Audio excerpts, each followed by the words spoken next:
Kiranya memang silinder kan repos. Sí,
ఇదేనా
and biological research.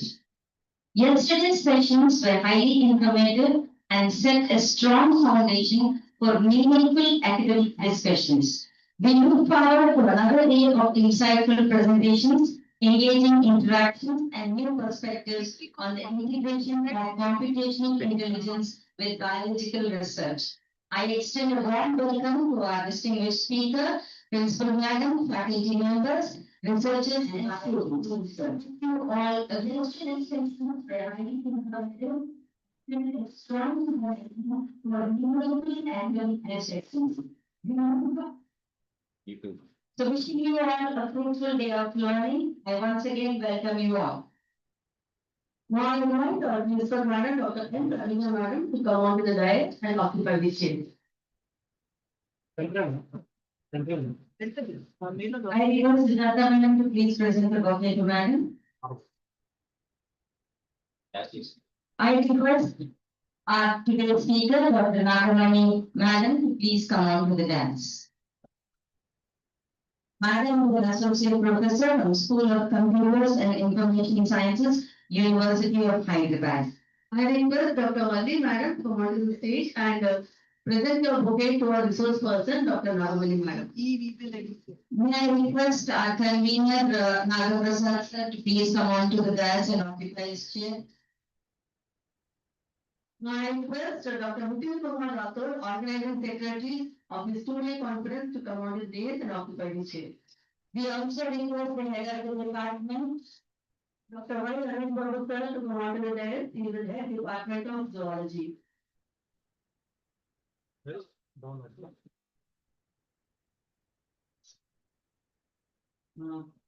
So, yes, today we are back. I hope you had a very beautiful day yesterday. So today you are going to get some more information about the seminar. So to begin this program, I request our Principal Madam to give a small address to the gathering.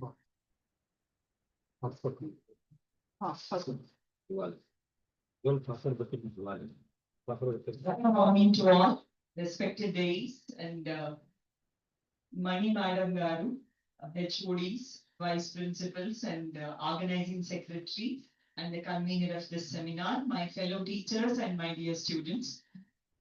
It's a very wonderful thing which is happening in our college. Probably you may not receive the fruits of it very early, but you will certainly realize in one of those days we were working on this and we had really worked on such topics. I thank and appreciate Zoology Department Head Ramesh Babu sir and convener Nagaprasad Garu and Organizing Secretary Mithun Rathod Garu for taking this wonderful step and involving you all. And I would like to say one important thing. Usually we don't find students, but this is the seminar. I appreciate you all throughout the day, even yesterday, even till the closing. All the students were not only sitting here and listening here, they were all attentive also. They were interacting, they were participating. This is what we expect from our students. I'm so happy and proud of you that you are into that transition period. We have worked out something else, but you are in such a mode or such a phase where you need to lead your energies into the new era, where the applications, even the army is changing. All these days, physical army was present and people were recruiting and all those things. Even the wars have become biochemical. So it's very important even to combat the techniques. It's not anymore the physical thing that we need to work on. It's always the strategy, the knowledge, and how we adopt with the new things. That is the most important thing.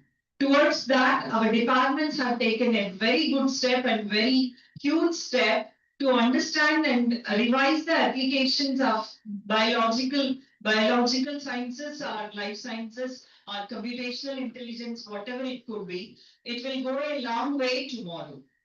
The research is there everywhere. I hope so many of you are from the agriculture farmers. I would like to share one important thing with you all. Mani Madam just expressed her consent to us. She is ready to educate our farmers, family, students, and she has so many connections with the agriculture industry. She is very much interested with the agriculture industry. Very soon, with the help of Eco Club, we are going to launch Make Soil campaign 2.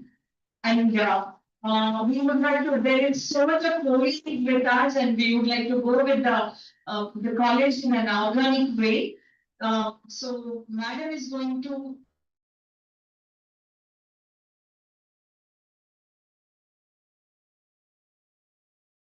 If you listen to her attentively and try to understand how it is there.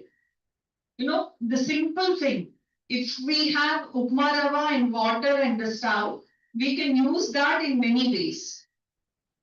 You can make upma, you can make porridge, you can make some other thing or some other thing. But only thing is, you need to have those three basic ingredients.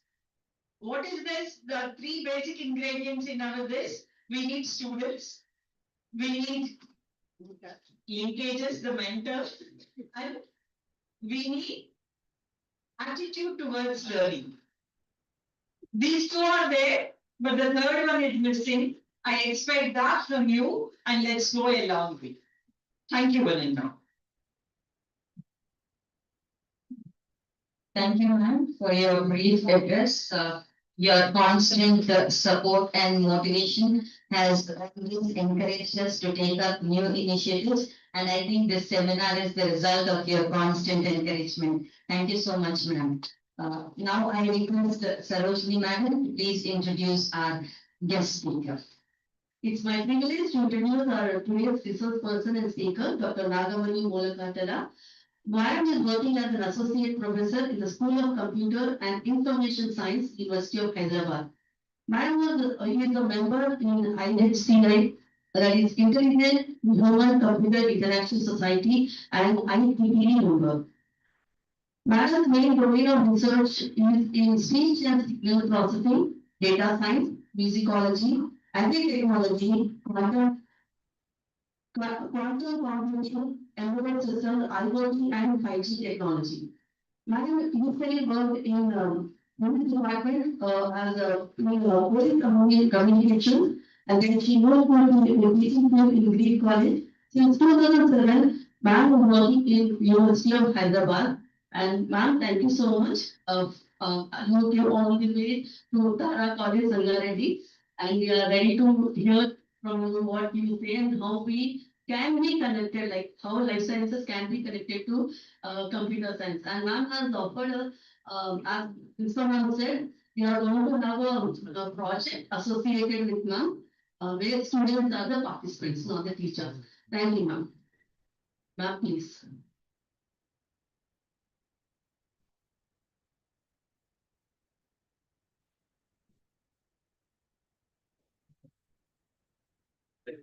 Namaste to all. Are you all energized? So I can see the Tara College. Tara means nakshatra. Okay. The source of energy comes from nakshatra, right? So all you are the nakshatras of Telangana state. Telangana state nakshatras are here. I'm very happy to see all women. And I thank, first of all, I would like to thank Principal Madam and your faculty and conference coordinators, biology, zoology, where the life science people initiated this wonderful conference. In between, I used mother tongue Telugu. Okay, because this is a national conference, so we have to promote NEP 2020 mother tongue based learning concept. So మనందరం తెలంగాణని ఎలా తెచ్చుకున్నాం, భాషాపరంగా తెచ్చుకున్నాం, right? భాష అనేది సంస్కృతికి ఒక నిదర్శనం, right? So that's why I would like to speak sometimes in Telugu. Okay. So that I can reach to every corner of the ignited minds. Here it is everyone is a unique mind. Okay. The mind is the source of life. See, artificial intelligence is the computational intelligence. You are talking about connecting your intelligence with the lifeless things as a artificial intelligence. Artificial intelligence can be ignited with the source of natural inbuilt. Naturally, how? 5 elements, right? We say that 5 elements. What are these 5 elements? Anybody can say? Panchabhuta. You have Bhuta means not the so Bhuta is a kind of element which is having the life. Right? So every element, either you take F, right? So you are on the F. So F is limited by skull, unlimited, right? F is the big source. Without the F, there is no life, right? Is there any other planet we can find the life? No, because the F is the unique element where we can see a natural life exists. How we can see the natural life? Can give the birth. Is it or not? And the symbolic representation of F is the woman. They can also give the birth, right? The life comes through at the woman, right? Because other younger people don't take any other way. Okay, the women includes the man and woman. It is a unite of Shiva and Shakti, right? This is the thing, right? Shiva is the place where the Shakti can create the life. Without the Shakti, there is no life. That's why combinedly we do the work so that we can bring the life a meaningful way. Right? So all life, human being is having a life. Human cannot survive without energy. Right? Is it or not? The morning, how many people have breakfast? Many of the people didn't have breakfast. Right? That means the energy is not there. Right? So to create the energy, we need to have energy sources. How the energy source can be made? Through food. Right? Food is the your principal madam has given an example. Right? Experimental lab. What is the experimental lab your madam has given? మీకు చిన్న example చెప్పారు కదా madam. So దానికి example చెప్పమా. ఎక్కడ create అవుతుంది ఉప్మా? ఎక్కడ తయారవుతుంది ఉప్మా? ఎక్కడ? వంటగది. మన వంటగదే లైఫ్ సైన్స్ కి experimental lab. Right? Because that is lacking properly, experiment is not carried out by these labs. That's why many of us suffering with the diseases. అవునా కదా? ఏదో ప్రతి ఫ్యామిలీలోనూ ఎవరో ఒకరు అనారోగ్యంతో బాధపడుతున్నారు. అవునా కదా? ఇక్కడ ఉన్న ఎంతమంది ఇళ్లలో అనారోగ్యం అనేది కనపడకుండా ఉన్న ఇల్లు ఏదైనా ఒకటి ఉందా? కంప్లీట్ గా your family. Great. Yeah. So we need to find out the secret with her. So health is the important. ఆరోగ్యమే మహాభాగ్యం అవునా కదా? ఆరోగ్యమే మహాభాగ్యం. మహాభాగ్యంలో ఏముంది? Is it money? డబ్బే ముఖ్యమా? కాదు. డబ్బు అవసరాన్ని తీర్చే ఒక వస్తువు మాత్రమే. డబ్బు ఎలా వస్తుంది? సంపాదిస్తే వస్తుంది. సంపాదించడానికి ఏం కావాలి? సంపాదించడానికి జ్ఞానం ఉంటే సరిపోతుందా? నాలెడ్జ్ ఉంటే సరిపోతుందా? ఇంకేం కావాలి? హార్డ్ వర్క్ చేయాలి. హార్డ్ వర్క్ చేయాలంటే ఏం కావాలి? Last benches have energized people, right? Last benches people are energized people.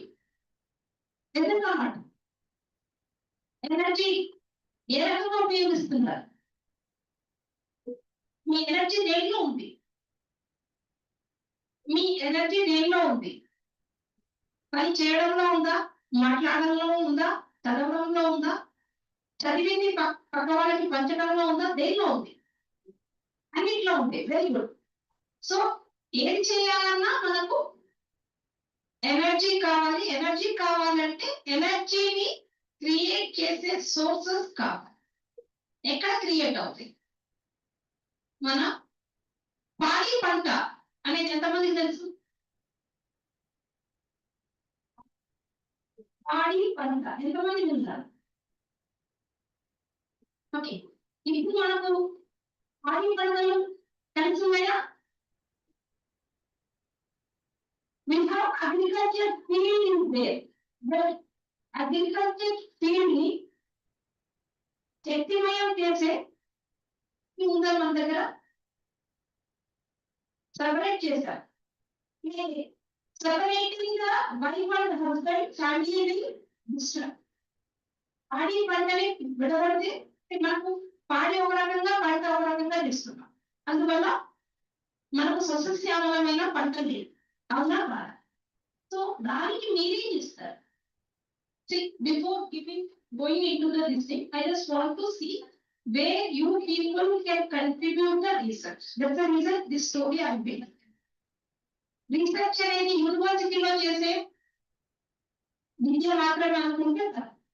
Research అనేది మనకు పల్లె నుంచి రావాలి. ఓకే, పల్లెలు పాడి పంటలకు నిలయాలు. ఇదన్నమాట. No, only high-tech city is the only place to live, not the villages. This is the people intention. Is it true? High-tech city, everybody will know, crowded and complex. And all the rural places, it's left and slowly it is occupied with the concrete jungle. Is it or not? What is the concrete jungle? What is the concrete jungle? Cement తో కట్టబడిన అటవీ ప్రదేశం. Is it? Cement వల్ల లాభాలు ఉన్నాయి, నష్టాలు ఉన్నాయి. Cement లో మనం పంటలు పండించచ్చా? Many people will say that yes, because we are building the in-house garden, right? మిద్దె తోటలు విన్నారా?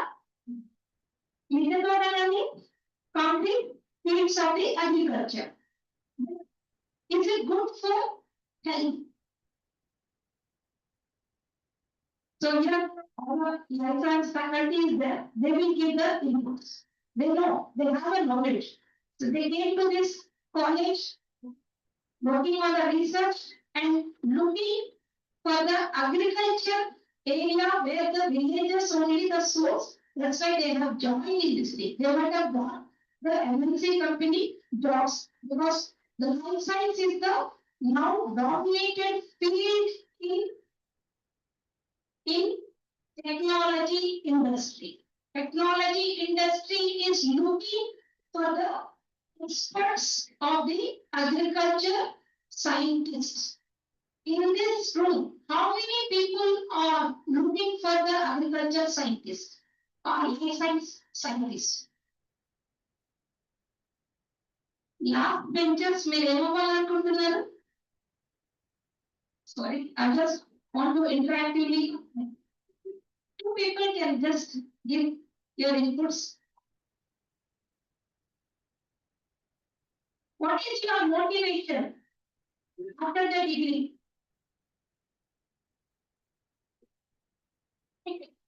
So, getting a handful of amount, how you will get? Now, this is the era of artificial intelligence. So, what is the artificial intelligence? Because we are trying to connect with this national conference, biology with the artificial intelligence. That is the computational intelligence.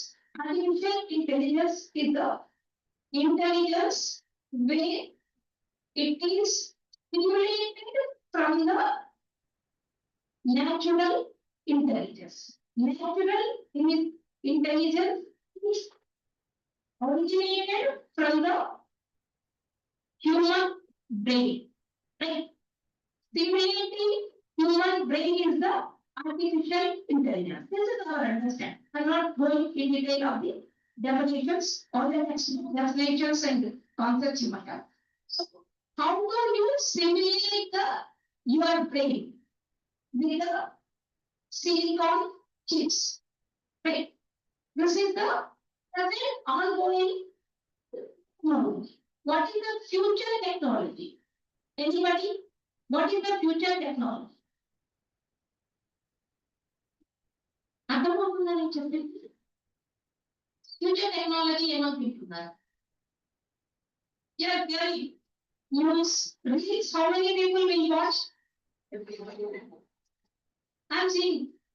I'm glad to see that many people are not able to raise their handful. That means many of the people are not watching the reels. Can I help you? You have to tell the rules.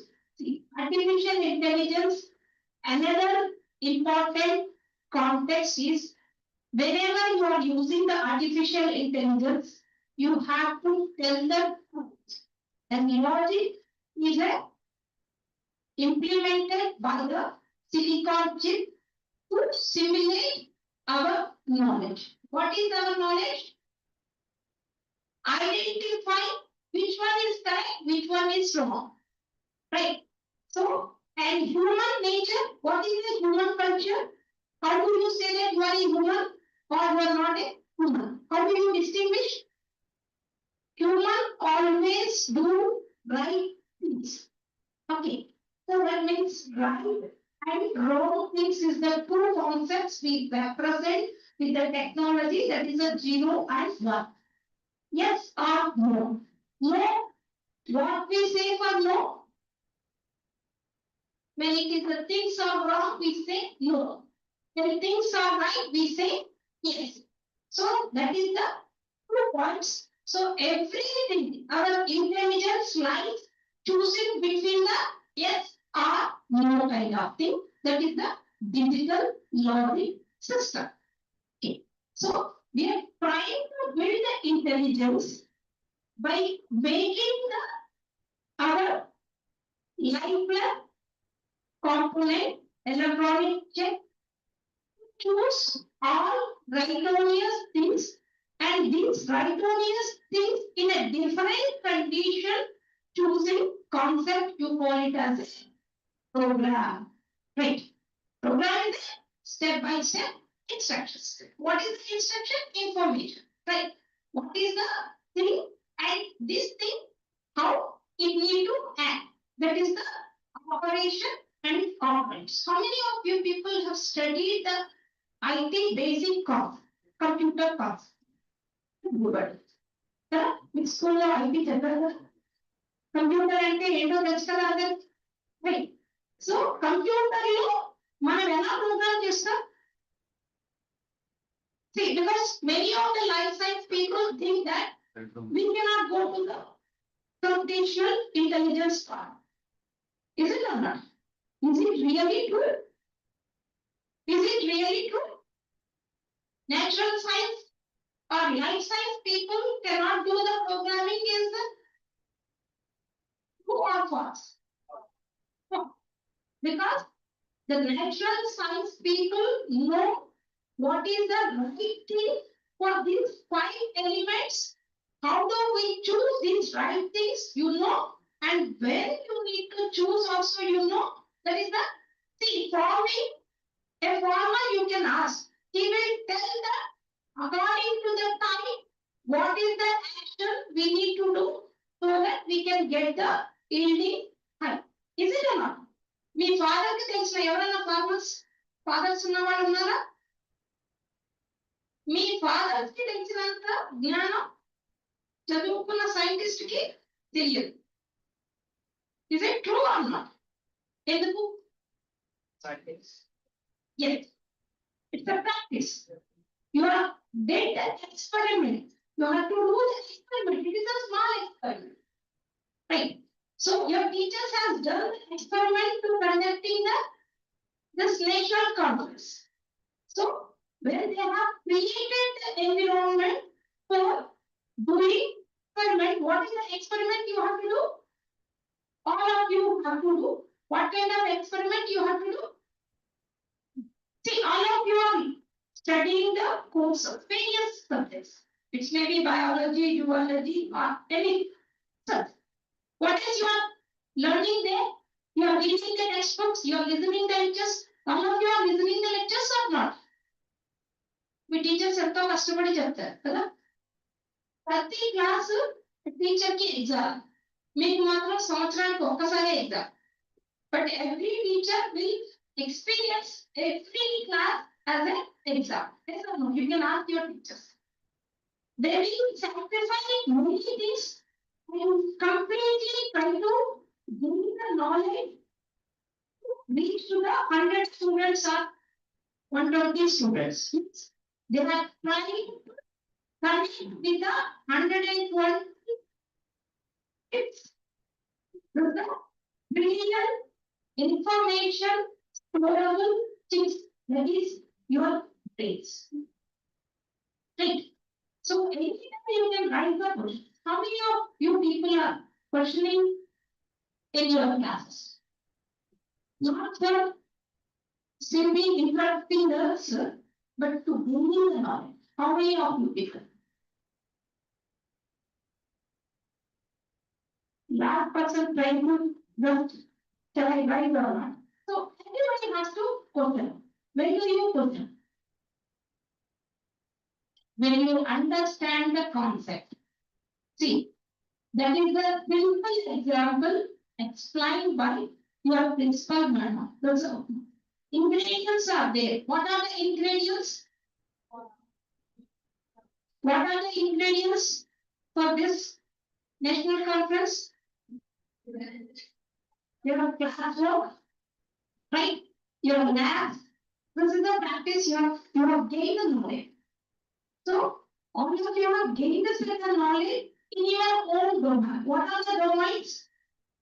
You are all natural sciences and computer science people also there, right? How many people are there here in the computer science people? So how many of you connected to your friends discussing how a computer can be useful for the life science students? How many of you discussed any time? No, right? Your subject is different, my subject is different, you people are. Okay. Our common thing is only chatting or chit chatting about the some casual things, but you never. But now onwards, change your attitude. Try to discuss what is the natural science people are experimenting in the their labs. What is the experiment you are doing? That is the wet way. What is the computer science people are doing? Software, right? Unless the wet way. What is the wet way? Life science experimental process doing in wet labs. Is it or not? It's a good right? Wherever we are hearing, first time. But you can use it. See, these kind of terms you can formulate. When you formulate these stuff, you can define the sentences, right? What is a vendor? What is a software? What is the hardware? What is the hardware? What is the hardware? So far understanding hardware is a silicon chips. Is it only silicon chips are the hardware nowadays? No. Now, your brain itself can be considered as a that is a biocomputing. So the outcome of your national conference is to looking everybody is working on common field as biocomputing. Okay. So the synergy of the biology and computational intelligence coming as it's a mathematical equation, right? Biology plus computational intelligence equal to biocompute, right? So all we need to look into how this biocomputing is possible, right?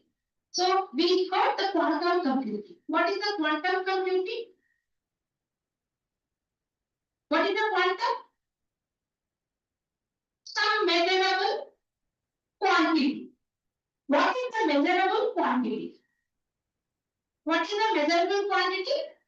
Physical observable things. What is the physical observable things? You have a class, other people. Is it not interested or?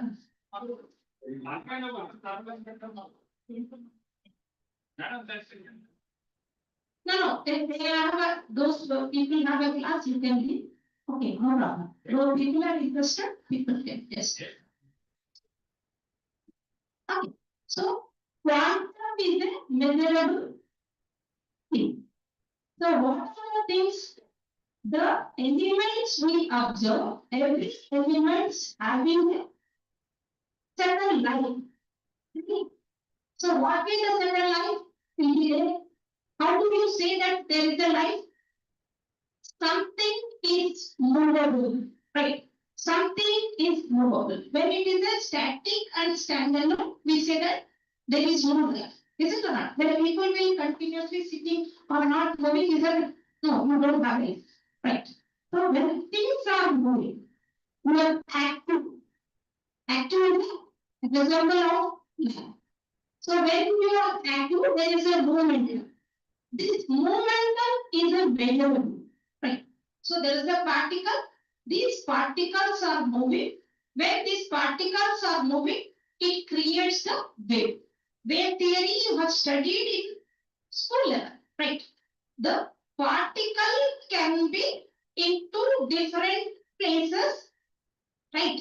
By changing its position, right? And how these particles are acting, right? Whether they are representing S or they are representing no kind of thing is a way you represent a quantum bit, right? So I'm not going any detail because which is easily understandable for you people. I'm trying to explain. So when is a whenever I'm speaking, how do you are listening the my voice? How putting some energy on this mic and then it vibrates and these vibrations are creating the pressure on air particles and that pressure will be hitting your ear, right? So there is a diaphragm and that diaphragm is sensing these pressures and that will be sending to your brain and this brain is able to code it what this pressure trying to convey to you. That is the message. So is the communication possible between the human to human, different ways, right? And along with my voice, I'm changing my hand positions and everything. You are able to see these gestures, right? So these gestures also convey some message. So when the life is there is a communication is there, right? Communication is the samachara. Samachara మాధ్యమం, right? So channel అనేది సమాచార మాధ్యమం అయితే సమాచారం ఏం చేస్తుంది మనకు ఒక మెసేజ్ ని తీసుకొస్తుంది, సమాచారం తీసుకొస్తుంది కదా. ఆ సమాచారం ద్వారా మనం అర్థం చేసుకునే దాన్ని బట్టి మనకు జ్ఞానం అనేది ప్రాప్తిస్తుంది. So with the message you are conveying, this message to the context will convey something to you, and your understanding will help you to gain knowledge. This is the knowledge. So that means now what is our goal as a researcher? Let's talk. Everybody in this room, whoever interested to do research or to do something to the society, you gain the knowledge. If you are not spreading the knowledge, what is the use of knowledge? You need to disseminate that knowledge so that it go on igniting the mass, right? So the communication is right. So this is my dogma. Human to computer interaction is my dogma. This is the introduction I'm trying to give what I'm doing. So it's not only from the only human to mission, it is also from the life thing to the non-life thing in the context we are studying human computer. Human is the representative of life science. Okay, human is mainly a representative in life, right? If there is no life in the body of this physiological structure, you will call it as a human, right? Something is dead. You won't even say that. You won't say that it is a person. Person you will say when they have life. When the life lost, you say that it's a body. It is a thing. So that means the human here is representing the life stuff. So life means the thing which is moving continuously or having a life, a movement. This movement is taken as a concept, and this momental variation we are observing with the sensory organs, right? So like in human beings, we have 5 different sensory organs. Is it or not? See, first we heard the 5 elements, Panchabhuta. So all these things are built with the elements. So when you have studied these elements, periodic table, everybody has studied, right? The periodic table is important or not? But most of the people see that this is a boring from the school days we are studying. But your teachers always impose on you because we need to know how these elements are formed, and elements consisting of electrons, protons, neutrons, right? The electrons is the revolving around the protons. And the computers build based on these electrons, and there is a digital computing. Right? Only using the elements, that is the element content. Electrons, what they will do? They revolve or they jump to the state.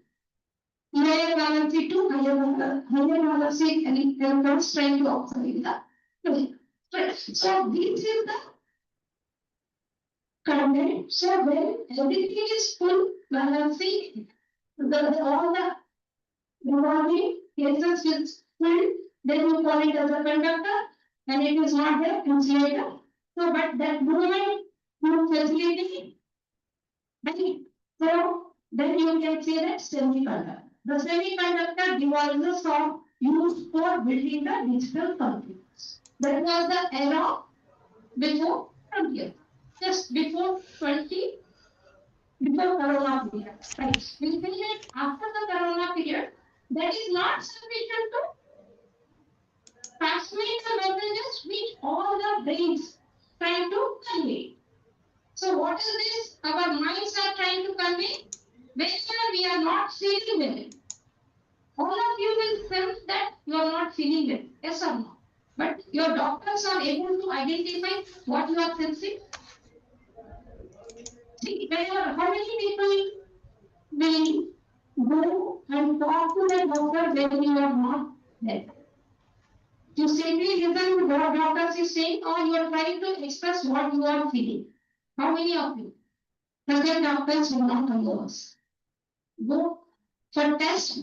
Whatever the test reports are coming, just based on that thing, they are giving the medication or the medicine for operations. But this is the reason many of the people abruptly leaving their life.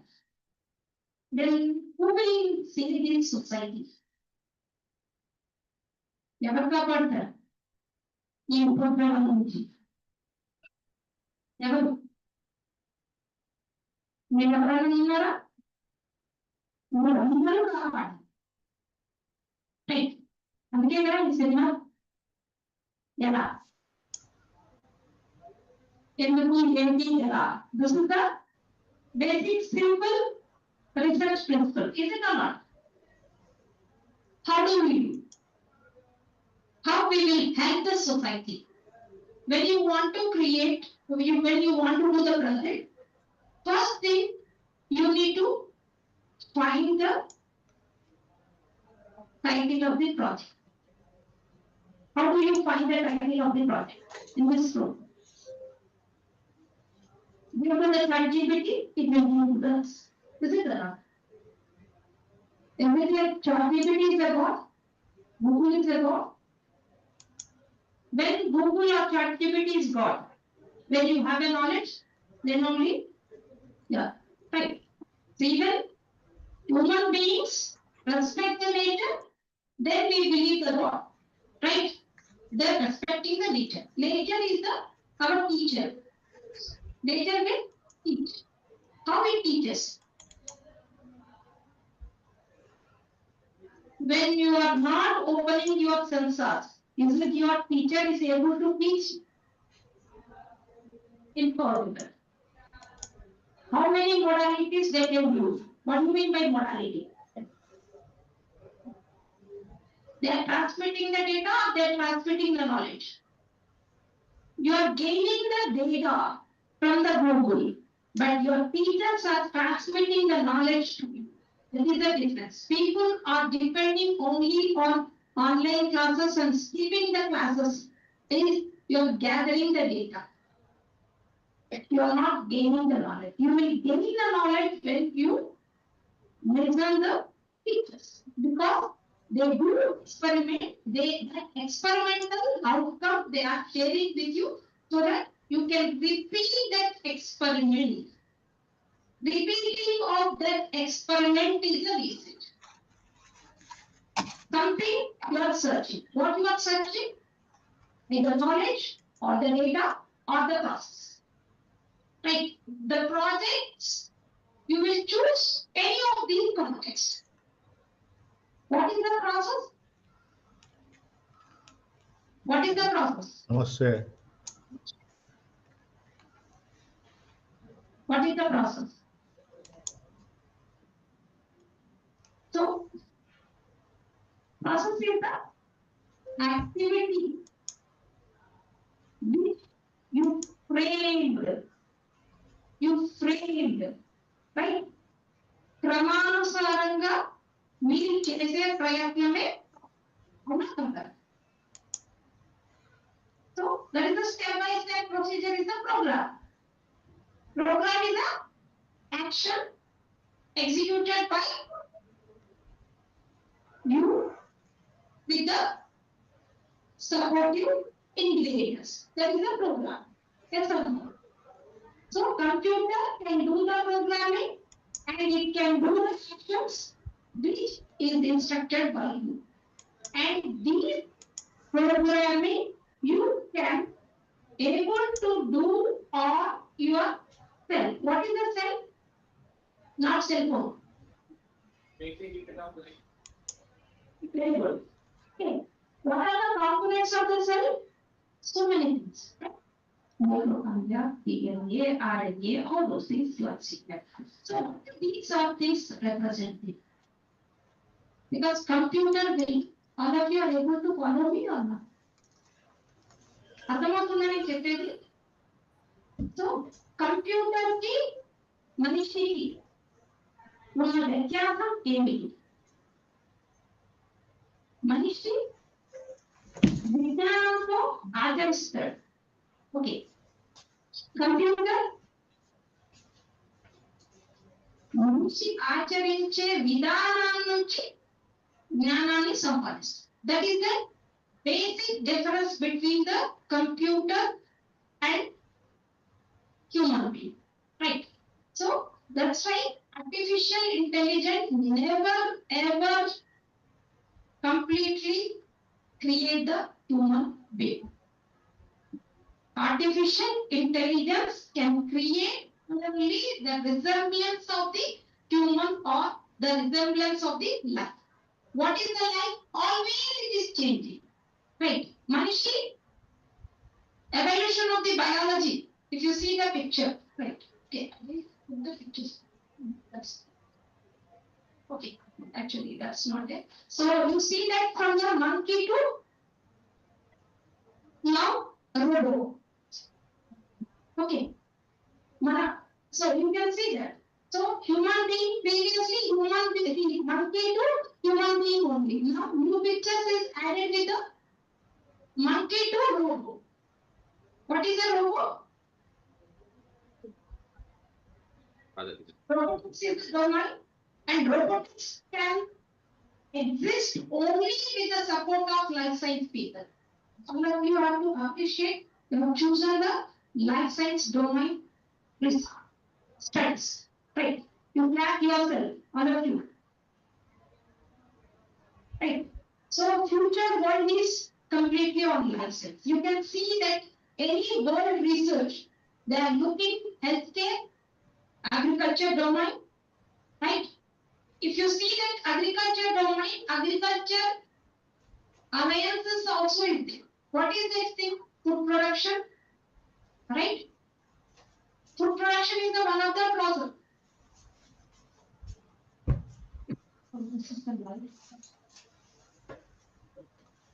Okay. So morning ఎంతమంది coffee తాగారు?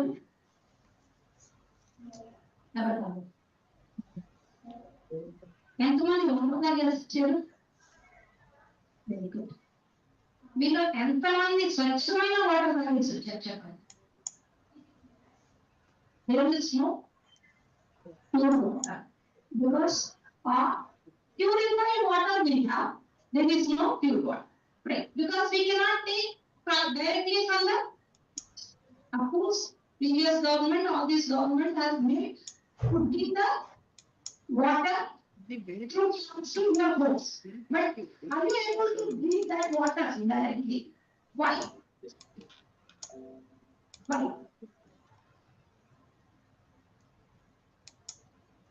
We polluted the water. Water is one of the element. Because of the pollution, we are not able to do that. So what level of pollution can be adapted by the human body? First, we need to know. Right? See, people say that organic farming we are doing, no chemicals. Is it true? Without chemistry, is there any life? Chemistry, without chemistry, nothing is there, right? All the animals, there should be a chemistry. Otherwise, they will not be happy. Right? And every women, they have to do the chemistry in their kitchen. If this chemistry work out, then we will enjoy the aroma food and tasteful food. Right? How the taste will come? What do you mean by taste? This is your interpretation, representation. So that means everything the human need to represent. If you are able to represent, that representation only taken by this computational intelligence. Computational intelligence is the one which is taking the representations of the human which are chosen right audience to the context. Please note it. The context is important. Your action always cannot be right, cannot be wrong. Your actions will be right to the context. Right. Your action should be right to the context. If you are talking with your grandparents, is not wrong. But you are talking when lecture is going is wrong. But action of the talking is important. The every action to the context is important. So this is the concept is taken in quantum computing. Okay. The person in two different places will exist possibility. Superimposition principle is there. So you will be exist here and you also exist at your home. How it is possible? Presently it is not possible. But with a virtual, what do you mean by virtual? Real and virtual. Natural and artificial. We can able to map, right? What is the real? Whichever natural is the real kind. What is the artificial? Which is not real, which is a virtual. So these virtual components are built by the your computational intelligence. But this computational intelligence can be simply artificial intelligence or simply a natural intelligence or the combination. So all combination is the future context. Is it or not? So future context is, so you are sitting in your classroom, same time you are taking care of your parents and grandparents. Is it possible? Is it possible? Now, by using technology, is it possible or not?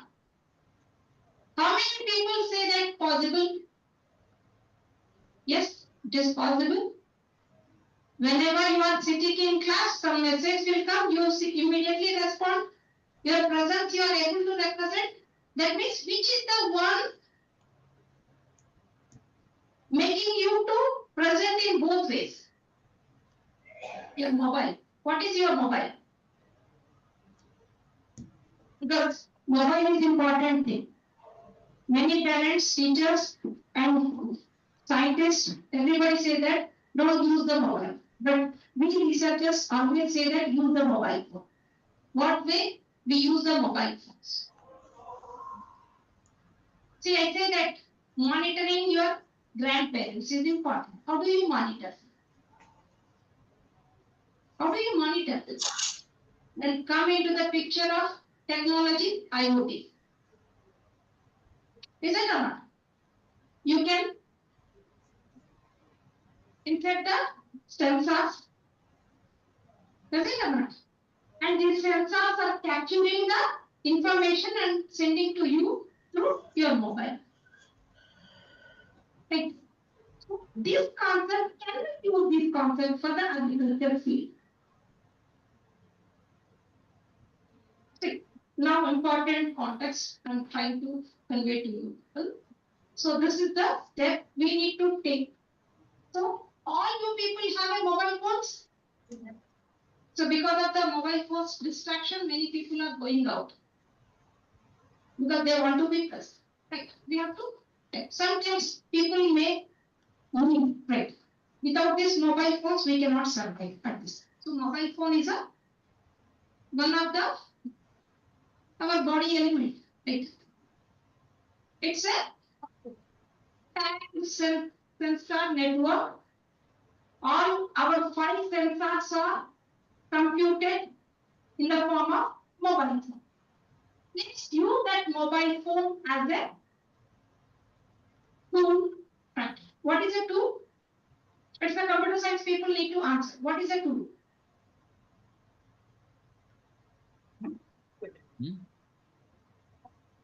Start. Okay.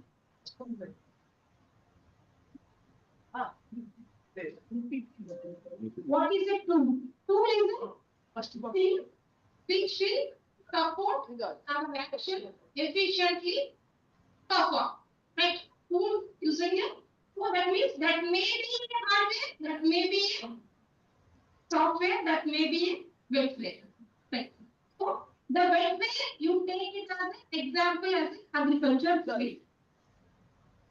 Your agriculture field Krishi Kshet, you call it as a agriculture field, where generally in Telugu, normally we say that Krishi Kshet. What do you mean by Krishi Kshet? Place where do you do Krishi means Kshetra is the start, right? So Punya Kshetra, where you as the Is it? right Punya Kshetra. The terms are so Krishi Kshetra is a farming field. Okay. So can we use our tool? That's our body part can be a sensor to capture the information and you can build ingredients for your college research. Your madam has told that we want to write a project. Okay, I do this project. So project is something you plan for action, right? You will identify the problem. And these problems you will solve with your intelligence. This is the problem. Execution of the project is you are identifying the societal problem and this problem you are solving with your intelligence. That's that you are doing in terms of the right. So now you take agriculture field. Your intelligence will integrating with your mobile phone with your brain. Your mobile phone is second brain. Your mobile because everything you are storing in your brain, right? So if I ask what is your parent's number, you will immediately ask for your servant. What is your servant? Mobile phone. You store in the mobile phone, right? But what is the capacity of your mobile phone? Multi-model or model? What is the capacity of your mobile phone?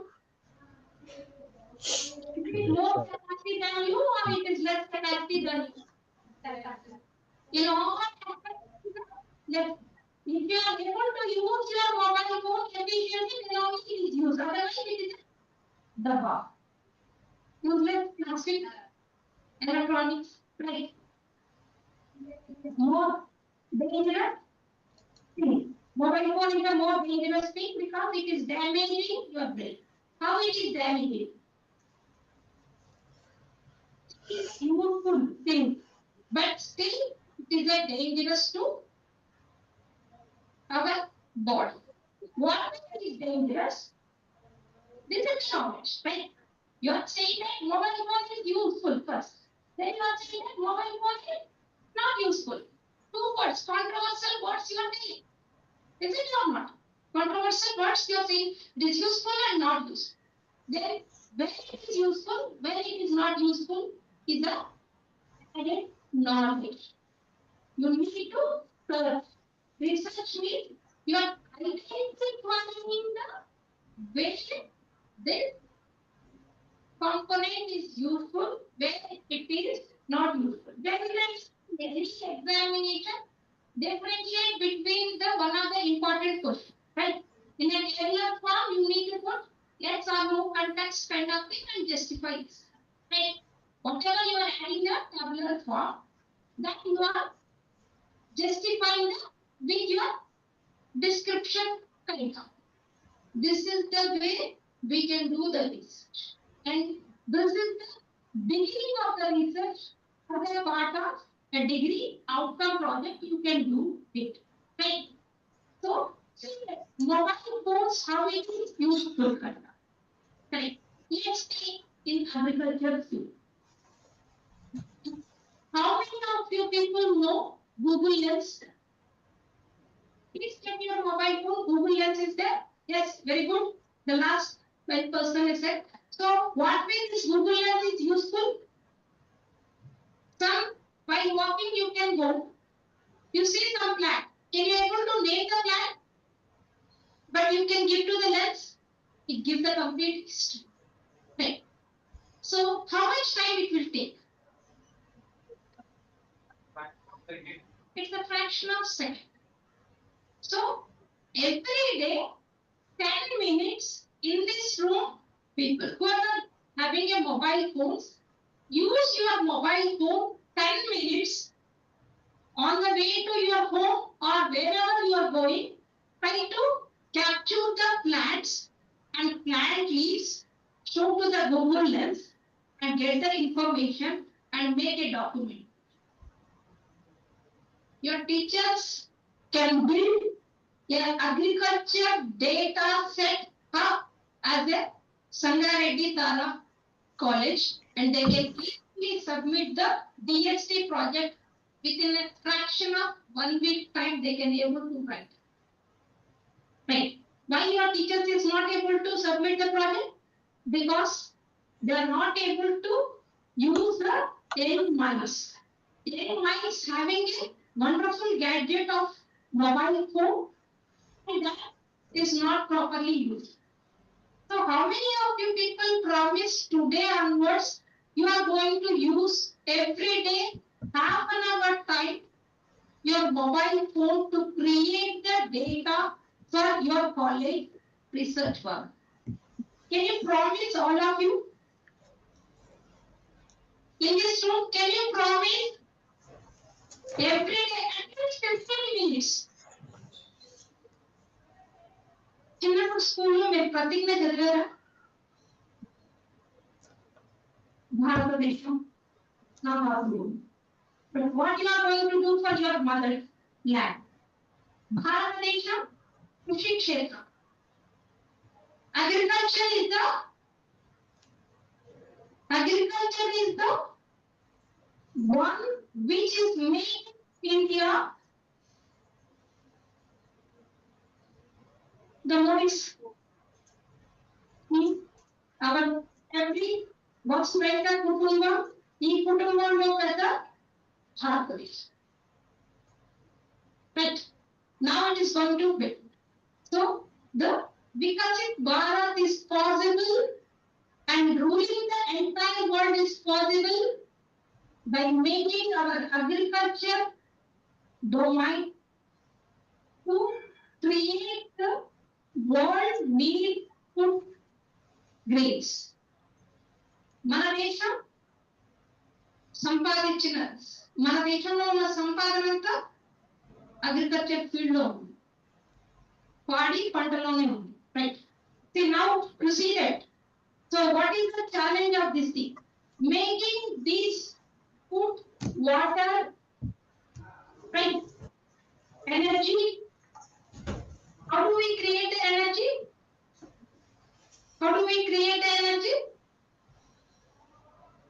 Plant science people have to tell. But transforming the energy. See, your energy is different, right? But when you transform your energy to others, it ignites, go on. So, right? Energy cannot be destroyed, but energy cannot stagnate it. Stagnated means it's dead. Energy need to be moved. Energy should be given a life and it has to create the other life things. Right. So energy can be transformed from the sun to earth, and from earth and sun, the interactions along with the other elements like a water and other chemical elements, it will produce the food. Right. I ask the plant science people, Because the photosynthesis is the way you can create a food. Right? Either plant or you or the animals will alive when there is the food. Yes or no? All these things, madam is telling all known things. But this is the known things we are looking in a different way in the research. Means you know everything, but you are capable to do the research. But we are not doing the research because we don't know how to start the or initiate the research. Right. So we need to identify the process. We need to identify the elements. Elements is nothing but a representation of the data. And process is nothing but a program. And the process outcome is a product. Right. So this entire procedure you are experimenting as a lab or as a project. So research is a new thing for you people. Research is a new thing. No. You are doing everyday life. Only the thing is we are not properly recording and reutilizing that form. Okay. So now we need to articulate these things. To articulate the things, what we need?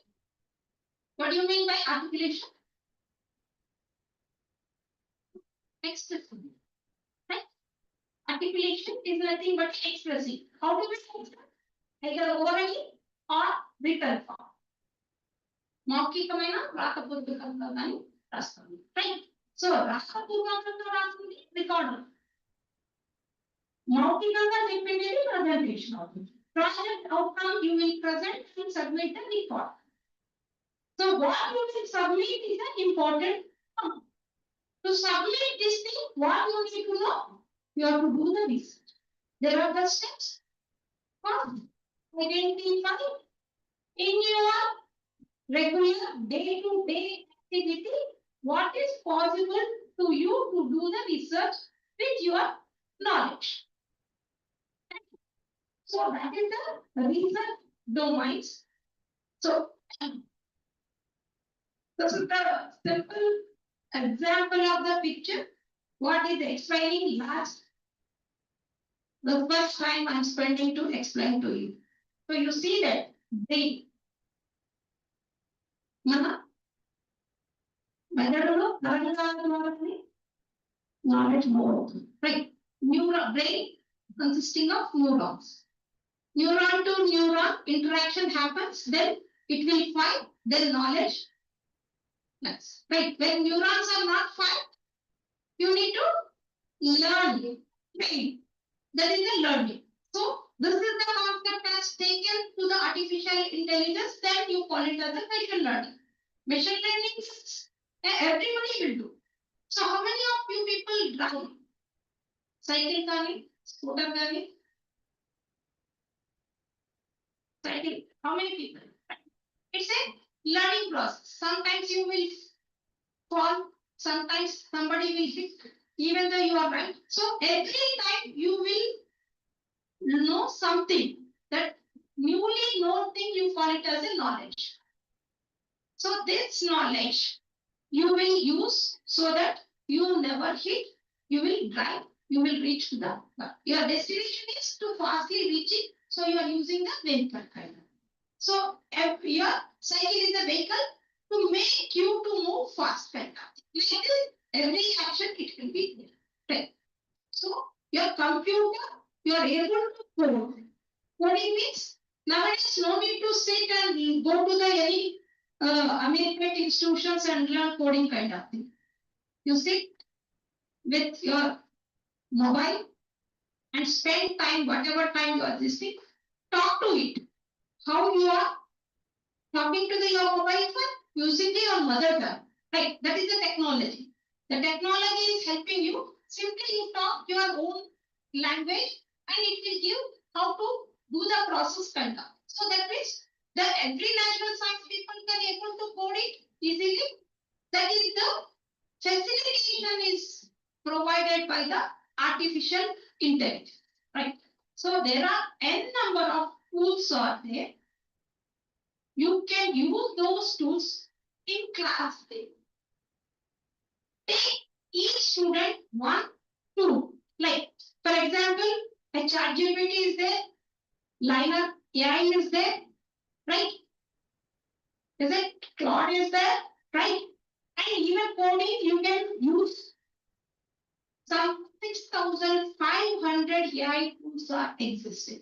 How many people are there in your college? 3,000 people. Each student can take one tool and explore it. That explore documentation you submit as a mini project. Sitting in your college, you can do international level of research. Okay, you can do so how much time? 10 more minutes. 10 more minutes, ma'am. Okay. So, yeah, I'll take 2 minutes of talking and then I will explain my slides.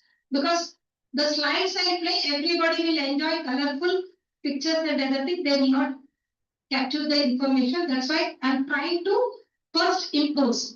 So, మనం కృషి క్షేత్రంలో first ఏం చేస్తాము? రాళ్ళు రప్పలు వేసి plough వేస్తాం, దున్నుతాం, విత్తనాలు వేయడానికి అనుకూలమైన పరిస్థితిని తీసుకొస్తాం. So all these 1 hour plus time I'm spending this కృషి క్షేత్రంలో కృషి చేశాను. Okay, now we plant the seeds by through fields. Another 5 minutes. Okay. So ఇదంతా ఎందుకు చేస్తున్నాము అంటే ఈ సంవత్సరం 2026 తారా కాలేజీ నుంచి కనీసం ఒక 25 research papers international level submit చేయాలి అనేది ఒక ధ్యేయం. ఎంతమంది టీచర్స్ సపోర్ట్ చేస్తారు, ఎంతమంది స్టూడెంట్స్ సపోర్ట్ చేస్తారు? కనీసం ఒక టీచర్ కి 10 మంది స్టూడెంట్స్ సపోర్ట్ చేయగలిగితే మీ కాలేజీలో ఉన్న ప్రతి ఒక్క faculty they will submit minimum 10 papers or 12 papers in India. ఒక సంవత్సరంలో ఒక ఫ్యాకల్టీ 12 పేపర్లు మీ కాలేజీ నుంచి వేయగలిగితే సంవత్సరంలో మీ టీచర్లు ఎన్ని పేపర్లు చేస్తారు? అలా వేయగలిగితే ఎంఐటి, స్టాన్ఫోర్డ్ యూనివర్సిటీ మనం కూడా మించచ్చు. మీ మైండ్స్ స్టాన్ఫోర్డ్ లో చదివే స్టూడెంట్ మైండ్స్ సేమే కదా. Okay, environment is different. Now your teachers are brought to the environment to your college. How many of you people will promise from today onwards you are going to create the data? మీరు data create చేసి మీ teachers కి ఇవ్వండి.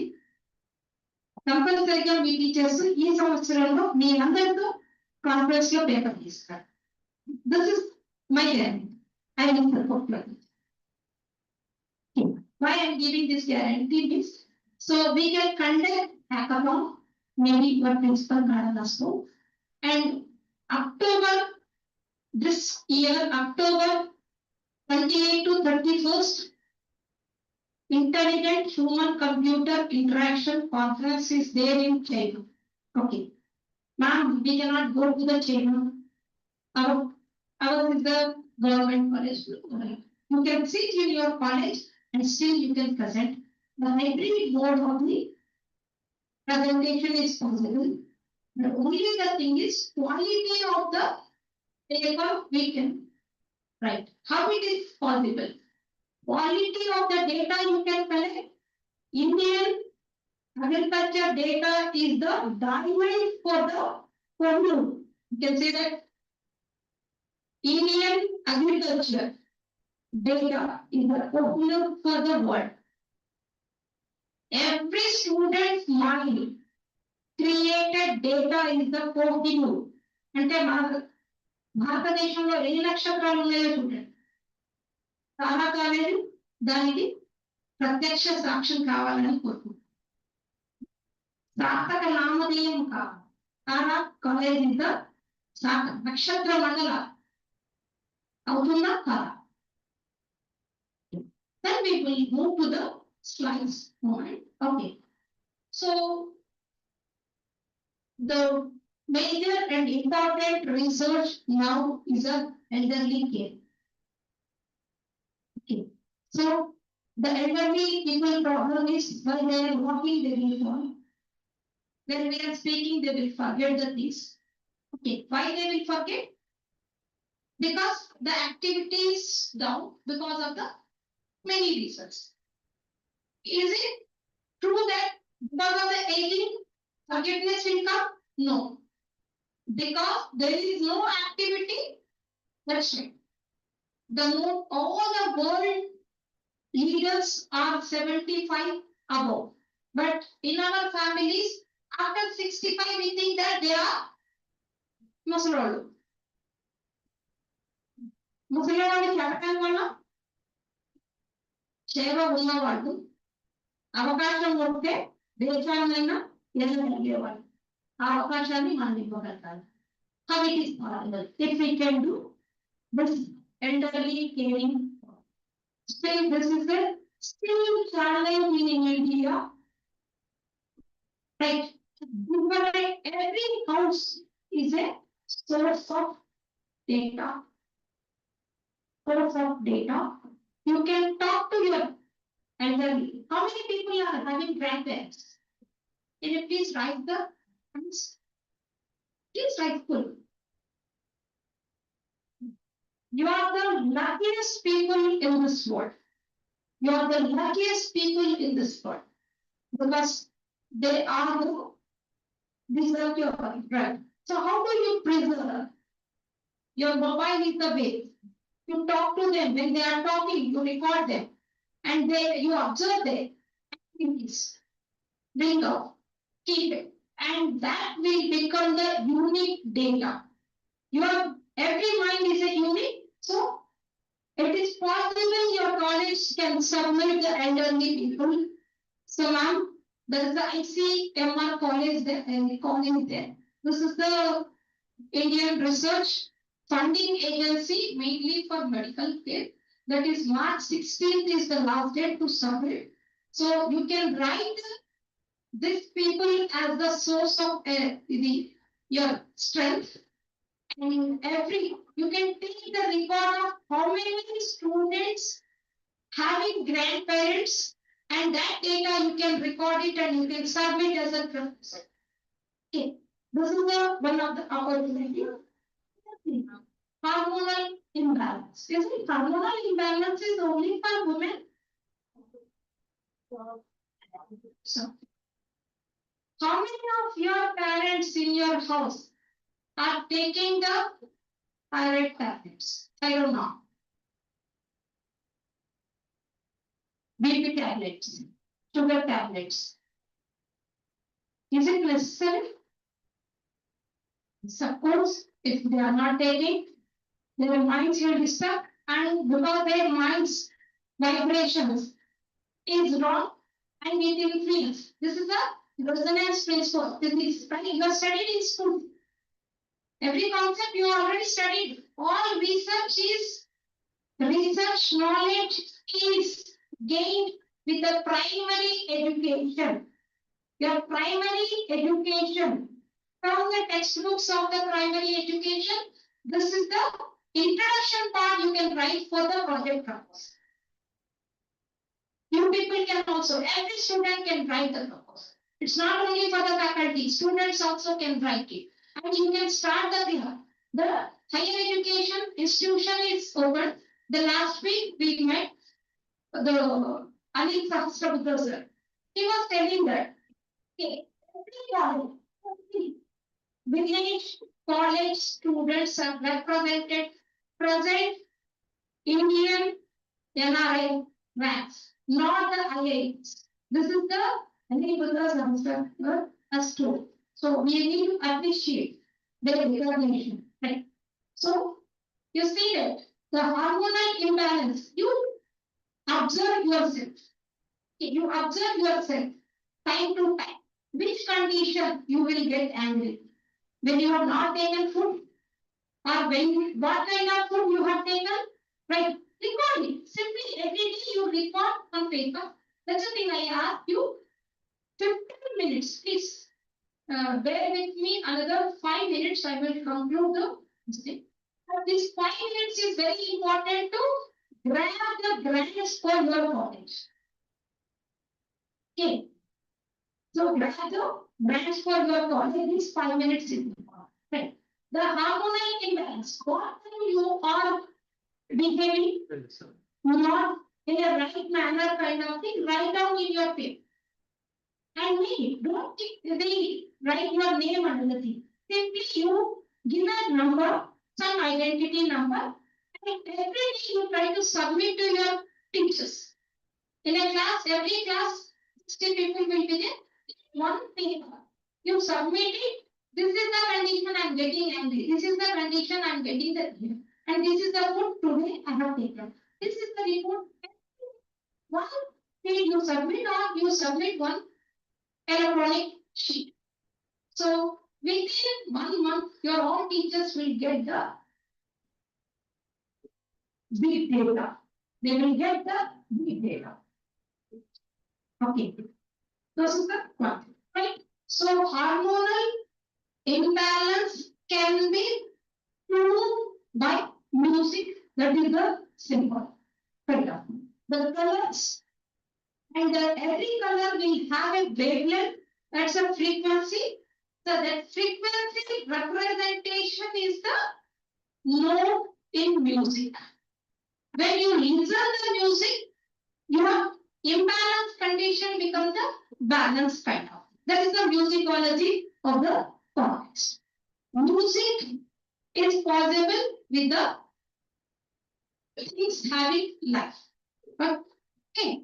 So the note is a representation of the frequency. When you see the colorful things, you will be excited. When you listen, this frequencies of the color kind of thing is a your mind will be tuned because of the physics concept resonance. Right. This is we have studied in school. Right. So this way you can make it in a different. Next. Okay. What is the difference? I have already told. The human intelligence and the artificial intelligence kind of thing I have explained. This particular process model is a systematic structure. You arrange your data and process so that you get what you want to get. That is the output. Okay? The structure you will tune, that becomes the form. How it is tuned? With reference of the output you observe and also input you have gathered by the sensor kind of. So what are the ways we get the modalities, right? You transmitting of the message, I told that. Something I will show, something I will display, written form or pictures or the voice kind of thing. This is the modalities. Various, so your mobile is able to capture the multimodal data. So your role is to collect the data, this multimodal data, and take the guidance of your teachers. And see any existing model is there. Send to this model system and see output. That is the experiment. If you can do this, you can build it. Right. So how the data to the wisdom. Wisdom is ultimate knowledge. That means those people having wisdom, they never do a wrong thing.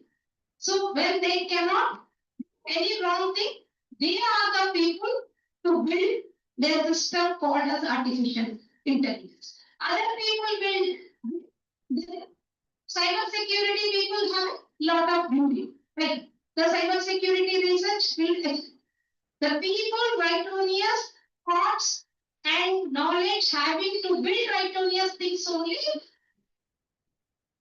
use for building the biocomputing. Other people build the biocomputing, then the bio watch will come. Otherwise, bio P will establish. Right?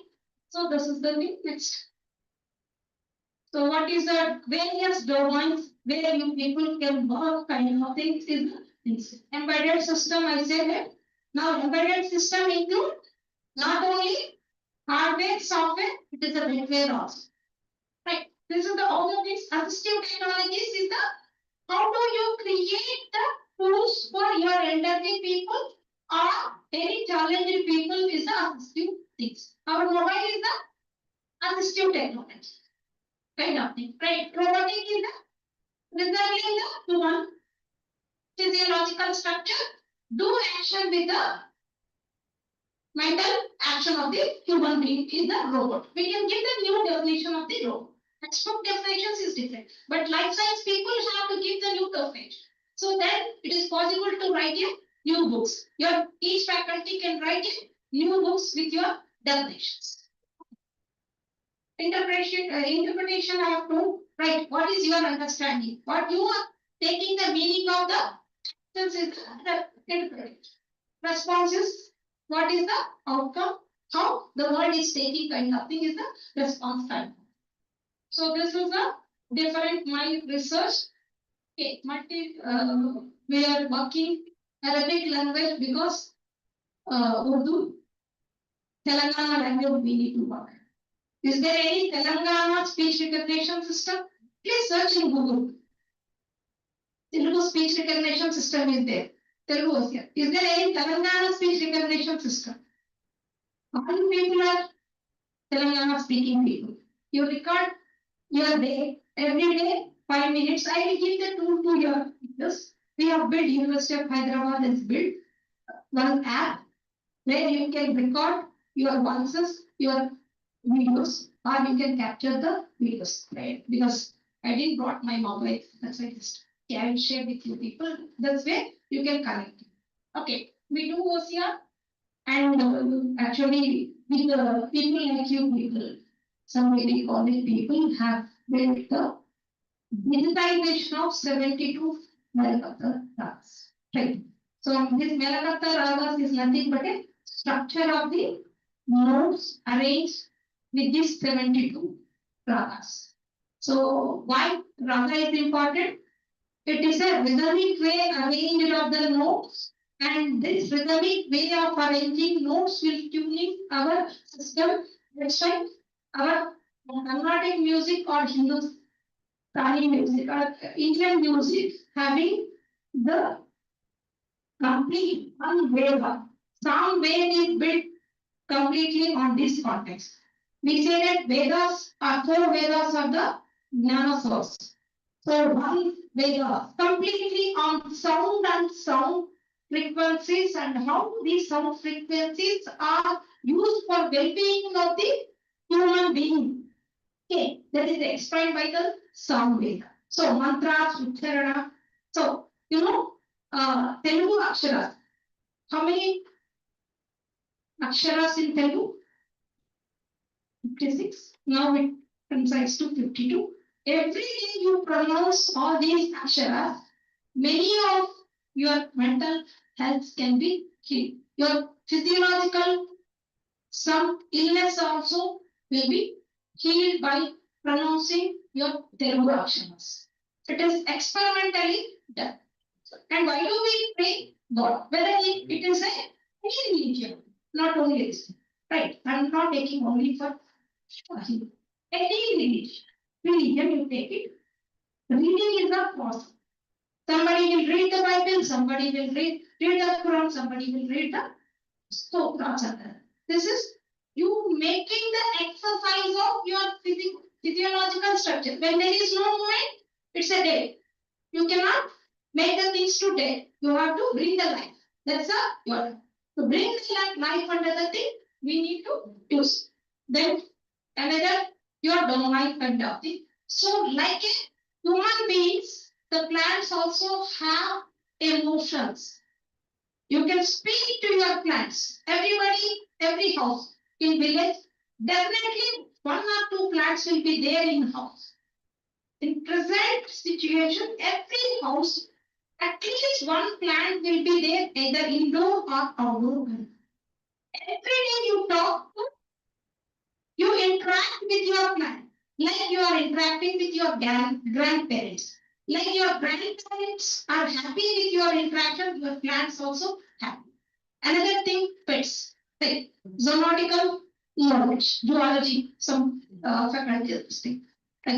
This zoological diseases is the one of the demanding research where the people need to know, because many of the grandparents and other things left with the dogs and pets and other things.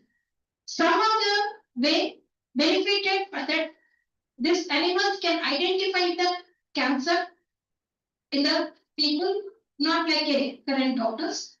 They identify, even they predict the what is the bad is going to happen in your house. That's with the frequencies of, not like a because something they saw kind of, no. They can able to hear the sounds below the 20 hertz. That is the reason. That's it. So we work on agriculture related thing also. Next. And how you can connect to the University of Hyderabad. Our University of Hyderabad is the one of the 5G lab. 5G is the fifth generation telecommunication technology. So University of Hyderabad and IIIT combinedly in Telangana, total 3 institutions only have provided with the 5G labs. Our University of Hyderabad is also having, and the faculty who are in charge of these people, 5G, are also part of the 5G labs. They are looking for the collaboration with the agriculture and other the rural area people. And one of the faculty is working on forest area also, and how the forest area resources will be protected. It may be urban forest, like our university has some time back, you might have heard, 200 acres within 3 days, exactly last year of Puhar, the same period. Okay, so within 3 days, they have cleared the 200 plants. That's we cannot reconstruct. Government or legal people, Supreme Court has given the government reconstruct. It is impossible to reconstruct, right? They can plant it, but how many years it will take? The 70 years of plants we cannot take. And we won't find that kind of plants. That's why these were our ancestors' knowledge and preserve our treasure in terms of the plants, which we are using day to day this urban culture. The only the rural areas is the having the treasure. Please preserve it. Okay. And I'm connected with the IMCA society, and on behalf of the IMCA society only, I have just talked to your principal madam, and principal madam is agreed to conduct one hackathon. One day we can bring along with the agriculture industry people and government people, and we can have a hackathon, maybe a 12 hours hackathon or 1 day hackathon. And before we can finish it, and this hackathon we can run all over Telangana. Invite your Tara College as the main host for this thing, and then this becomes the every year Smart India Hackathon. There are n number of agriculture projects out there. So you start before the hackathon, and this will create the some space for your students, and your students is collaborating with the national and international collaboration also. So maybe you can connect anytime. Reaching with my name is Nagamani. Okay, Nagamani CS is the mail ID address. Nagamani CS @UOHYDAC.in.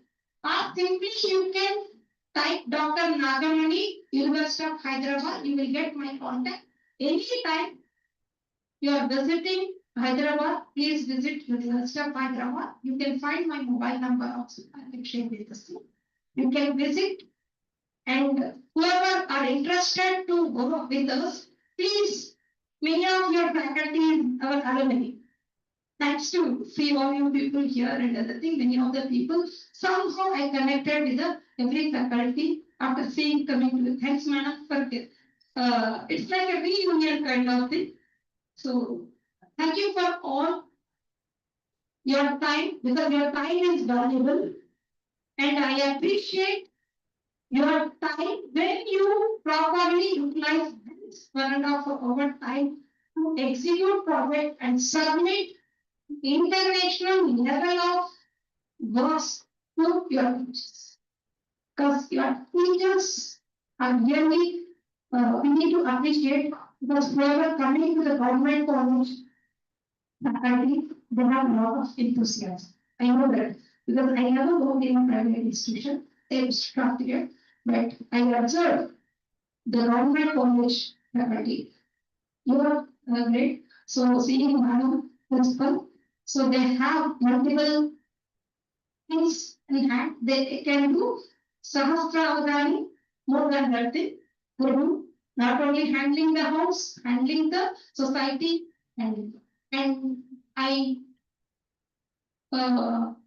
congratulate all the women participants because another 2 days you are going to celebrate Women's Day. Okay. Now I also give one opportunity. There is a women league cricket created by, this is the originated by the doctors. The last 4 years they are conducting this league to connect. Okay. Madam Kirtana, she is from the Usmania Medical College. No problem. Very bad. So then this is the 27 in LG Stadium. There is a league especially, and this is created mainly for connecting the doctors with the other professions. For participating to play the cricket, there is a registration fee. But you that thing can interact with the faculty, it's your 27, maybe whoever in the Hyderabad, please participate. So that you can part that women empowerment team. They have a women empowerment team, and every year they will conduct this league for mainly establish the research connectivity.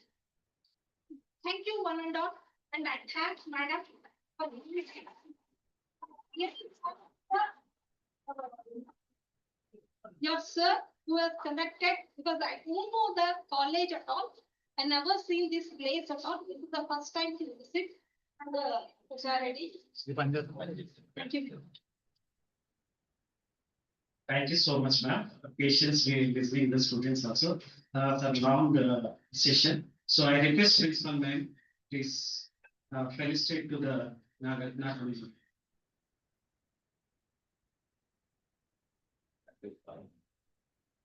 అంటే like కొన్ని battle కావాలి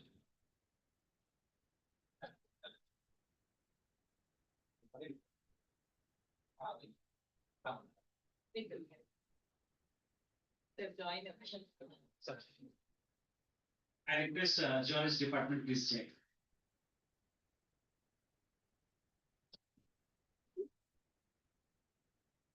మన camera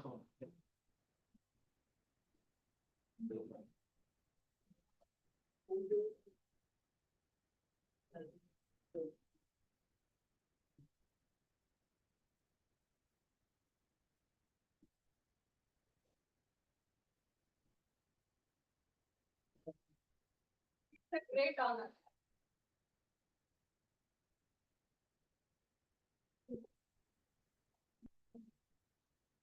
Technology. Not technology. No. Technology they have to. So you see that how short period they create. Pencil sketch. Right.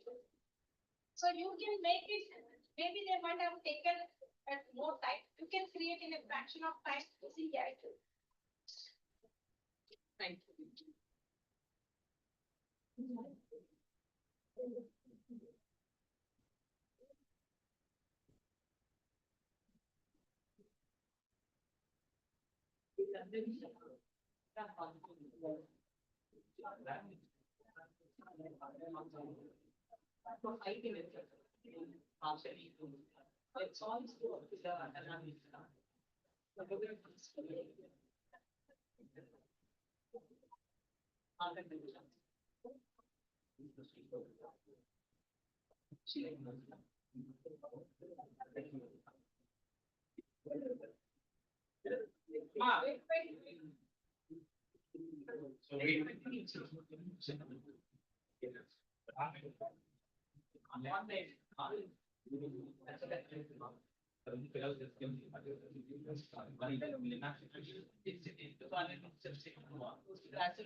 Join అవుతారంట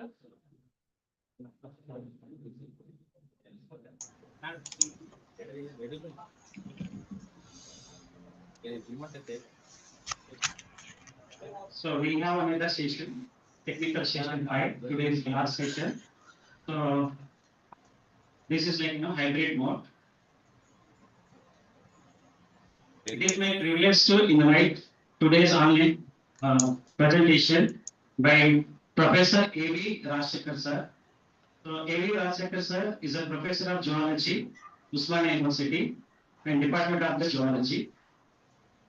He has a publication of 41 national and international journals, and he has like attended national conferences, seminars, like various symposium 5, and he has like supervised. Sir చెప్పండి. ఉన్నారు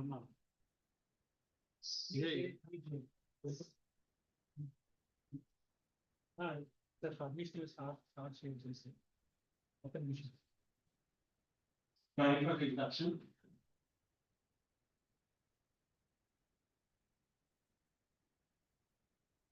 Hello, Rajshekhar sir.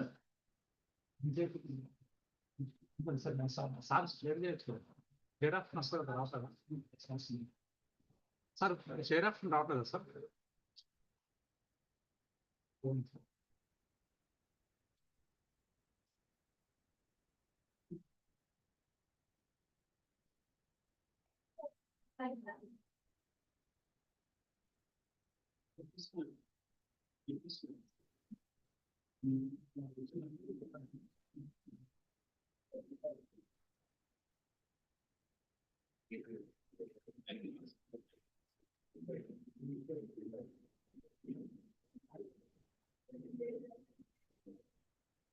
Slide రావట్లేదు sir slide పంపించట్లేదు అంతే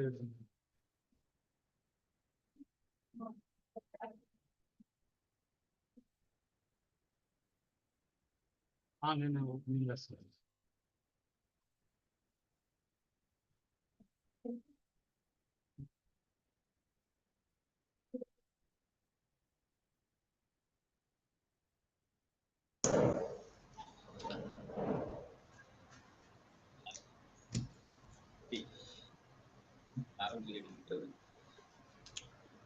Yeah, good morning to one and all. Please share PPT. Yeah, I am Professor Rajshekhar, Chairperson Board of Studies, Usmania University, Department of Zoology, and I would like to give topic on bioremediation, advancements and its impact on sustainable development of human. Nowadays, the sustainable development is very important when we are living in this environment. There are n number of pollutants which may cause air, water as well as the soil. So we need to have advancements in the bioremediation process of particularly the water bodies, wherein bioremediation is the process that uses living organisms such as microbes, fungi, plants to clean up contaminated soil and water, the other environment. But these bioremediation will transform pollutants into less toxic or harmless substances, which may restore the normalcy of the environment. And the mechanism is totally depend on the chemical reactions of that particular, the transformation of pollutant into less toxic or harmless substance. These are particularly when we introduce some plants that can be absorb or break down the pollutants through their roots only. So the bioremediation is the process where we have come across nowadays industrialization or urbanization is there are globalization. In fact, many industries are polluting air, water, as well as the soil, particularly in the water aquatic medium where the living organisms are not surviving with the pollution effect or toxic levels.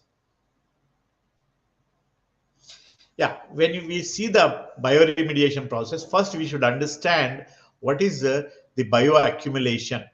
It is nothing but within a single organism which the tissue over a time it will intake exceed of very toxins which may not eliminate the rate as they are intake. At the same time, the bioaccumulation organisms absorb substances faster than it can be lost or eliminated by catabolism or excretion. So, in the meantime, the catabolism or excretion is the only source for the elimination of the toxins, but it is a very lesser when we compare to the intake of the oxygen or gradual buildup of oxygen takes place in the tissue. When we see this bioaccumulation, at the same time, after bioaccumulation, biomagnification is the process where the concentration of toxins at higher trophic levels, particularly higher up in the food chain. When we see this, the food chain, the water is having 0.003 ppm, where it is parts per million, which is enter into the food chain, and zooplanktons that will have a DDT intake about 0.04 ppm. When it is comes to next food chain level, that is small fishes, where the DDT may have zero point 0.5 ppm, and in larger fishes that is 2 ppm. And if you can see the predatory or the eagles are, they may have 5%. So the biomagnification is the process where the concentration of these toxicants will enhance from trophic level gradually and increases. Not only this DDT, apart from this, mercury is also one of the important heavy metal where the aquatic food chain is going to have the accumulation or biomagnification. Nowadays, the agriculture farmers are using pesticides where the runoff of the pesticides are accumulate in the aquatic bodies, wherein they enter into the fish tissue also. Apart from that, nowadays we are using even microplastics, which may have small particles which ingested by the planktons, wherein it is a source of the fish, the planktons, so that it is also entering into the fish tissue. This is a main. So now coming to an important mitigation measure, that is bioremediation is advanced and environmentally sustainable technology which utilize biological microorganisms to mitigate the pollution. This is only the one we can have cost effective and eco-friendly when we compare to other conventional methods. The main undercourse or under this growing importance of the bioremediation is because of the industrial effluents and contaminated soil and groundwater. These are the three major areas where we can address the bioremediation process, and which also helps in future advancement expected to enhance its efficiency and applicability in coming days. The second perspective of this bioremediation is in the recent advancements, AI as well as the biosensors are also explored for their potential, and revolutionize bioremediation and waste management is also an important aspect where in advancements, that is artificial intelligence and biosensors are exploring this bioremediation, which is also facilitates real-time monitoring and remote management of the all the air as well as the water, then the soil. And the AI enhance the data analysis, which predict modeling, and biosensors contribute to precise pollutant detection as well as environmental monitoring, where we can have the safeguard of the environment. If you can see the sources of these toxicants, there may be two types. One is the primary source and secondary source. When we are seeing this primary source, where we can have clothing in the water or the waste water treatments, or we can cosmetic industries and fishing industry, plastic manufacturers, and other uh, industries. But in secondary source, where we can have plastic breakdown by mechanical or absorption, then plastic degradation by the microorganisms, and the plastic breakdown by wave motion, and the fragmentation by UV and sunlight. These are the two important sources of these particular bioremediation process.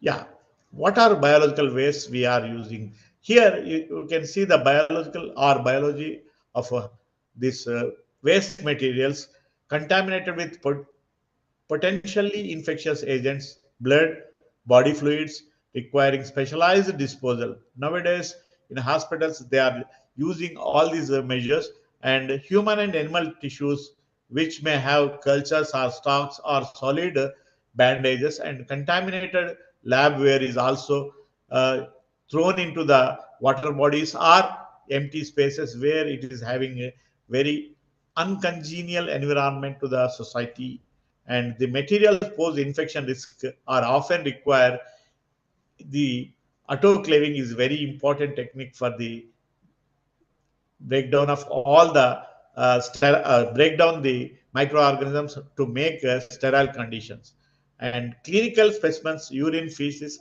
as well as blood, and all human and domestic animals are also biological waste, where we can also see the agriculture runoff and anatomical waste of animal carcasses, as well as radioactive materials and contaminated animal bedding is also the biological waste, where we can also safeguard the environment when we are throwing that particular biological waste into any kind of aquatic media. See, what are the benefits of effective waste management? Because if we can maintain the waste management properly, environmental protection, first one, then second one is resource recovery and recycling, then third one is economic benefits are also there, then fourth one, that is a public health improvement, then regulatory compliance is also the effective waste management benefits. When we see the several challenges or gaps persist in the application and hindering the its widespread adoption and efficacy. In the case of these, there are seven parameters which can have. First one is the complexity of contaminants. The second one is site heterogeneity, and third one is slow degradation rates, and fourth important, that is a limited applicability to certain contaminants. Then fifth one is the risk of secondary contaminations. Then sixth, that is the regulatory challenges. Seventh one is monitoring and verification is very important. And these are the challenges where we can discuss individually. First one is complexity of contaminants. Many contaminants is going to pollute a complex mixture of chemicals which may have heavy metals and persistent organic pollutants, and which may have a specialized microbial consortia and genetically engineered organisms are for effective degradation. In this, which arises mixture of diverse organic and inorganic emerging pollutants that are particularly FAAs, and the pharmaceuticals and microplastics are very important in the complexity of contaminants that interact the environment. When we see these types of contaminants which may have radionuclides and the trace metals, nutrients, and other inorganic compounds and organic compounds, along with the biological organisms. The contaminants are the agents which may have complexity. Just now I told you there may be moisture, atmospheric gases, and metallic particles, then the organic particles which may have even acid and bases, then refractory compounds also. The second challenge is site heterogeneity, where environmental conditions at contaminated sites can vary differently with different kinds of pH, temperature, moisture, and the nutrient availability. But however, these are also the bioremediation strategies that can adapt to those variations are the maintain consistent performance in considerable challenges are four important, that is molecular, cellular level, and tissue level, and clinical changes. So if we can see this slide is going to have clinical heterogeneity and cellular and molecular heterogeneity where we can have in the cancerous. Now the third challenge is a slow degradation rate, where it can have bioremediation process can be very slow, particularly for recycling of contaminants, and microorganisms may require time to adapt to the presence of contaminants and establish population capable of efficient degradation. Here you can see the microorganisms which may have adapt first, then presence, then it is going to establish in the pollution which may have the degradation efficiency. So it means that slow degradation rate is because of the first they have to present in that particular medium and establish their population, then the efficient degradation will take place. Additionally, the factors such as limited nutrients availability or toxic conditions can further slow down the degradation rates.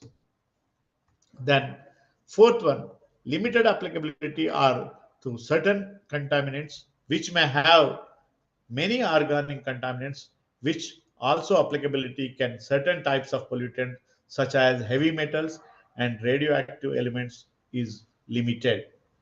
These contaminants may require alternative treatment approaches to integrating the bioremediation with other remediation techniques may necessary to comprehensive cleanup. See, if you see this, the effective heavy metal on the environment, there are four different types: soil, plant, and aquatic environment, and human being. When we see these four different kinds, it has impact on the entire society with the heavy metal uh, pollution into the environment. Next. See, it also helps, it also causes, heavy metals are also causes various diseases to human being, particularly the headache and respiratory illness or kidney changes or other kinds of disease, skin diseases. All these are because of these heavy metal pollution. When we see the harmful effects on environment, particularly by the arsenic, zinc, and lead, cadmium, and all other, it will have different kinds of magnification in the heavy metals where it requires remediation techniques. Otherwise, it will be going to have n number of illness or biological remediation is also very important in this. For what which we need two important, one is the phytoremediation and second one is the microbial bioremediation. So then fifth challenge is the risk of secondary contamination, where we can have this, it can result to the release of particularly degraded, intermediate, or transformation products. So which may also more toxic to mobile than the original contaminants, which also mitigate the risk of secondary contaminants is essential to ensure the bioremediation effect do not inadvertently worsen environmental conditions. So risk of secondary contaminations are very useful for the transformation of these products. Then regulatory challenges, where we can have the framework governing the use of bioremediation techniques vary between the regions and may present barriers to the implementation also. which ensures compliance with regulatory requirements, obtaining necessary permits, and addressing liability concerns can add complexity and cost to bioremediation projects.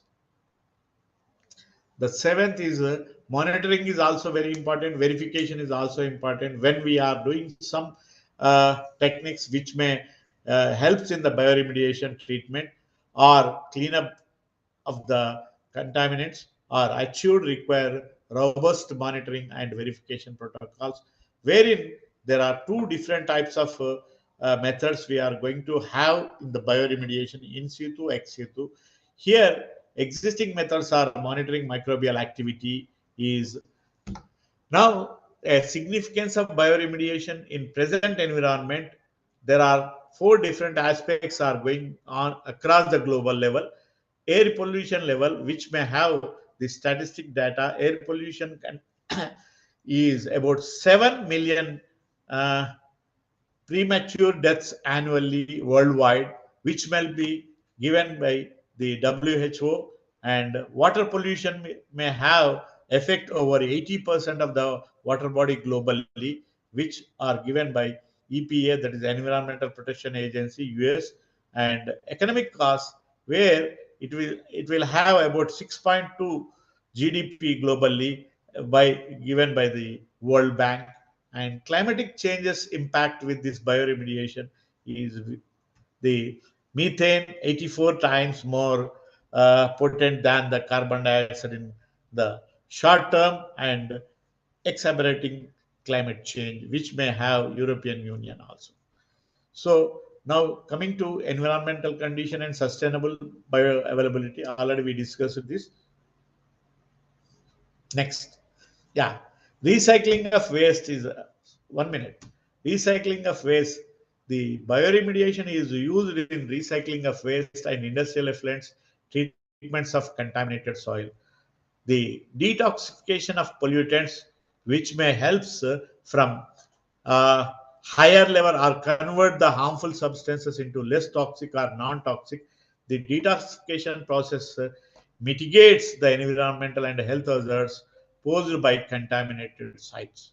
In this, mineralization of organic pollutants, where it complete mineralization with the organic pollutants, which involve in the carbon, hydrogen, and several other elements, along with the carbon dioxide, water, microbial biomes, thereby eliminating pollutants from the en- environment entirely.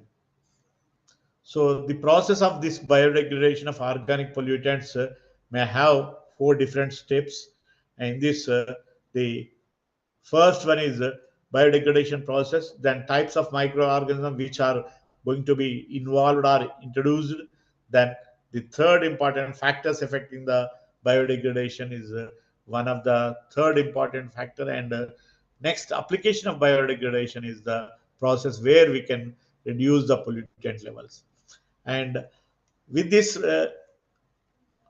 harmful toxicants to less toxic, we can restore the ecosystem in a such a way that the removing of contaminants that disrupt ecological balance, and bioremediation helps restore natural ecosystem, where the re-establishment of the conditions for necessary of the survival and growth of the various organisms, which promotes biodiversity and ecosystem health.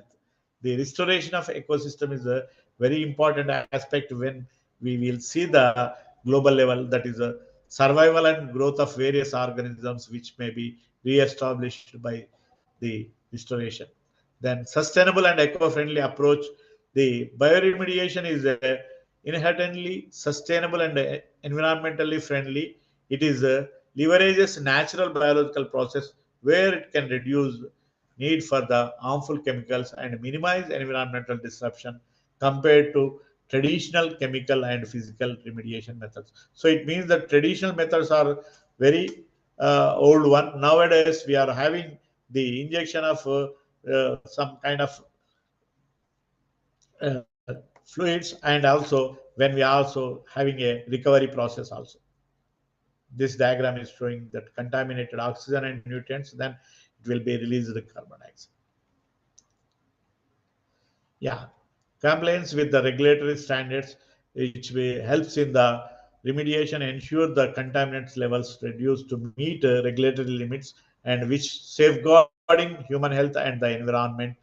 Or we can say that remediated sites for essential agriculture and industrial purposes.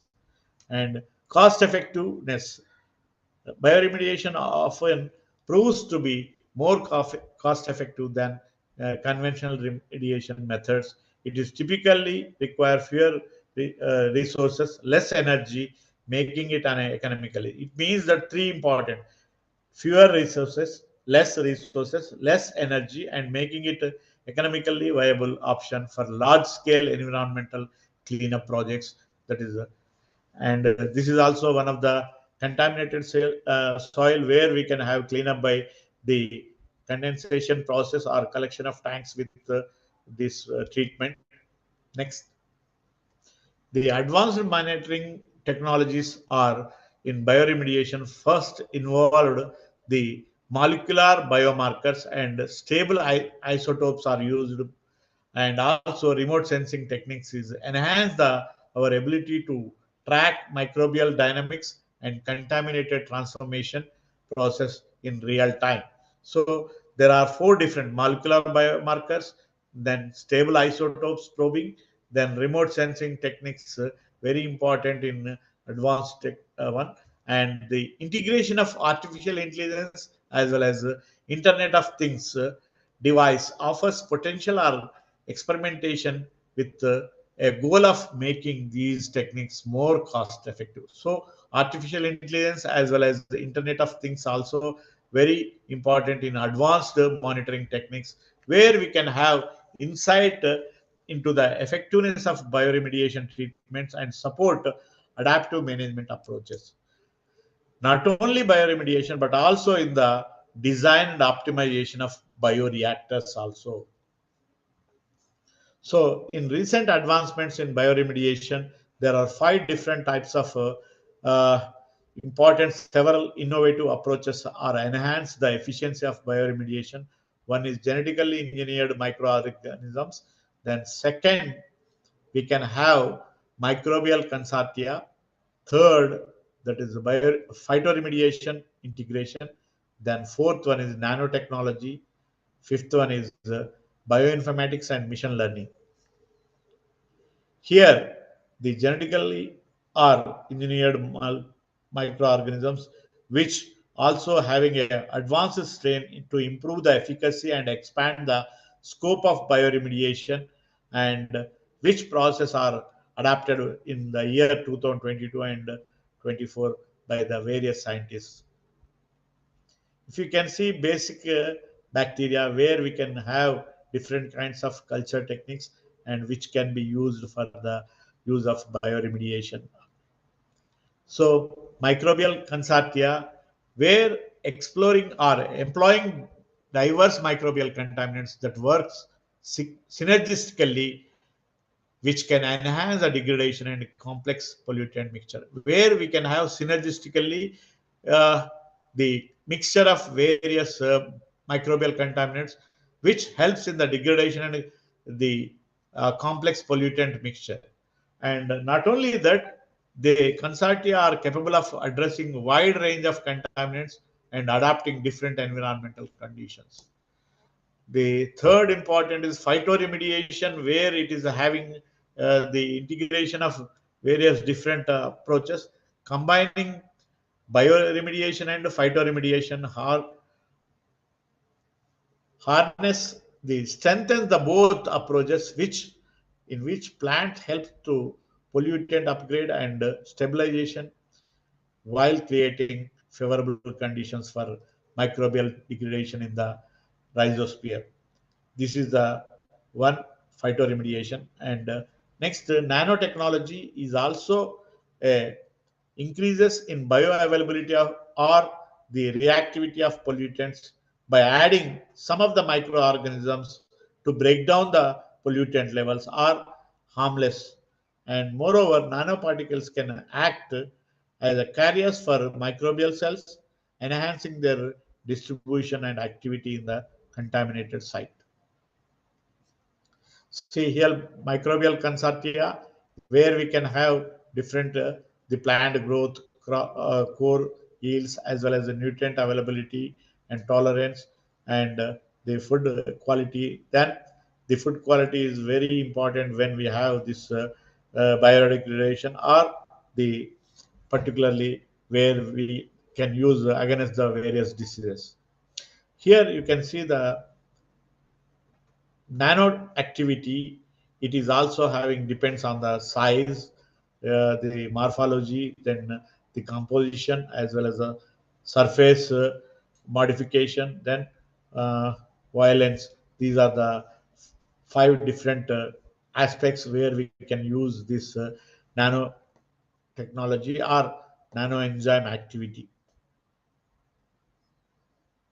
If you can see this bioremediation or phytoremediation, when it is going to synergical or synergistic, it is having a technique machine learning, where it is having a smart remediation system, as well as there are n number of challenges, as well as further directions, the data limitations, then model uncertainty, as well as the interpretability issues are also challenges, and future devices where enhancing AI models and integrating the IQTC or the perception with the remediations.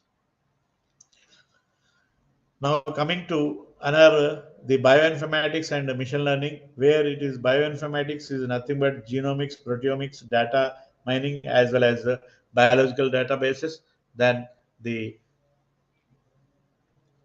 phytochemical availabilities. Next, same. Yeah, latest advancement, how the challenges can be taken. Microbial community engineering is very effective, where it can have increasing towards engineering complex microbial contaminants, which tailored to specific contaminants and environmental conditions. It can be degraded, uh, or the degradation capabilities and resilience to environment fluctuations. By designing microbial consortia with complementary metabolic pathways, and researchers can aim to achieve more efficient and robust the bioremediation of complex with contaminated mixture. Now, genome editing, as well as synthetic biology, where we can use the recent advancement, that is genome editing technology, exemplified by CRISPR-Cas, as well as Cas9 mediated functional gene editing, which have the transformed synthetic biology, where it can be innovation enable precise manipulation or microbial genome to enhance bioremediation capabilities. And the researchers can now engineer microorganisms with customized metabolic pathways optimized for degrading specific contaminants or adapt to varying environmental conditions. These are the by incorporating genetic modifications that boost enzymatic activity or the substrate specificity, which can also stress tolerance, and engineered microbes can be markedly enhanced by remediation efficiency or broaden the spectrum of treatable contaminants. The other techniques are omics technology, where we can have the metagenomics or metatranscriptomatics, as well as metaproteomics, which may have insight into the structure, function, and dynamics of microbial contaminants engaged in bioremediation. So the metagenomics, as well as metatranscriptomics, will help in the structure and function and dynamics of microbial contaminates, where it also scrutinizes the genetic and transcriptional or protein level response of various microbial consortia. Environmental cues or researchers can pinpoint crucial genes or pathways, regulatory mechanisms involved in the contaminated degradation, where it is also having a understanding to facilitate more informed development with bioremediation strategies and refinement to treatment conditions as well as the prediction ecosystem. It is also helps in the bioremediation system or the bioelectrochemical system where it is also integrate microbial metabolism with electrochemical process to improve efficiency in the contaminated removal of removal of contaminants and energy recovery. So it means that the bioelectrical electrochemical system is very important to integrate microbial metabolism as well as electrochemical process. It also helps to catalyze redox reactions on electrode surface and generating electrical currents, which also give or drive contaminant degradation or facilitate electron transfer to external acceptor. So it means that the bioelectrochemical system helps to control microbial community composition as well as metabolic pathways, where it can also reduce the activity of the microbial activity. And further, it is also coupled with renewable energy source like solar and wind power to achieve energy neutral as well as energy, even energy positive bioremediation process. Then coming to nanobiotechnology, in the nanobiotechnology, it is also applicable or the nanoparticles or nano composites to enhance the efficiency or the specificity of bioremediation process, where we can use n number of delivering nutrients, electron acceptors, and immobilizing microbial cells in contaminated environment. Thereby, it also improving mass transfer rates and microbial activity. So this nanotechnology is also having the catalyze or facilitate chemical reactions involved in contaminated degradation, which acting as a nanoenzyme as well as photocatalyst under specific environmental conditions. This is also having a potential environmental risk impact or risk associated with the use of nanomaterials in bioremediation require careful consideration or mitigation strategies. So it is also having one of the important and recent advances in bioremediation or implementation in live scenario. There are different types of industries are where we can use bioremediation, in particularly oil spill cleanup with microbes. If you can see from 2010 onwards, the oil spill in the Gulf of Mexico is given with a certain bacteria which will be studied and demonstrated, which also having degradation of hydrocarbon found in the crude oil, or we can significantly aiding in the cleanup of efforts with the bacteria, those bacteria and fungi. If you can see oil eating microbes, primarily bacteria and fungi that are the Alcinovirax and Pseudomonas and Cycloclasticus, which are specialized microorganisms which helps in the naturally consume hydrocarbons and break down the crucial oil into harmless carbon dioxide and water. It means that these are the microorganisms, bacteria and fungi, Alcinovirax and Pseudomonas and Cycloclastis or helps in the oil spill cleanup of bacteria. Now coming to heavy metal remediation using plants, where the as I already told you, phytoremediation is a very important where it can have the extraction of contaminants from the soil and water as the attention. Its effectiveness in addressing heavy metal pollution, particularly Yang et al. 2022 reviewed the utilization of plants such as sunflowers, vivelos, and Indian mustard are absorbing heavy metals such as lead, arsenic, and cadmium from polluted sites. It means that sunflower, vivelos, and Indian mustard helps in the heavy metal remediation.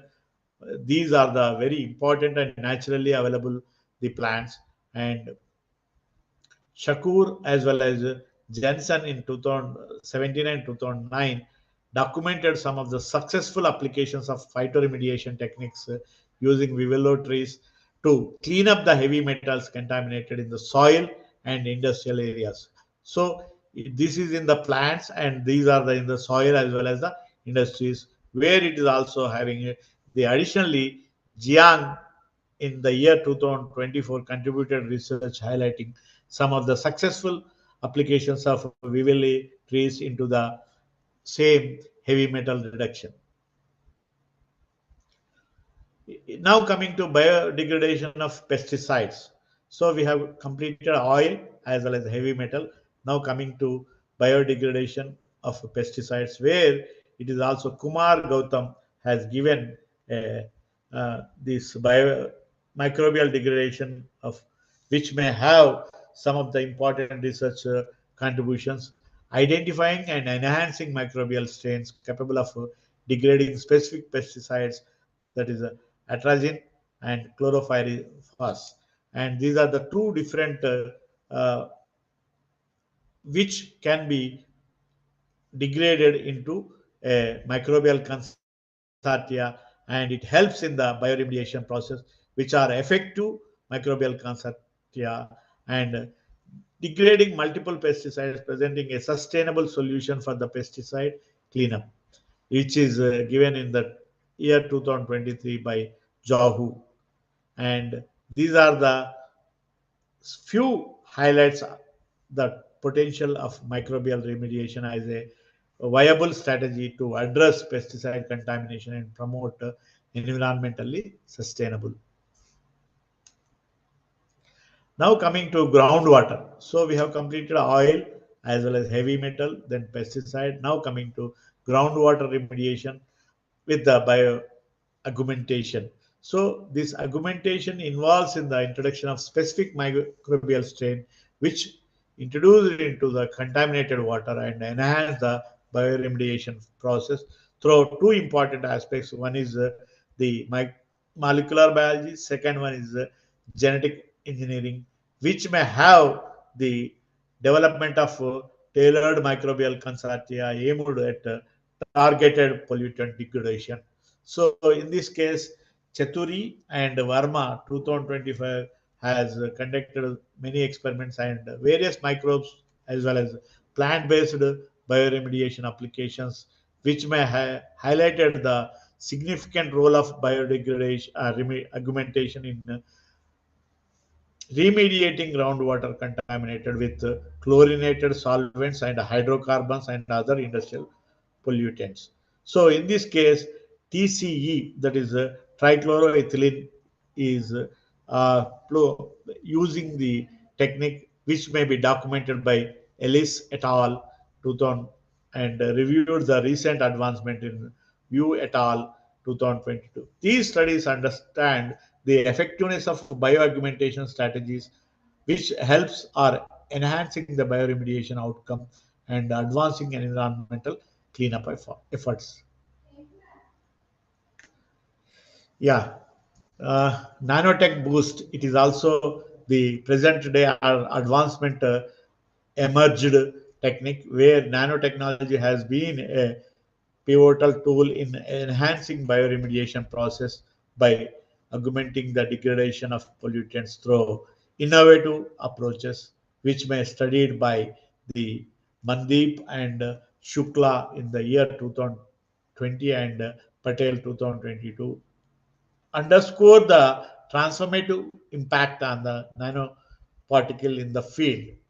And if you can see the other scientists, the nanoparticles may multifaceted role in the bioremediation, which also facilitating the delivery of nutrients or electron acceptors to microbial contaminant communities, thereby they enhancing the metabolic activities and optimizing pollutants, which is given by Tanga Velu as well as Virang one, as well as some of the interesting nanoparticle possess intrinsic and properties which enable them to interact directly and contaminates, thereby increasing bioavailability and susceptibility to enzymatic breakdown of microorganisms is reported by uh, Hidden Germanium.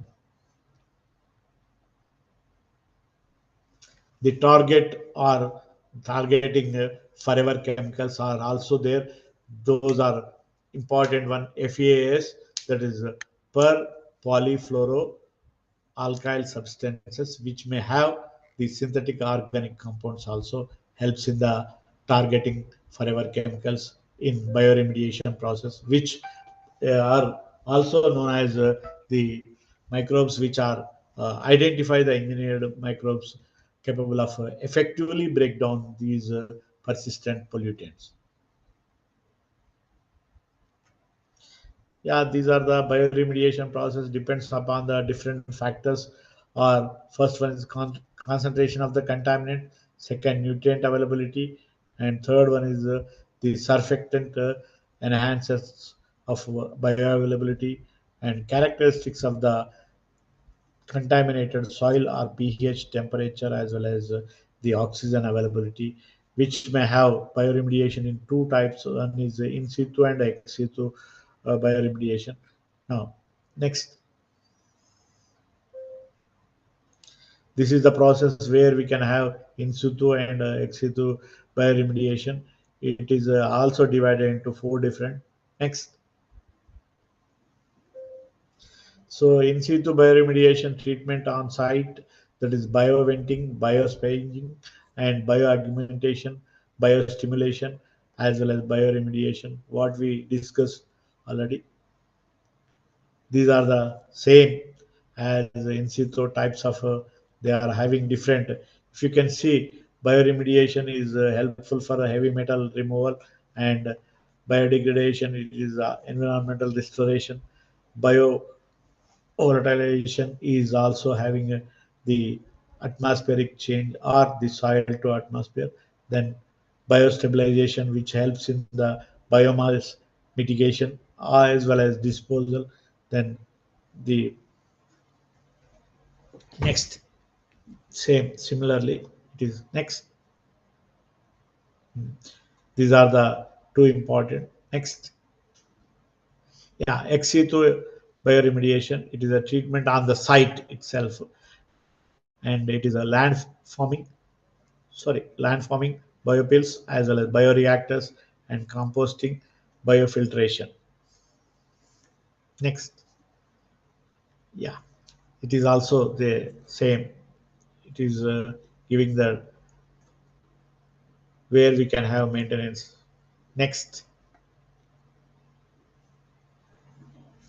Yeah, the Internet of Things, as well as artificial intelligence and biosensors of in bioremediation. Particularly, these are only the bioremediation measures which may have waste management, represents a transformative approach to environmental sustainability, and they may have more efficient and precise and effective process where it can be used further our future perspectives. So strategies of bioremediation.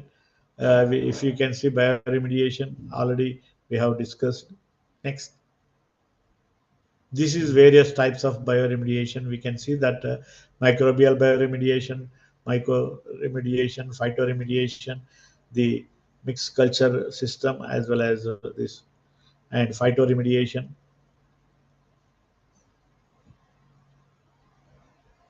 Next.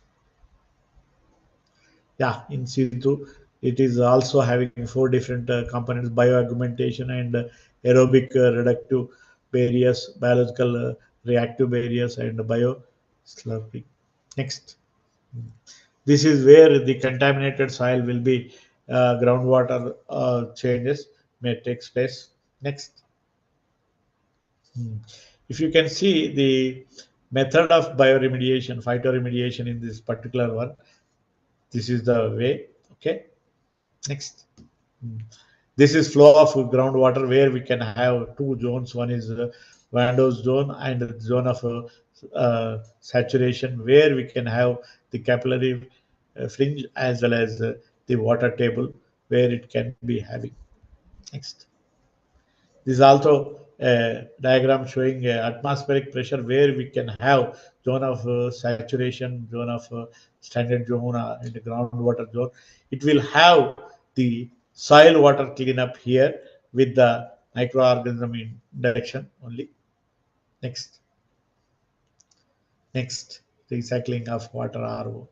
The Internet things of in bioremediation and waste management where we can have next one. Hmm. Yeah, 1 minute, 1 minute. Here you can see this biosensors in bioremediation or waste management play a crucial role in detecting or measuring the pollutants with high sensitivity and specificity. Biosensors are helps in high sensitivity and specificity. These sensors will use as biological recognition elements like enzymes, antibodies, and nucleic acids. These are only monitor the activity and viability of microorganisms used in bioremediation, which ensuring the functions optimally to degrade pollutants. These are also continuously track environmental conditions such as providing data that can be used to adjust bioremediation strategies in real time. And these future prospects include the development of integrated sensors network, which combining multiple biosensors to provide comprehensive monitoring as well as value of these pollutants bioremediation. Next, integration and synergies. Okay. Next. Yeah, when we talk about the artificial intelligence, where we can have the vision that microorganisms which may have pollutants and where the membranes which may have a clean water, then it is having a cost reduction as well as a process stability that will be sustainable development. In the case, the membrane bioreactive is very important. Now, coming to an important comparative analysis of various the major bioremediation projects are going on in the globe, that is Cymbrium, which may remediation of pollutants, which also having three different. Next,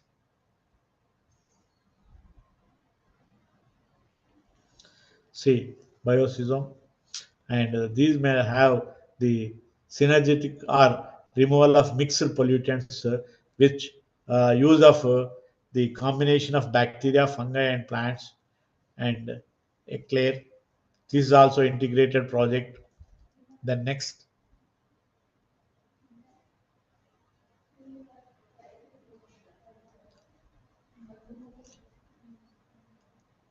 this is in situ bioremediation where we can have. Next, it is also having three different physical, electrical, and chemical processes where it can have insufficient the precision of environmental biotechnologies could impede efforts to remove and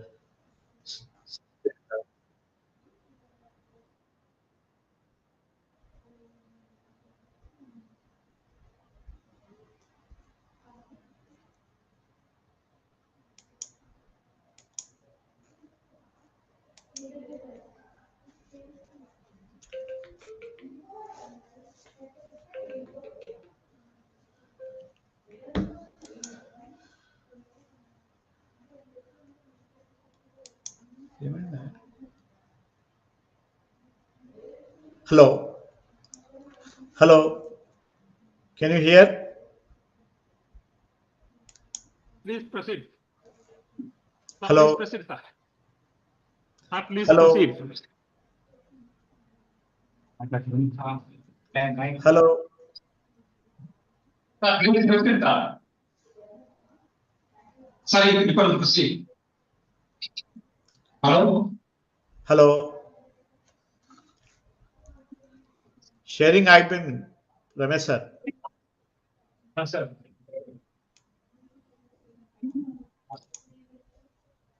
Hello.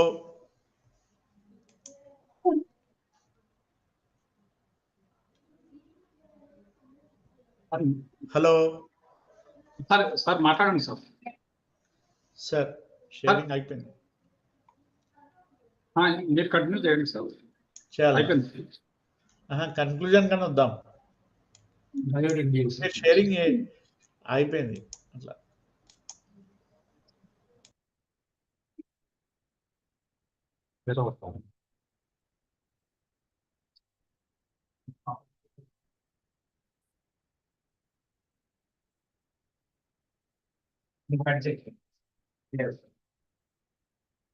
ఇప్పుడు కనిపిస్తుంది sir.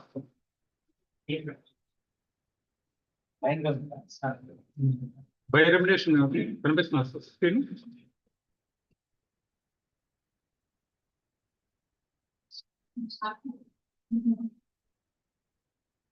సరే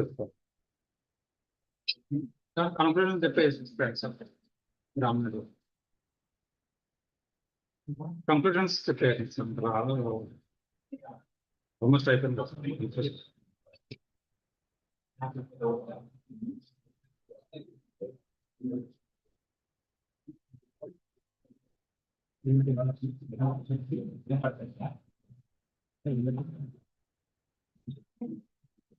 unmute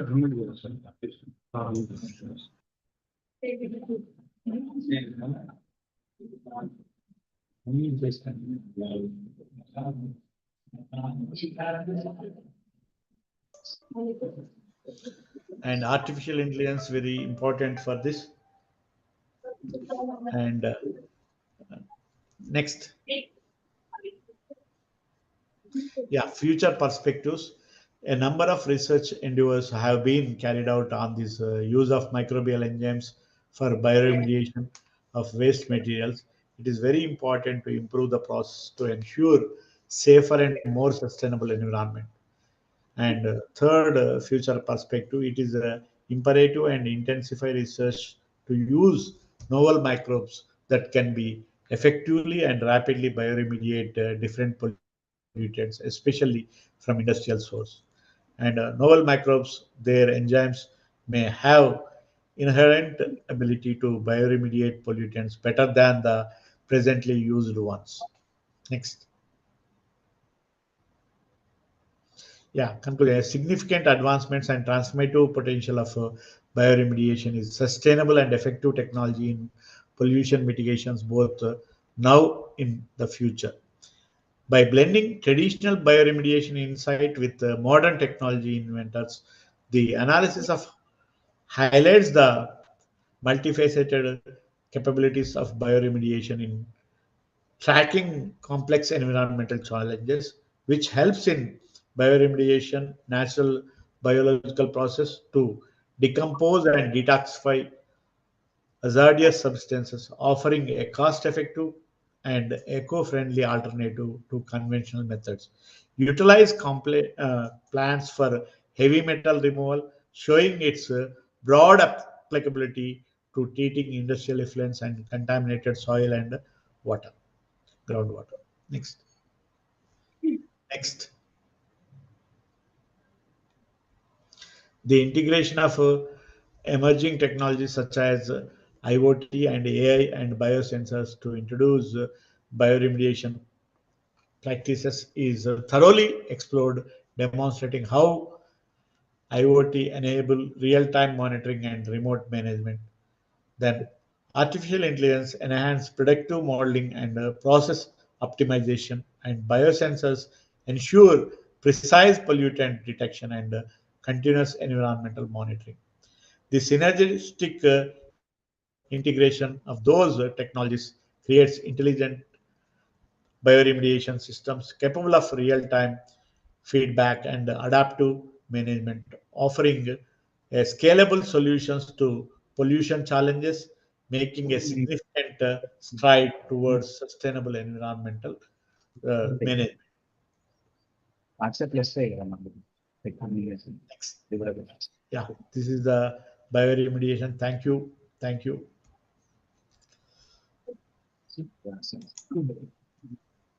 So thank you, sir. So I very much thankful to Professor Rajshekhar, sir. So sir, in spite of his busy schedule, he has given time for us. So sir is associated with very number of agencies. He is associated with the pollution board of what to say India and Telangana also. In spite of his schedule, so he has given time for us. Actually, so Sir has given his time and he is able to give a elaborate information about bioremediation. Sir has covered in detail about bioaccumulation, biomagnification, detoxification, and recent technologies also with respect to bioremediation. Sir has touched AI, artificial intelligence, IoT, and nanotechnology and groundwater, but and even pesticides, different aspects of pollution are assessed, and how it will be bioremediation will be done for that. All aspects as covered. And sir, I am very much thankful to you, sir, for giving us time and connecting to us and giving a valuable information to us and all the participants, sir. So it is very much informative, sir. So actually, this is what nowadays bioremediation is a hot topic where in which the pollution. So where in which pollution is, we are getting polluted. But the thing is that the next step is how you have to get out of the pollution. So there lies the bioremediation. So you have given the right concept, sir. So where in which it is very much valuable for all the participants, sir. Thank you a lot, sir. Once again, thank you, sir. Thank you, sir. Thanks.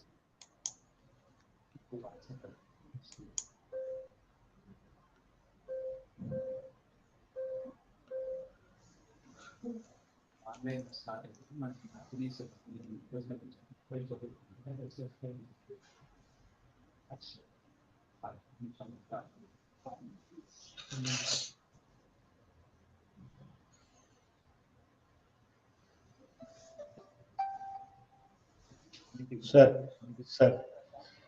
Okay, okay. Thank you. పర్వాలేదు. Okay పర్లేదు పర్లేదు పర్లేదు. Okay okay okay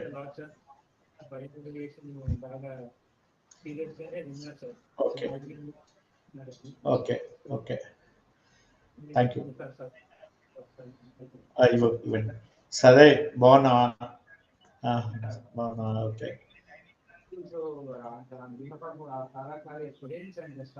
thank you thank you.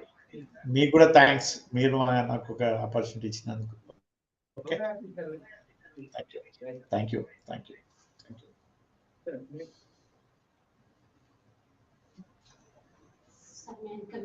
రండి. Good afternoon sir. Good afternoon. బాగున్నారా sir? బాగున్నాను, చెప్పమ్మా. Sir ఏం లేదు, ఇంతకు ముందు కూడా మిమ్మల్ని కలిసాను కదా, నా థీసిస్ ఇంకా డిస్పాచ్ అవ్వలేదు సార్. నేను 2 సార్లు చెప్పినాను. ఈ రోజు కూడా వెళ్ళొచ్చాను సార్ ఇంతకు ముందే. వాళ్ళు ఎవరు ఎక్స్పెక్టెన్సీ ఇవ్వట్లేదు అన్నట్టు అంటున్నారు సార్. కొత్తది పంపించమంటావా? మరి నేను పంపించాలనా? మీ మేడం ఇచ్చింది పంపించిన, మరి ఇవ్వలేదంటే కొత్తది ఇస్తా. మళ్ళీ డిఆర్సీలో పెట్టి ఇవ్వాలి. చేస్తా రేపు మీటింగ్ పెట్టి. మీ మేడం కూడా చెప్పు, సార్ కొత్త లిస్ట్ పంపుతాను అని చెప్పు. సరే సార్, చెప్తాను sir. Okay, thank you sir.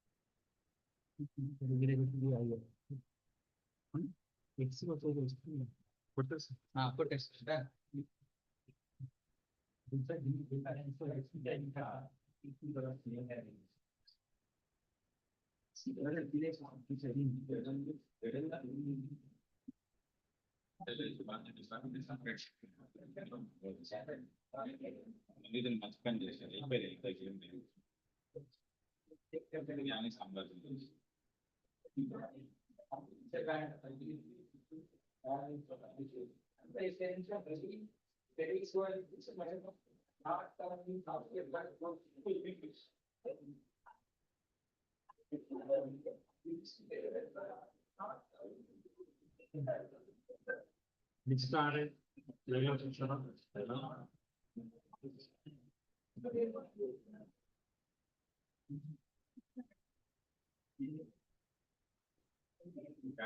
Panchayat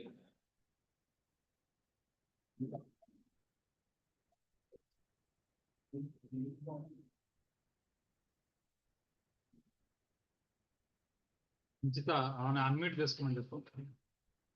నిశ్చితాన్ని unmute చేసుకోమని. Nischita madam, you can unmute your self.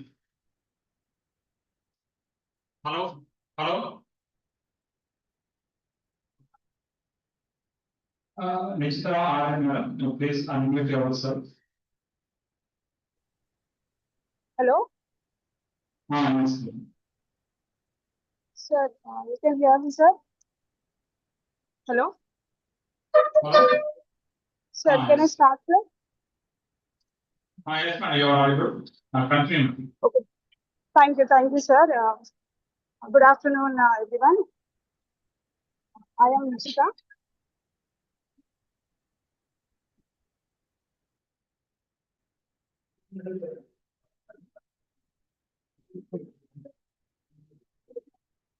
మళ్ళీ unmute చేస్తే.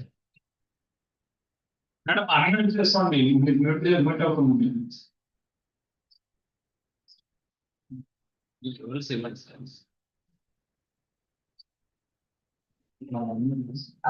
sir. Yes, ma'am. Sir, good afternoon. I am Nishita. Presentation, sir. It is on success and involvement of artificial intelligence. So this is this presentation is from microbiology department, Osmania University, sir. I'm working under Professor Sandhya Gurugula. Sir, to start this, sir, sepsis, we are working on sepsis and its biomarkers. We have isolated few biomarkers.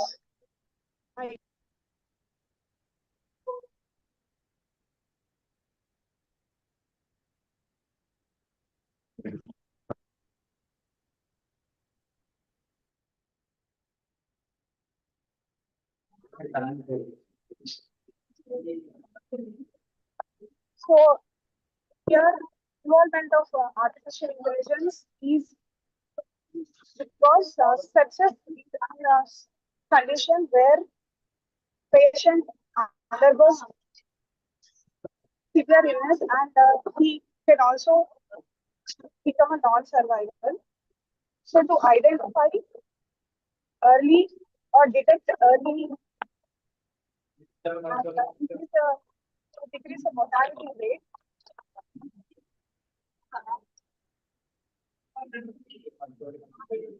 The biomarkers alone are not sufficient. So for that, certain biomarkers are given like C-reactive proteins, procalcitonin, interleukin 6, and the serum lactate.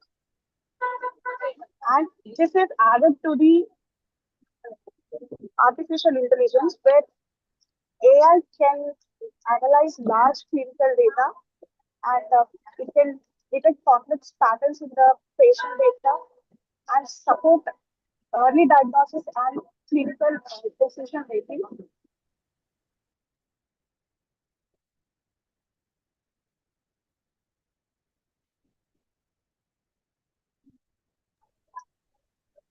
So the models being employed are logical regressions. Here in the logical regression, you can tell whether a patient is going to develop sepsis or not. Probability is tested. Random forest can predict whether the septic patient is undergoing will be survival or non-survival, and support vector machines are those which will separate data into sepsis and non-sepsis groups, and neutral networks are based on the complex patterns from large databases where the patient can be analyzed and treated well before he undergoes a critical illness. So with this studies, clinical benefits are provided by early detection of sepsis and improved risk predictions, better patient management, and potential reduction in the mortality.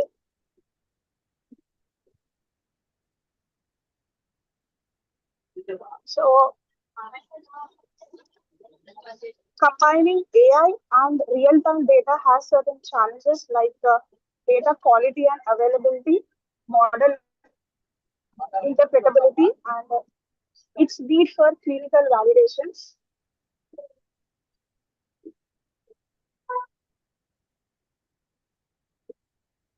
So I I can conclude that AI offers a promising tool for early sepsis detection because it is said that in India alone, more than 100 people die per every hour because of the delay in the sepsis detection. Integration of biomarkers and machine learning will improve the diagnosis and it can future the research needed for clinical implementations. Thank you, sir. This is from my side.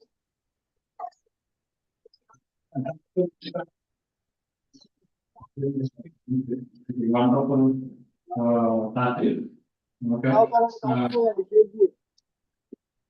And next, Sunny Dahan.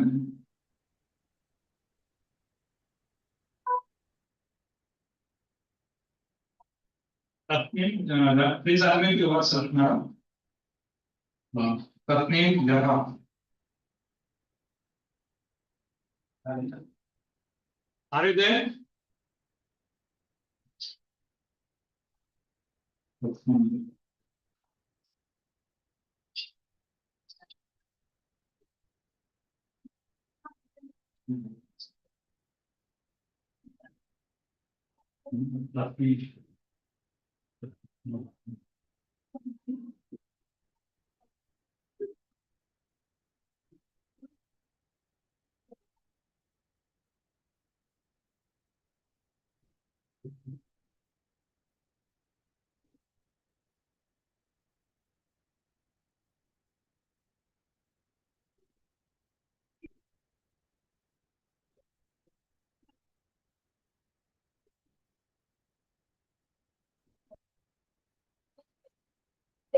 Hello.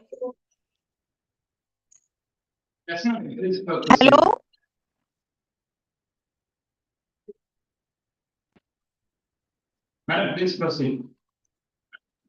Yes, sir. We are starting, sir.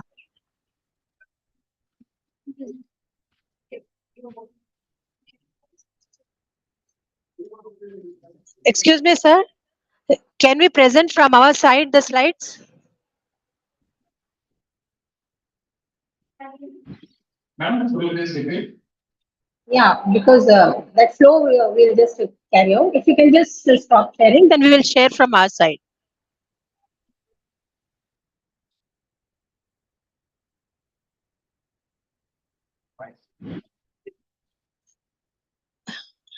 Right, sir. Thank you.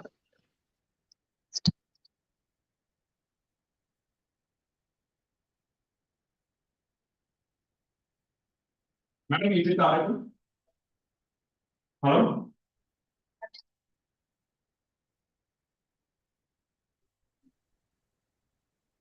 Sir, screen is visible, sir.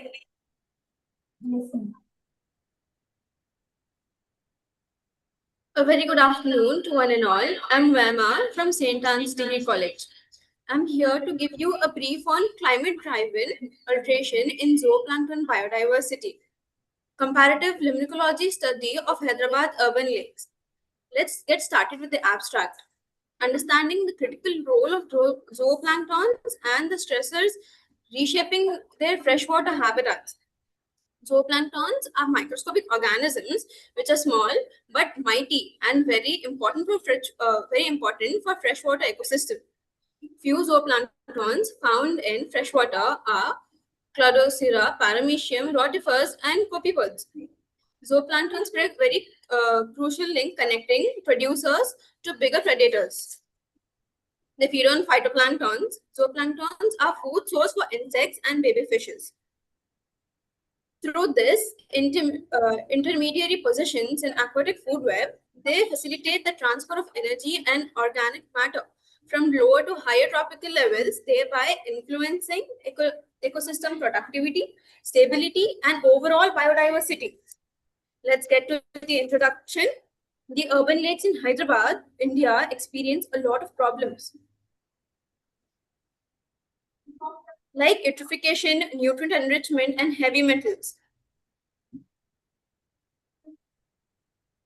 Contaminant and contamination. Over the years, zooplankton's grazing efficiency, reproduction, and survival are affected by these issues.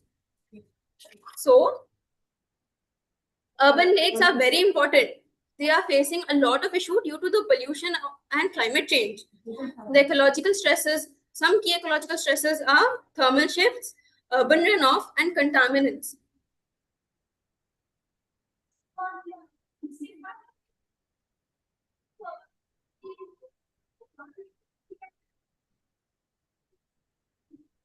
Give me a second.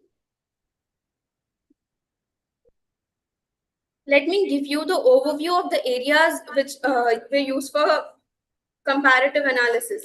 Himayat Sagar, it is a mesotrophic urban reservoir constructed in 1927 across a tributary of Musi River.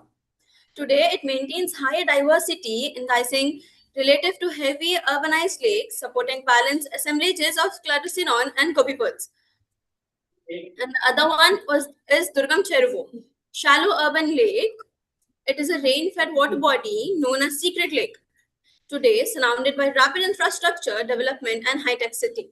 It is heavily influenced by urban runoff and persistent cyanobacterial blooms. Its severely altered ecosystem provides a stark contrast to mesomorphic environments. Methodological approaches is done by field sampling. Methodological approaches are done by field sampling, chemical analysis, microscopic study, and qualitative analysis. The physiochemical parameters were identified taking samples from both lakes by doing qualitative estimation of carbonates, bicarbonates, pH, chlorides, and dissolved oxygen. The physicochemical analysis is shown in this table. Sample 1, that is Himayat Sagar, and sample 2, that is Durgam Cheruvu. This is a comparative qualitative analysis. This physicochemical disparities are being shown. Elevated chlorides and depleted oxygen in Durgam Cheruvu signifies severe environmental degradations. The biological observations. In these water samples, zooplanktons are observed. Himayat Sagar, that is sample 1, Cladocera, Copepods, Daphnia, and Rotifera were observed. Whereas in Durgam Cheruvu, that is sample 2, Cladocera, Copepods, and Protozoa paramecium prominent are observed. Here are some significance of the zooplanktons found. As rotifers, they are sensitive bioindicators. They also act as toxicity testing, organic matter processing. Cladocerans are also bioindicators, ecosystem sanitizers, acts as trophic link, and are also algal blooms controllers. Copepods plays a key role in biocontrol agent, bioaccumulation, exotoxicology, etc. Critical indicators. As we can see that critically low oxygen level, stress, and diminished zooplankton population, shifting the ecosystem towards a smaller tolerant taxa, are seen in Durgam Cheruvu, that is sample 2, which is 4.4 mg per liter. And also elevated chloride levels are seen, which leads to disrupt osmoregulation and metabolic process, significantly impairing reproductive success and survival.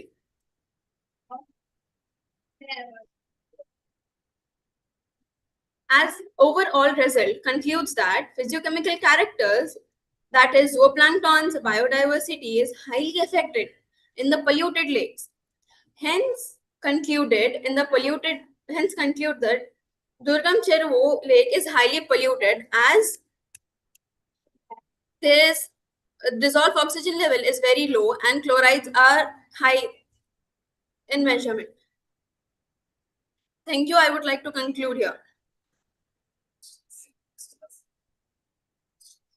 Any questions?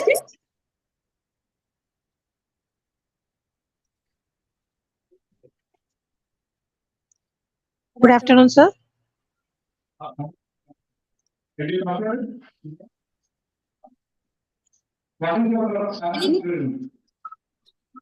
So your voice is not audible, sir. Thank you very much. Okay, next can. Yes, sir. Next. We are presenting from here.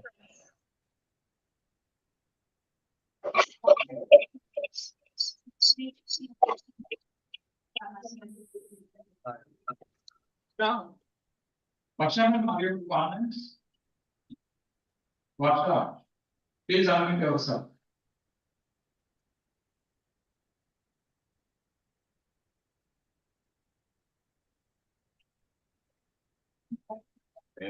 వేరే దాంట్లో అలా పేరు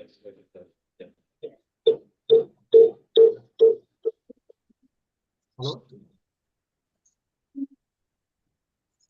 Yes, Anand, Everyone.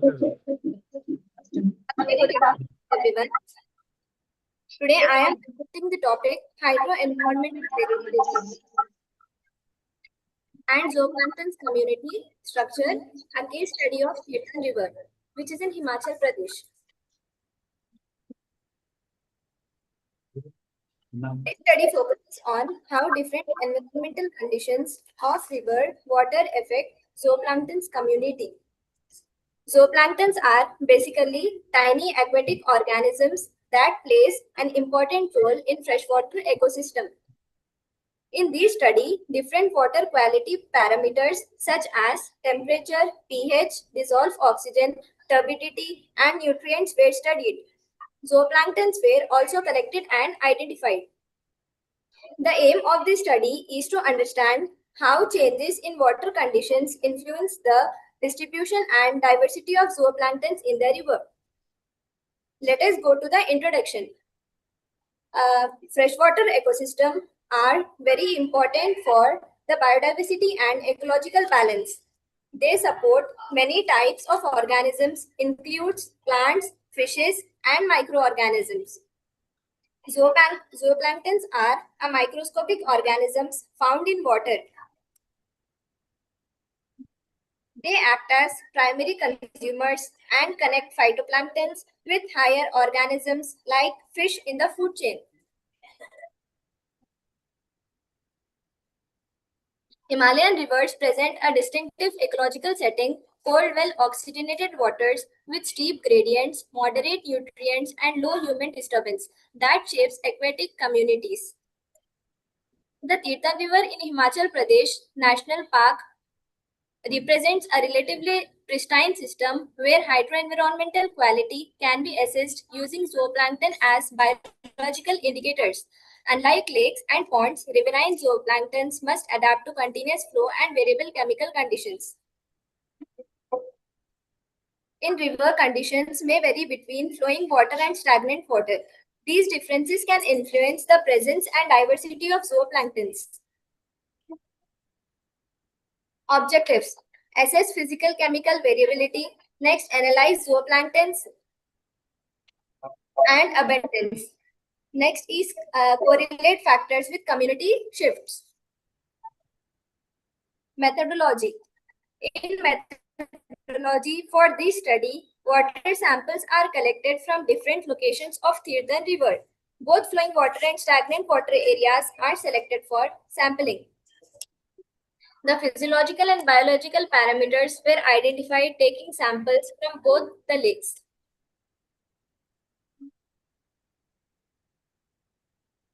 These collected samples were then observed under the microscope to identify different types of zooplanktons present in the river.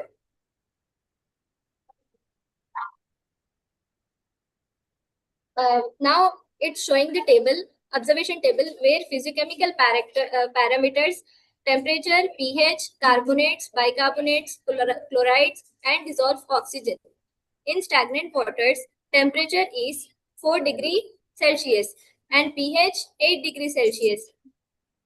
Carbonates 5 mg per liter, bicarbonate 30 mg per liter, chlorides is 3 mg per liter, and dissolved oxygen is 7 mg per liter. When compared to flowing waters, temperature is higher than stagnant waters. By comparing these tables, in flowing water, the water quality characteristics of stagnant and flowing water in the Tirthan River shows slight variation. Flowing water recorded a slightly higher temperature than stagnant water, while the pH remained the same. Table 1 shows physiochemical characters of Tirthan River in stagnant water. This pie chart shows the zooplankton community profile. where rotifers is observed 55%, Copepoda is 25%, Cladocera is 15%, and Protozoa is 5%. The dominant group which I observed in this sample is Rotifera. Rotifera are the most diverse group in the Tirthan River. Dominance is a result of high tolerance to varying velocities and rapid turnover rates, indicating the cold water adaptations. Next is discussion. In discussion, physiochemical characters for flowing water and stagnant water of Tirthan River was identified. It was found that in stagnant water, the temperature, pH, carbonates, bicarbonates, and chlorides and oxygen in the stagnant river water is less when compared to flowing water. The difference is due to first, lack of water movement, second, lower dissolved oxygen, and third one is reduced interaction with surroundings. The zooplankton's biodiversity is also compared, and in stagnant waters, quantitatively less number of zooplanktons were observed when compared to flowing waters. Lastly, I conclude with hydro-environmental factors play an important role in shaping the structure and distribution of zooplankton's community in freshwater ecosystem such as the Tirthan rivers. Flowing water generally contain higher dissolved oxygen, while stagnant water may have higher nutrient accumulation. These environmental differences affect the diversity and abundance of zooplanktons. Therefore, zooplanktons can be used as important indicators of water quality and ecosystem health. This study helps to understand freshwater biodiversity and can support better conservation and management of river ecosystem. Thank you. Any questions? Thank you, Akshay. The participants can ask. Hello, sir. Okay, thank you, Dr. Miriam. The next participant is Rushda.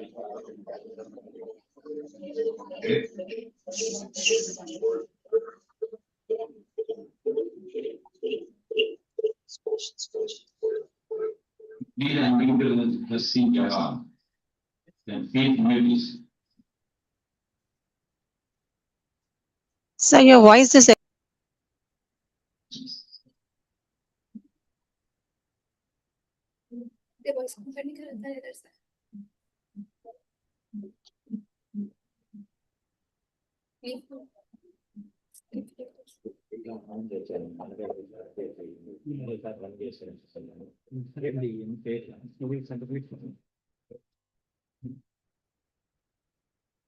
Next one, process. Okay. Hello, sir. Varsha is there.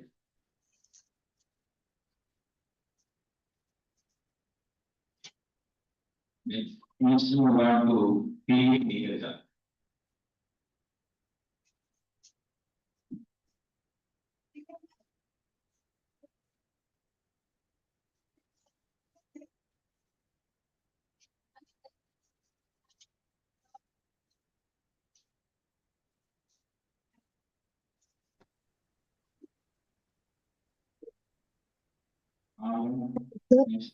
Can I present?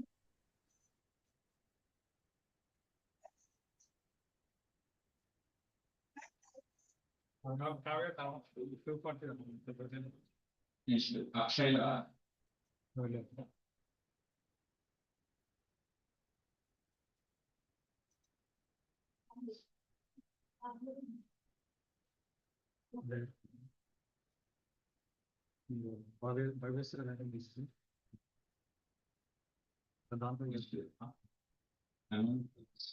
Ananda Lakshmi.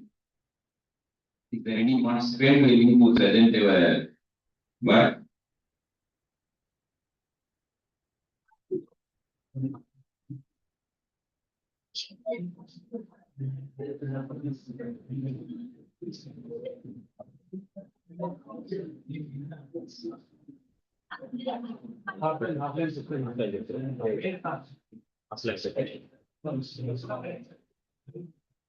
Now we are moving to one offline presentation, you said.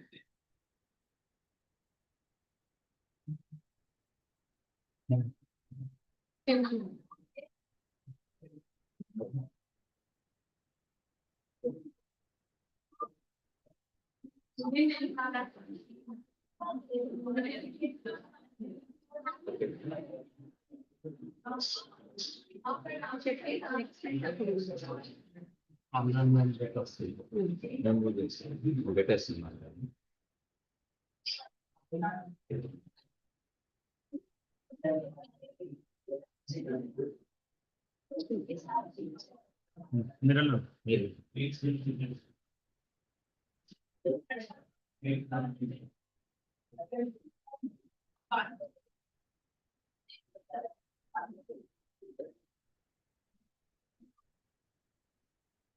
Good afternoon, all of you. Now today I am going to present the paper on sustainable agriculture and smart farming technologies.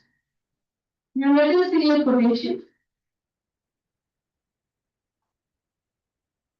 Right.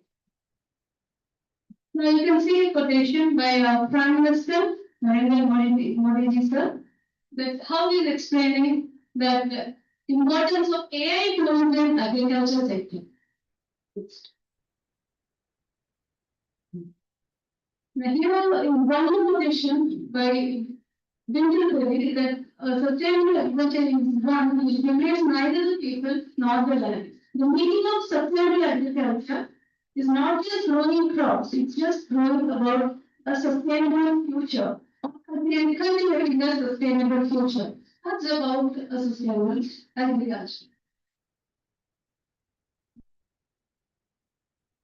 The conservation agenda, where we can see the principles of sustainable agriculture. You see what is the meaning of sustainable agriculture and smart farming technology. They are integrated with each other, and the case study from our country and from international other countries, and what are the challenges we face in this particular sector, and what are the innovations in this agriculture sector, and how to build a convenient ecosystem. We know that India is basically an agricultural country, and most of its natural income we get from agricultural sector. So we must really focus on that basics where agriculture community lies actually. So from ancient period onwards, we are cultivating different types of crops. Now here, the contribution by R&D work with research and development work mainly focus on sustainable agriculture practices. A very approach towards development of mankind, which is very feasible to raise the standards of living of our people. Now, do you know what is sustainable agriculture? Do you ever heard this word sustainable agriculture? Yes. There is a way of farming that meets the demands of the present day economy without compromising the future generations to meet their own needs. That is called as sustainable agriculture. Now, do you find any other what are sustainable agriculture practices in India? They are crop rotation, okay, agroforestry there, then climate change, which is also mainly in the agriculture sector. Okay, now with every growing population, we need to increase our food system actually. Okay, why do we have focus on agriculture? Because of growing population. To meet the demands of the population, we have to more focus on agriculture sector. Okay. Now here, when we integrate the agriculture sector along with smart farming technology, what do you mean by smart farming technology? Actually, you can know about what is sustainable agriculture, crop rotation, agroforestry, usage of renewable resources and whatnot. Now, what do you mean by smart farming technologies? Okay, such as the usage of drones, or you may be say AI tools, robotics and automation. So all these tools must be integrated in agriculture sector so that we can enhance our productivity, retain our food security in our country. Then only you can feed the population. So the basic aim of integrating both sustainable agriculture and smart farming technologies is to feed our global population by 2050. That is the basic criteria. So let us see what is the agriculture 4.0. Now, agriculture 4.0 is the biggest revolution in the field of agriculture. You might have forgot about what is the first revolution when it started actually. Agriculture 1.0 when it started. It dates back before 10,000 BC. Okay, where people were hunting actually. During the time they don't know about the agriculture. From hunting, they have transitioned to settled agriculture. Okay, that began around 2000 BC. That is agriculture 1.0. That is the first revolution in agriculture sector. Okay, and the second revolution is the industrial revolution in agriculture sector. It started in the year 18th to 19th century. Around that it has been started. Okay, and the third phase of agriculture, industrial revolution, was in the field of agriculture itself. That is green revolution. You are aware of green revolution. Okay, who studied green revolution? MS Formula. Okay, so that was the third revolution in agriculture. Now, this is the era of agriculture 4.0. Now, this is the era of agriculture 4.0. The key technologies in agriculture 4.0 is nothing but is the fourth greatest revolution in the field of agriculture, which integrates AI tools actually. In this present generation, when the AI tools are being integrated along with the sustainable agriculture, then we can only wonders. Now, these are the technologies of 4.0 agriculture tools. Technology, AI tools, using of drones. Okay, robotics and automation, GPS technology, GPS tracking, wherever the crops are there, based on climate conditions, they would use all these tools in every sector. Most of the farmers are using in many parts of our country, but it's not fully implemented in all the places in villages all over. We have to do this. Now let us see a case study from our country only. That is 60 countries. India is fully organic state. Okay, it is this is given by Food and Agriculture Organization. So this state has implemented fully organic state. It has not used any of the chemical fertilizers in this agriculture. Whatever it has grown itself, whatever crops are there, whether it be coffee, whatever crops are being grown. They have not used any of the chemical fertilizers in the industry. That's why they have been awarded as fully organic state in our country. It's approved by International Organization also. That second, even Karnataka, Andhra Pradesh, Kerala, Uttar Pradesh, Haryana, even our states have implemented some of the AI tools. Okay, not all actually, but some of the AI tools.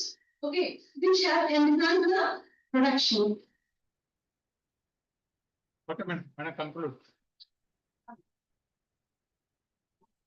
So, one of the basic what I said, in the agriculture 4.0, most of the Microsoft companies have been collaborated with INSEAD. They have developed AI manufacturing and they have implemented in raising the crop of brown milk in Andhra Pradesh. That is a milk case study.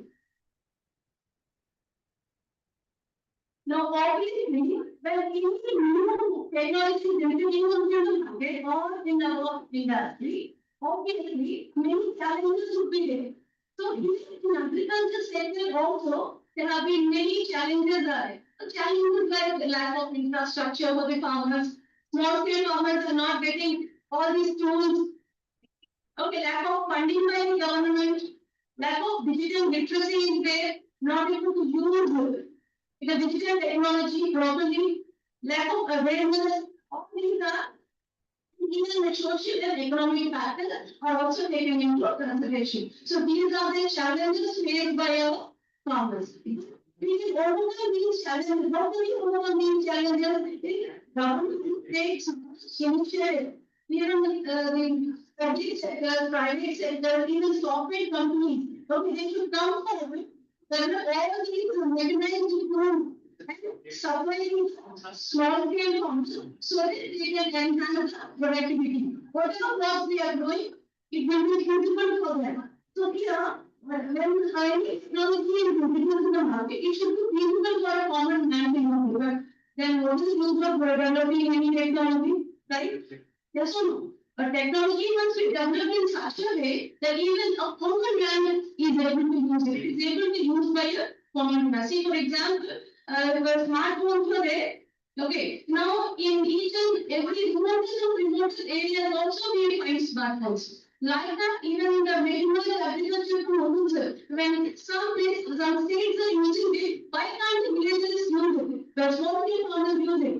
So it is the responsibility of our government to take much more initiative and invest much in agriculture sector so that even the small scale farmers and all farmers can use it readily.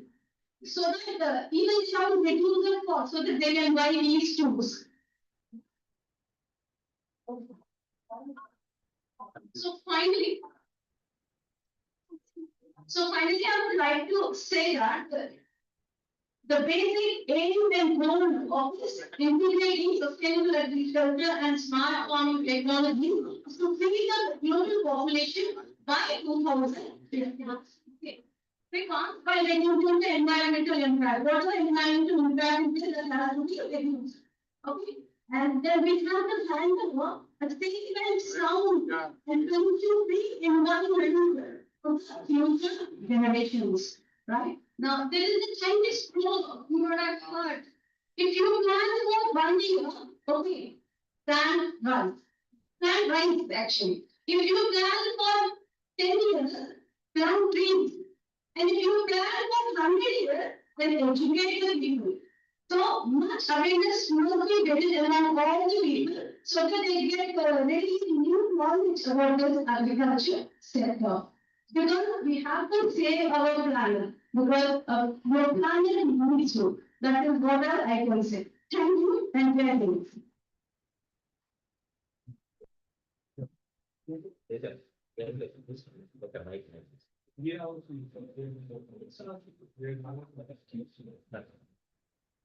Online presentation. So thank you, Vanessa. Now, just now she completed her talk in the first year teaching started by one event teaching college, Sarpina. So we have enjoyed all these sessions. Next on, anybody online presentations are there? Are you presented? Anybody offering are ready? Yes, you can come and start your presentation. Online presentation preference or online Kavya. My name is Priyadashni. Sir, my name is Priyadashni.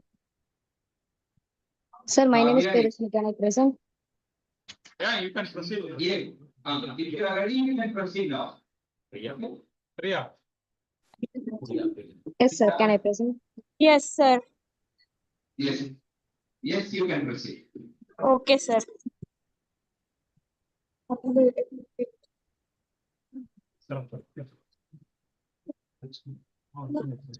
So my screen is visible or not?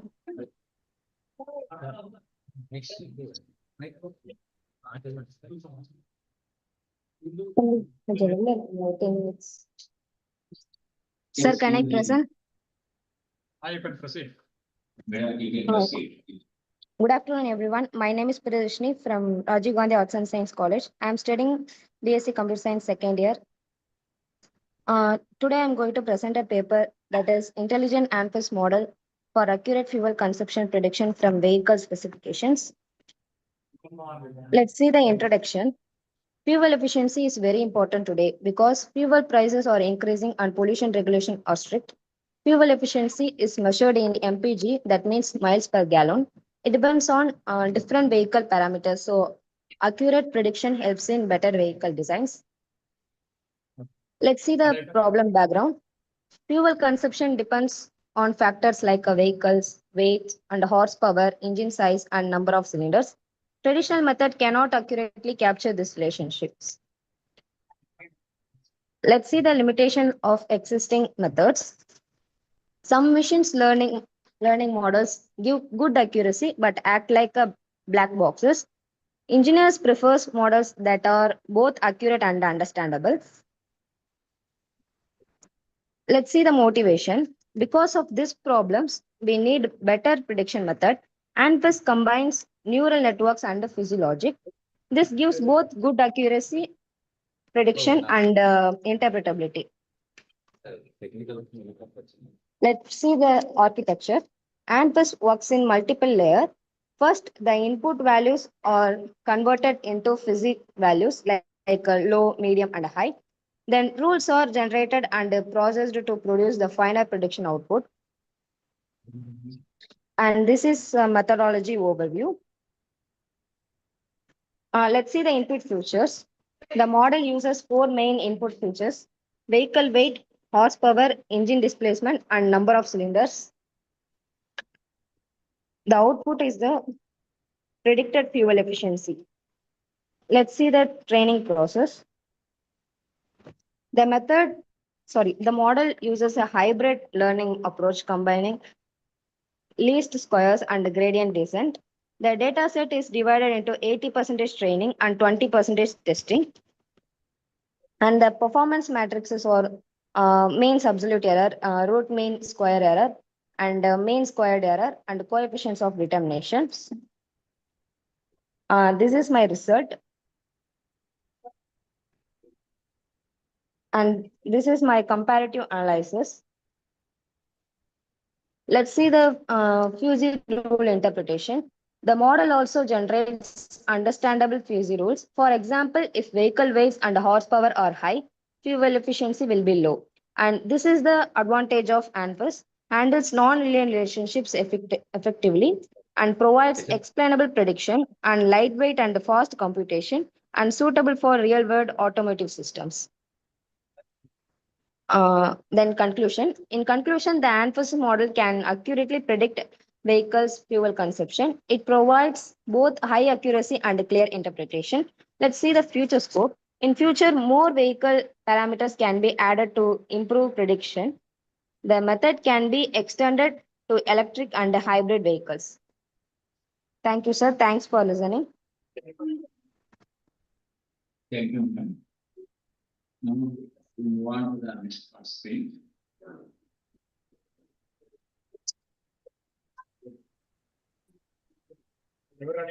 Thank you, sir. Thank you so much. Good afternoon, sir. Myself, Shastri. Can I present, sir? Good afternoon, sir. Okay, now, Kavya madam, you can present.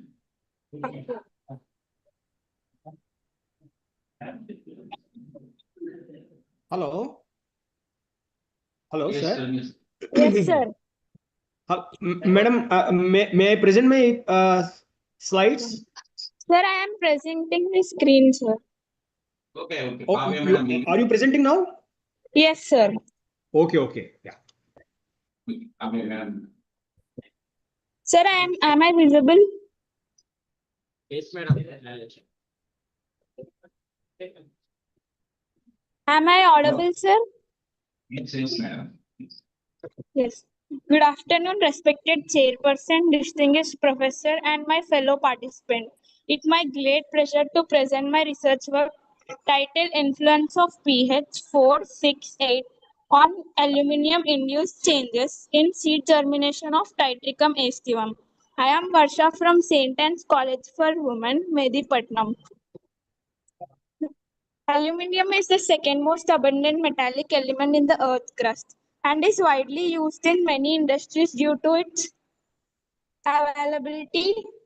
Under normal conditions, aluminum remains in an insoluble form and does not harm plants.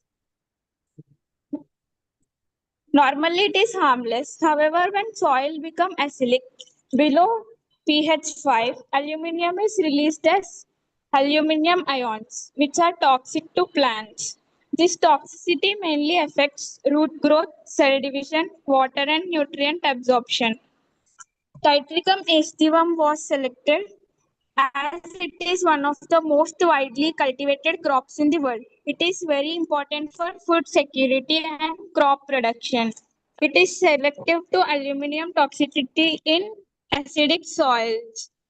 The main aim of this study is to evaluate how different pH levels at pH 4, pH 6, and pH 8 influence aluminum toxicity during seed germination and early seedling growth.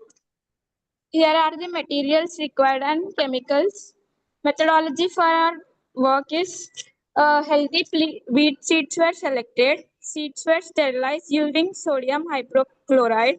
Aluminum solutions were prepared. pH levels were adjusted to acidic 4, 6 near neutral, and 8 alkaline. Seeds were placed in Petri plates with treated solutions. Germination percentage, root length, and shoot length were observed and measured. At pH 4, acidic conditions, aluminum toxicity was highest. Root growth was severely inhibited. Germination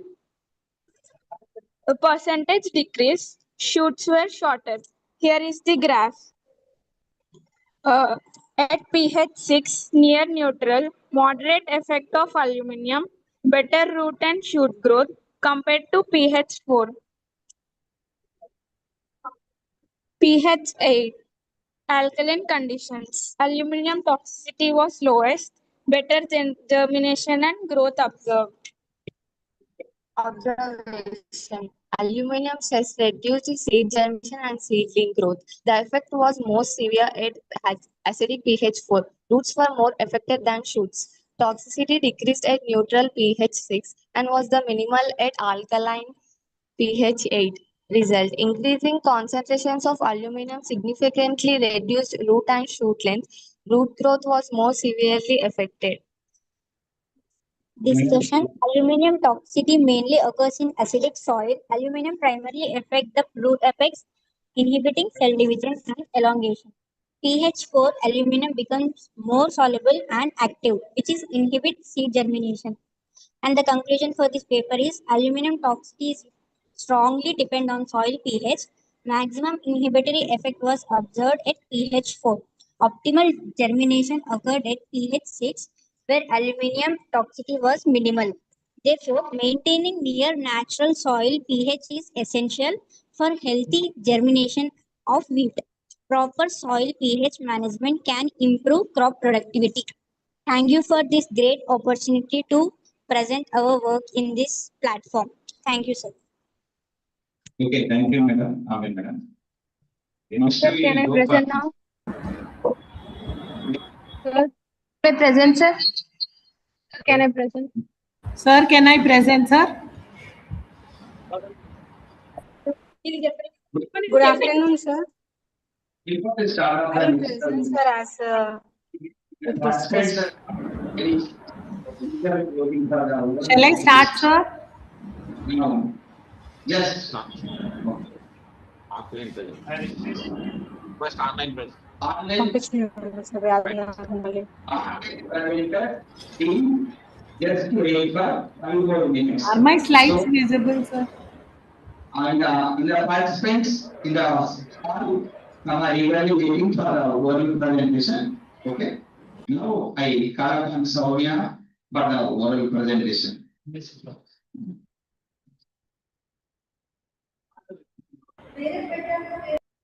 Now Soumya, she is presenting, she is pursuing here. MSc Zoology in the Tara Government Degree and PG College, Sangareddy. Now she is going to present her paper orally.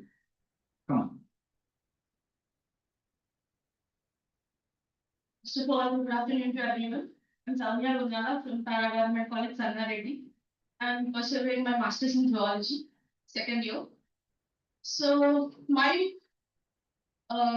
thesis project is about computational analysis of the microbial diversity and grade-related phenotypes. This is the title of my project. Actually, I was a little surprised when I chose this topic because I didn't understand how our brain is affected with gut microbiome. We are aware that our gut contains the trillion of microbiome. And how these microbia are benefiting us and how these microbia are affecting us. It clearly shows the different signs in our body. Just like to understand this, we need to understand gut and brain axis. So this gut and brain axis involves in neural pathways, immune signals, endocrine signals, pathways and microbial metabolites and hypothalamic pituitary and adrenal gland axis and so on. So like this, neurotransmitters, neuroreceptors, neurons, everything are interlinked with each other. Just like in our gut, there is an immunological barrier. We will call it GALT, G-A-L-T, gut-related associated barrier. Whatever it is actually. So this will directly connect to our central nervous system, our various nervous system, central nervous system, and it passes this chemical signal via neurons to our brains. So for example, our GABA receptor will respond to the lactobacillus bacteria, which present in our digestive system, where in the gut actually. So like this, when we come to the brain, there are basically three different types of brain phenotypes are affected. One is emotional phenotype, next cognitive phenotype, and behavioral phenotype. Emotional phenotypes are related like anxiety, depression, stress, reactivity, so on. And cognitive phenotypes are related with memory performances, learning ability, executive functions of brain, and etc. And when we come to behavioral phenotypes, social interactions and some behaviors like in some cases like autism, people will not able to respond to the question or will not able to recognize. But everything each microbia is connected to the brain. So this lifestyle, which we are cultivated for the junk and so on, that microbia are leading to major dysfunctions in the brain. And most of our generation is affected with stress, anxiety, and so on. And I'd like to continue and having this opportunity. And send you a number.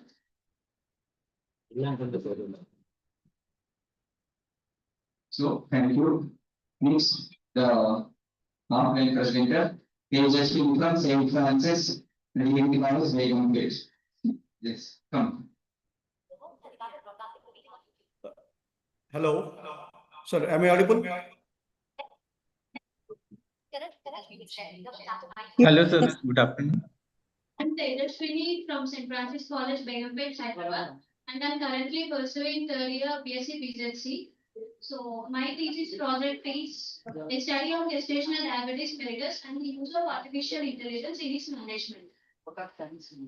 I think most of us don't know about the gestation, what does gestation mean, and how the diabetes occur in the pregnancy. So gestational diabetes is a form of diabetes first diagnosed during pregnancy. It is actually a type of diabetes mellitus, and we have type 1, type 2, and GDF. So it is a chronic metabolic disorder characterized by persistent hyperglycemia resulting from defects in insulin secretion action both.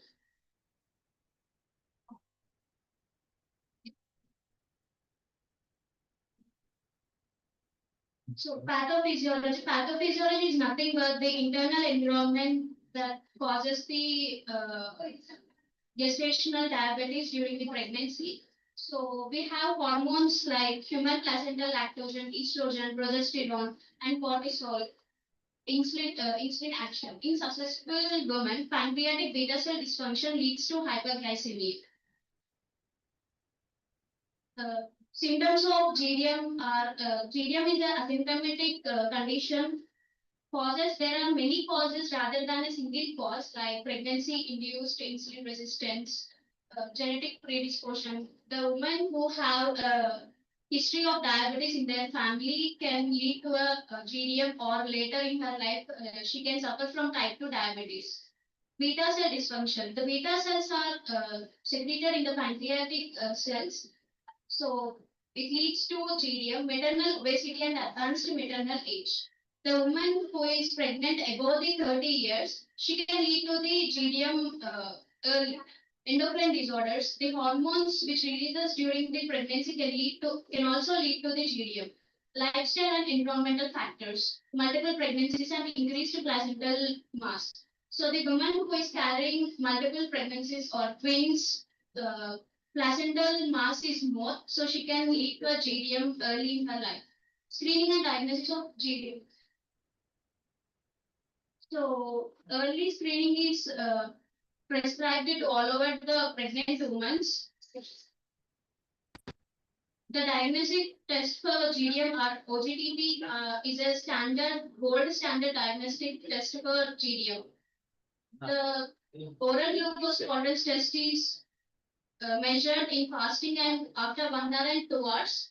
Fasting level glucose are equal or more than 92. 1 hour glucose are equal or greater than 180.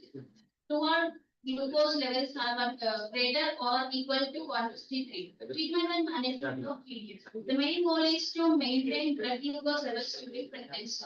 Prevent maternal and fetal pharmacological treatment. If the medical nutrition therapy and the physical activities fails to compensate the insulin, the metformin and gliberidine and the insulin are treated as a pharmacological treatment. And here we have done clinical survey at UCSC Ambedkar for about 2 months, and we have collected information about 2 months regarding the GDM patients, and we got the information as where the women who are illiterate, they have no knowledge about the gestation and what the gestation diabetes means. So this is our project about GDM. We have a patient case histories also, and in results I conclude that GDM is a significant metabolic disorder with short and long-term complications like neonatal complications and microsomia baby. So I thank to this Tara Government College. Thanks. Hello. Present. Yeah. Dear organizers, I'm Dr. Hashim. So may I present right now? Present. Hello. May I present the paper, sir? Yeah. Am I audible?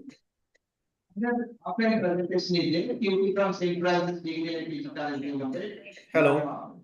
Presentation, you can proceed, and online presenters will be given an opportunity. Come, please, welcome. QT from St. Francis, BSc Bangalore.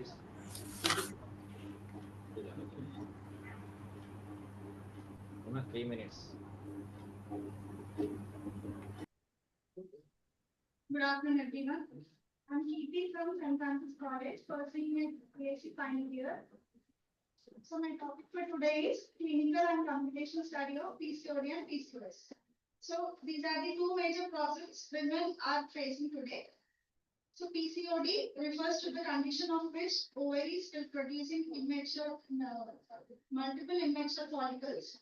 And PCOS is a chronic disease which cannot be cured if it is not diagnosed early. So pathophysiology of this is hormonal dysregulation, ovarian dysfunction. These are the main causes for this. And the main objective This is to study the symptoms, causes, and preventive measures of the story. The symptoms may be mostly irregular menses in women, which can the cycle mean the regular cycle is for 28 days, but in PCOD and PCOS cases, the cycle will be irregular. It can for more than 28 days. And the causes for this is mainly the lifestyle changes of the women, like more physical activity based on physical activity, and they are not. Number 16. Again, necessary. Regular lifestyle. And it can be diagnosed through ultrasound or blood glucose levels. So PCOS, when not treated in the early stage, can also lead to type 2 diabetes in the future. Okay, thank you. Okay, conclusion. So can we present? So can I present? So can we present? Ma'am, can we present? Hello. Sharing my screen. See, like I'm number 16. I think I have been given the opportunity. So kindly okay, spare 5 minutes. See, I'm Dr. Hashim, and it's a collaborative paper. Okay, it's Dr. Hashim and Kalpana. Okay, who's a friend of mine. We are collectively presenting this paper. If it is not treated early, similar treatment of early detection, and we have some apps like Flow, Ovia, Mira. These are some of the apps which can be help us in monitoring the regular cycle of us, and it can give the preventive measures, or it can also help us to change our lifestyle and also with the proper diet and lifestyle changes needed. Thank you. So, thank you. Now, online presentation from Dr. Syed Mir Hasim and P. Kalpana. They were title of the paper is from data to decisions, ethical and societal implications of AI-driven research. Please, we request. Number 10 can be present. And P. Kalpana, madam. Okay. Am I audible, Can please? number 7 present, please? So number 10 can present, please. Hello. Yes, sir, audible. Okay, thank you. I thank the organizers for giving us this wonderful opportunity. See, our paper is chiefly on the data, decision, ethical and social implications, and use of AI in life sciences research. Okay, so I've just touched upon the key points. Now, what is data? Data is oxygen, data is soil, and data is oil, whatnot. Now, there is abundance of data available. I mean, the availability of data is enormous. And AI has revolutionized this data, and there is a kind of explosion of information. But this data generation has to be moderated, or else it might lead to something else. No doubt, data, okay, is being what you call customized using artificial intelligence. But then there are certain limitations. So here there is a tussle between innovation and regulation. So we need to bridge the gap. So if you go after delay in innovation, if we leave the innovation alone, there is a danger of the societal damage. Okay, for that, okay, especially with regard to life sciences, where once health is leveraged and everything. Okay, when you say life sciences, it covers okay, a number of things. For this, how regulatory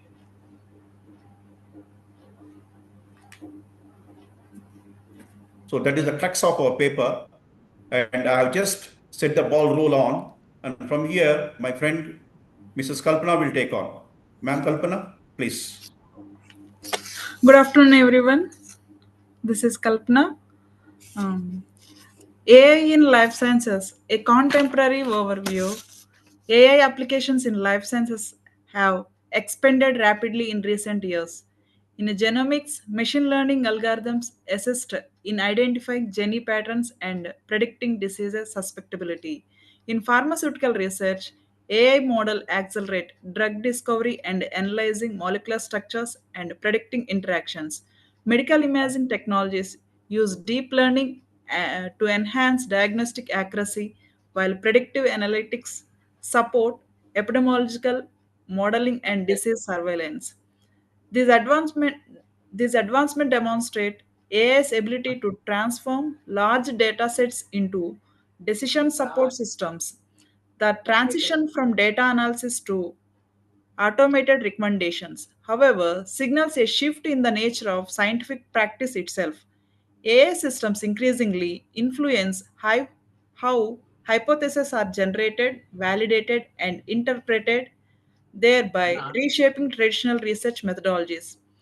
Ethical implementations of AI driven life science research. There are four major ethical issues.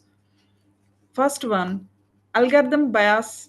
Second one, transparency and explainability. Third one, accountability and responsibility. And fourth one, consent and ethical use of biological data. And next one, legal and regulatory considerations. The legal landscape surrounding AI in life science remains evolving and framed. Key concerns include data privacy, intellectual property rights, cross border data sharing, and regulatory oversight of AI driven healthcare tools. Existing legal frameworks often lag behind technological innovation, creating ambiguity in compliance and accountability. Regulatory bodies worldwide are increasingly emphasizing ethical AI principles, yet harmonized global standards are still under development. For interdisciplinary research environments, this creates challenges in ensuring both innovation and legal compliance. Social implications. Beyond ethics and law, AI driven research has borders societal consequences. Public trust in science and equity and access, transformation of scientific roles. Next, case based illustration. Several real-world scenario highlights these concerns. AI diagnostic tools, use of genomic databases, AI model during global health crisis, illustrating the tension between rapid decision-making and ethical oversights. These examples demonstrate the ethical challenges are not theoretical but deeply embedded in practical research environments. Towards responsibility, AI in life science research to ensure ethical aligned innovation, following principles are proposed: ethics by design, human oversight, transparency and explainability, inclusive data practices. I conclude my paper. AI driven life science research represents a transformative shift from data analysis to data informed decision making.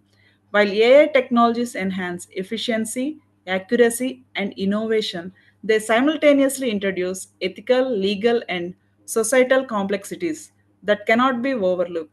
Responsible adoption requires balancing technological advancement with human values, transparency, and accountability.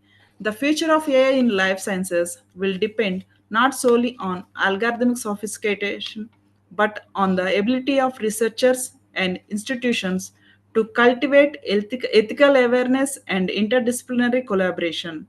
By embedding responsibility within innovation, the scientific community can ensure that AI serves as a tool for inclusive and trustworthy advancement in life science research. Thank you to the organizing team for giving me opportunity to present my paper at this conference. Thank you, sir. So this is Usha Sri. Can Good I, afternoon, sir. Can I present the paper? Sir, Can I sir, present am I the paper, audible? sir? Ushashree ma'am. Sir, am I audible? Am I audible? Present, sir. Good afternoon, everyone. Am I audible? Hello? Sir, am I audible? Yes, ma, you're audible. Hello. Yeah, good afternoon, Good everyone. morning. I am presenting our study, Breathing Life into Concrete, Assessing Urban Flora for Greenbelt Development. This research conducted at St. Anne's College for Women evaluates the Air Pollution Tolerance Index, which is also known as APTI, of flora across Hyderabad to move urban landscaping from aesthetic to functional. Rapid metropolitan expansion has created critical zones of environmental stress. We focused on three distinct areas: Secunderabad, a transit and industrial hub; Mehdipatnam, a commercial center saturated with vehicular dust; and LB Nagar, a heavy transport corridor. These areas battlegrounds for pollutants like PM 2.5, NOx, and then SO2. Plants act as urban biofilters. However, they respond to stress differently. We categorize them into two main roles: the sinks or green warriors that thrive and absorb pollutants, and the indicators, which are sensitive species that show stress symptoms like chlorosis or necrosis, serving as biomonitors for air quality. To ensure a comprehensive analysis, we selected 8 key flora species consistently found across Secunderabad, Mehdipatnam, and LB Nagar. These include Azadirachta indica neem, peepal, ashoka, canner, golden shower, bougainvillea, scholar tree, and finally buttonwood. By tracking these same species across all three regions, we could directly compare how different urban stressors affect their physiological resilience. We use Air Pollution Tolerant Index APTI formula, which combines 4 critical biochemical parameters. A, which stands for ascorbic acid, the antioxidant shield that detoxifies reactive oxygen species. Second is the total chlorophyll, which is represented as T, the energy engine maintaining photosynthesis under stress. And the next component is leaf extract pH, which is represented as P, balancer that neutralizes acidic pollutants. And finally, the relative water component, which is represented as R, the hydrator that prevents desiccation from dust. Zone analysis and findings. In this, our analysis revealed distinct winners. In Mehdipatnam, Polyalthia longifolia emerged as the highly tolerant. In LB Nagar, Bougainvillea glabra and Seba pentandra were the champions. Notably, Secunderabad recorded the highest density of high tolerance species, led by Ficus racemosa, with an APTI of 98.12, suggesting these plants have developed robust mechanisms against chronic exposure. The strategic application. How do we use this data? Two-tier strategy. The first is for mitigation. Use green warriors like Ficus racemosa and Polyalthia longifolia for roadside dividers and industrial buffers to actively scrub the air. And second is for biomonitoring.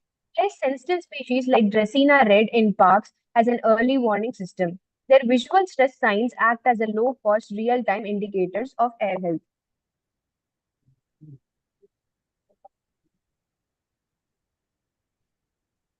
Finally, the conclusion. In conclusion, APTI provides a scientifically valid roadmap for urban planning. We urge municipal authorities to integrate this data into green belt development. Sustainable cities are not just built with concrete, they are built with data-driven nature. Thank you. Thank you. Before we start our next presentation, our organizers are looking for an announcement to a resource person. Kindly listen to the announcement.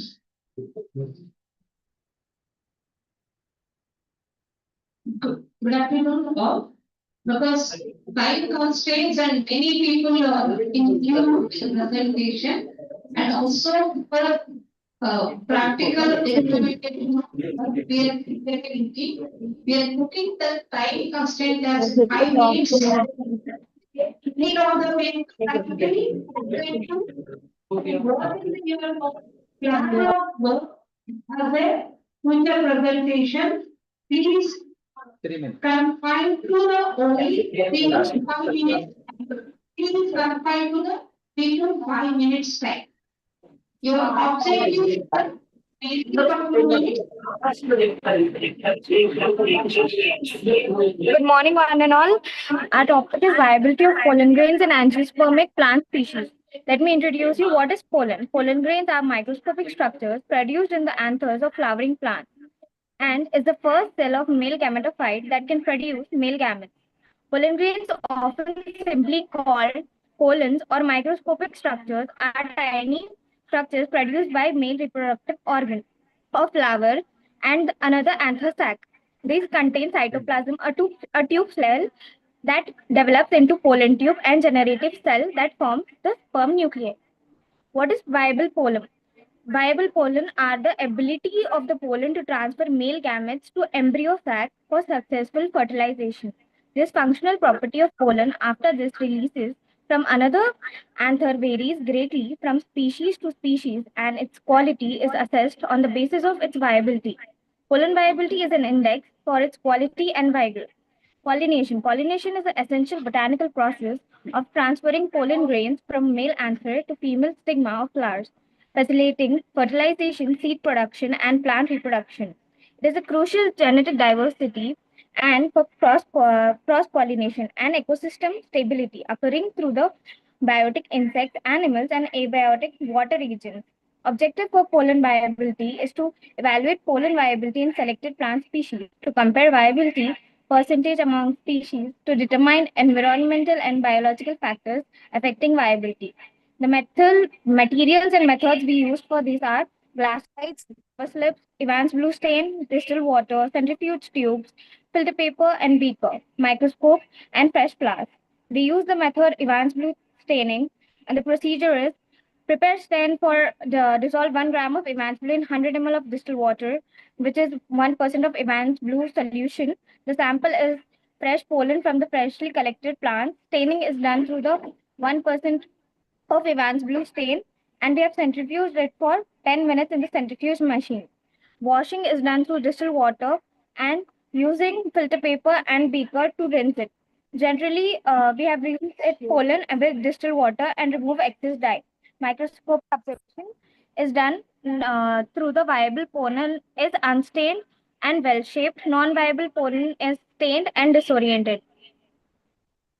Here in the study, we have observed that Unica granatum and Solanum lycopersicum showed the highest viability of 97%, indicating very high reproductive potential. And several plants showed moderate pollen viability between 60 to 85%, such as Hibiscus rosa sinensis and Rosa indica, and Bauhinia variegata and Canna indica. Some species showed lower pollen viability, for example, Pyrostegia venusta. Pyrostegia venusta showed only 31% and Mirabilis jalapa showed 38%, indicating reduced pollen fertility. Plants from families such as Fabaceae, Rutaceae, and Solanaceae generally showed relatively high pollen viability compared to some other families. Here I would like to conclude that in this study, pollen viability analysis helped determine the fertility and reproductive potential of the plant species. The results showed that viable pollen grains are capable of successful germination and fertilization, which directly influences the seed formation and crop productivity. The analysis also highlights how environmental factors such as temperature, humidity, and light can affect pollen viability. Understanding these factors is important for improving plant breeding programs and hybrid seed production.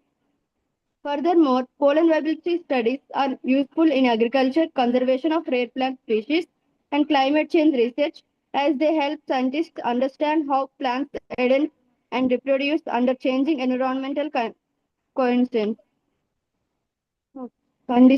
Overall, pollen viability analysis provides viable insights into plant reproductive biology and supports efforts to improve crop yield and biodiversity conservation. Thank you. Thank you. Next, there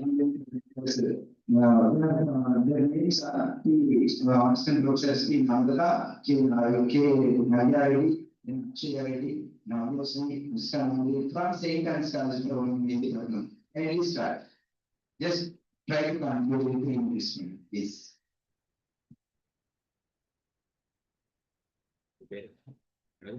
Are you ready? Sentence stands for one many department. 100 meters. Okay. Next online presenters. Dr. P. Naga Kavita, Associate Professor, Department of MCA, St. Anne's College for Women, Delhi, Patna. Dr. P. Naga Kavita. Okay. If you are not ready, next presenter's name. Am I available, sir? Good afternoon. Sir, Naga Kavita is available. Please, Naga Kavita. Naga Kavita is available, sir. Good afternoon, sir. I'm Akshaya. St. Anne's College for Women, Delhi, Patna. Good afternoon, sir. I am Naga Kavita. Am I audible? Yes, you are fine. You are audible. Yes, sir. I thank for the Tara College organizing for giving this opportunity. I am Dr. Naga Kavita, St. Anne's College for Women, Delhi, Patna. Good afternoon, everyone. Today I am presenting a conference paper titled The Future of Life Sciences, Integrating Computational Intelligence and Biological Research. This work addresses one of the most pressing challenges in modern biomedical science, how to make sense of enormous volumes of biological data being generated every single day. This is a novel computational framework that brings together deep learning, multi-omics data, and explainable AI to enable more accurate, interpretable, and ethically relevant biological discoveries. So in this paper, I am using the main key points: computational intelligence, multi-omics, deep learning, explainable AI, precision medicine. These are the 5 pillars of my research paper.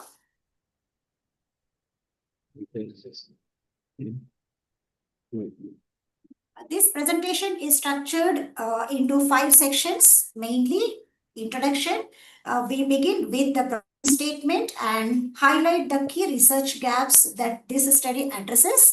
And the second is proposed CI framework. I will introduce our 5-layer closed loop computational intelligence architecture. Then coming to the third one, it is methodology. This covers our data sets, model design, and evaluation metrics.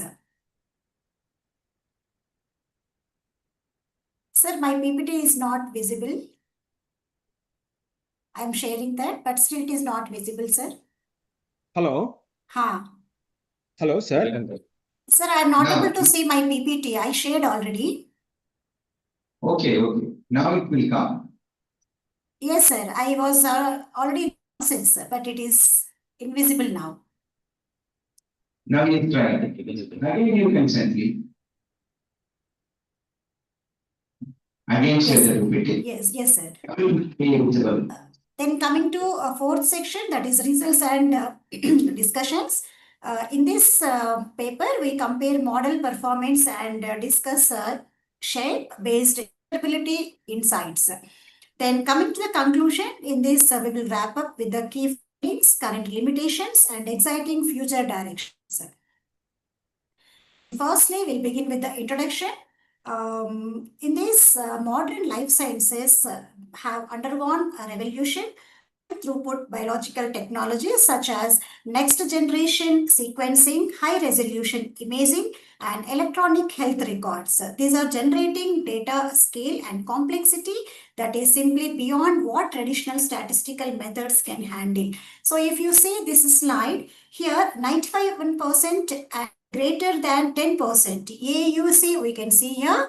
So AUC is for area under the ROC curve gain, classical machine learning approaches.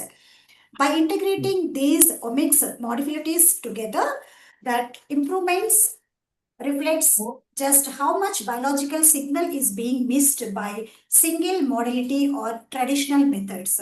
So in this, we can see the different gaps. Gap 1 is no unique multi-omics CI framework, and gap 2 is lack of interpretability, and gap 3 is single modality limitations. The final one, disconnected ethics. So in this, actually, no unified multi-omics CI framework, which is nothing but existing methods treat genomics, transcriptions, and proteomics is isolation. There is no integrated or the end-to-end pipeline that combines all three. And coming to the gap 2, lack of interpretability. Because of deep learning models, we oftenly use the black boxes. They give the predictions, but they can't explain why it is and how it is. So this is one of the lack behind that. And coming to the gap 3, that is single modality limitations. Most deep learning studies focus on just one type of omics data, not multiple, which are cross-model feature.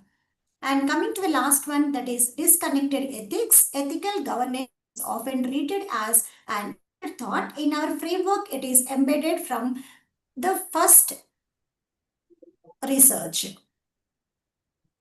Then coming to the proposed 5-layer C1, here I can show you the 5 layers, which are layer 1, layer 2, layer 3, layer 4, and layer 5. Here we are coming from bottom up. Firstly, data acquisition. So in this, we collect raw biological data across 4 streams. That is DNA, it can be EHR or any other modified input data we can take. And coming to the layer 2, data harmonization. So in this, whatever we have collected the data in the layer 1, that is a step 1, this will be handled pre-processed, like normalized. It can be normalized because we can't say always the data is normalized or organized. So we need to normalize by removing bad effects or batch effects, dimensionality reduction, and the redundancy. And coming to the layer 3, that is C1 engine. This is actually the intelligence core in which this runs multiple paradigms in concerned classical machine learning, deep learning, especially the neural networks, probabilistic models, and generative AI. And coming to the layer 4, that is interpretability and validation. Before results are used, they are validated statistically and explain shape.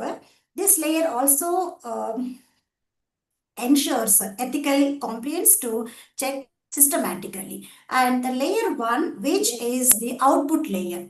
After gathering the data, normalizing and making them processed and then validate, then final output. In this output, results are translated into actionable insights for biomarker discovery, drug development pipelines, and personalized precision medicine. Then coming to the methodology here, a data set, we have 5 stages, that is input, embed, fuse, classify, and explain. So based on these data set and then input, embed, each and every stage is very crucial and important. These 3 modalities will be done simultaneously, and under embed, in this each modality gets its own dedicated embedded layer. This allows the model to learn modality-specific representations before combining them. And coming to fuse, a cross-model feature fusion layer combines the embeddings, allowing the model to discover interactions between different omics types. For example, how a gene mutation correlates with the downstream protein expression changes. And coming to classification, a fully connected neural network will be generated as the output based on the different models. And coming to the results and discussion, our proposed multi-omics deep learning model achieved an AUC of 0.94 and 91% accuracy. Sir, I am not able to see the PPT again.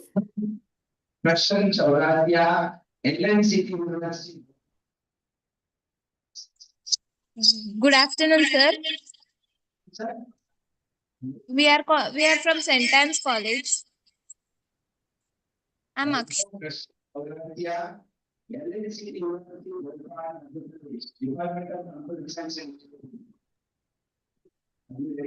Hello, sir. We are present the research paper. Sir, we want to present.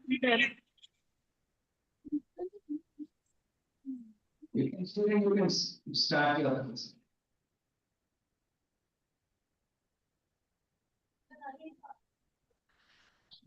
You can start. Vaibhav Krishna Chaurasia from Madhya Pradesh. Sir, we want to present, sir.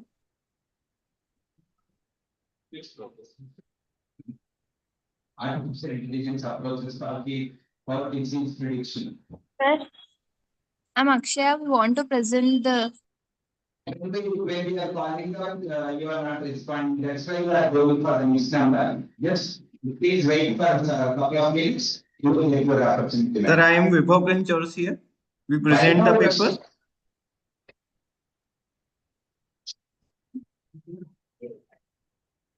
In my turn. Yes, sir. Yes. Okay, sir. Right. You can share the PPT and you can start your presentation. Okay. Here. Good afternoon, sir. Myself, Vibhav Krishna Chaurasia. Here we share the PPT. Yes. It is shared. You can see on the screen. Yeah. Okay, sir. Sir, myself, Vibhav Krishna. Yeah. Sir, I am continue.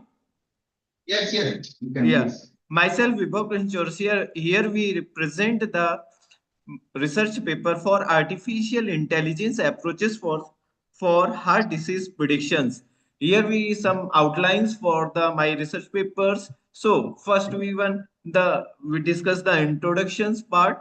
We are living in the age of algorithm in which machine learning, deep learning systems have transformed multiple industries such as manufacturing, transportations, governance, medical, etc. Machine learning, deep learning algorithms are now beginning to the influence healthcare as well as brain tumor, medical image, heart disease, multiple things, etc.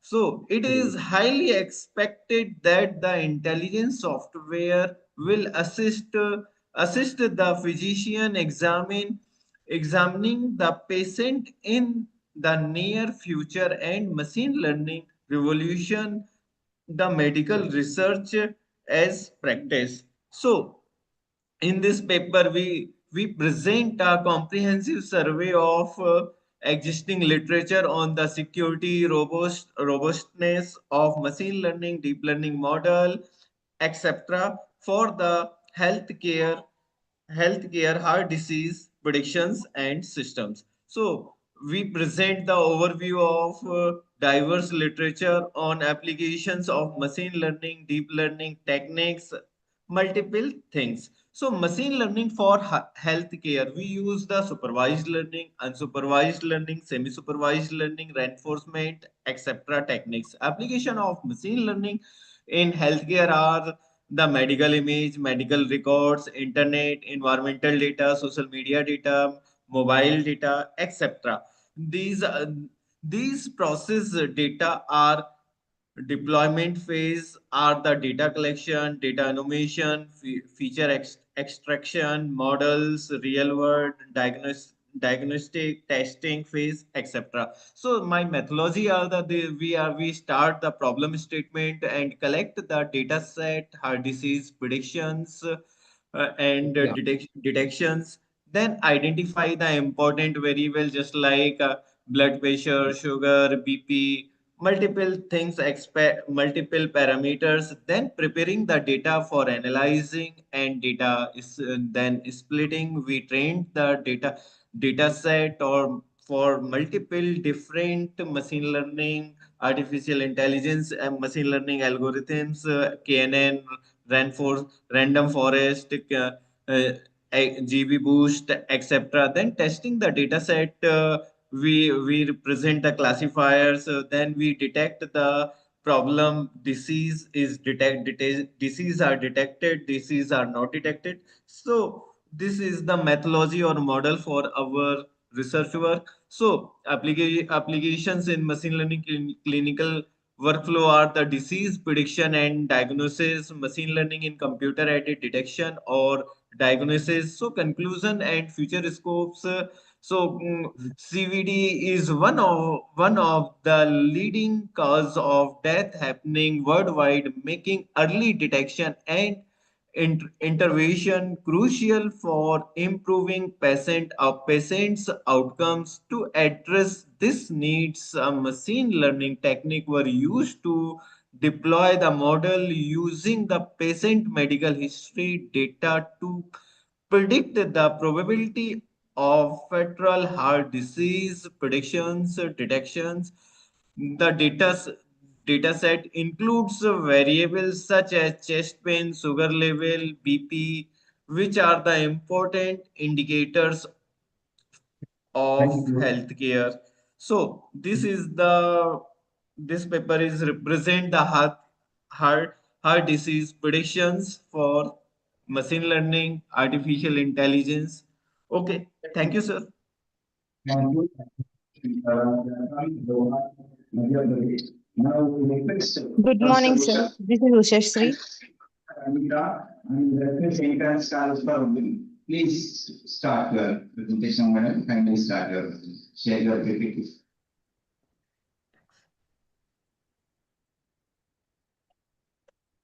Are you ready, madam? Sir, I'm starting. Right. Thank you. Yes. Good morning, everyone. This is Ushashree, PhD research scholar from Osmania University. Today, I'm going to present a review on bioactive constituents and therapeutic potential of Zygarium cumin seeds.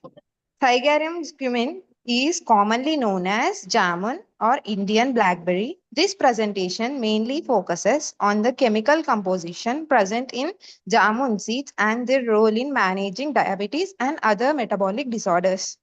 Introduction. Jamun is widely used in traditional medicines, especially for the management of diabetes.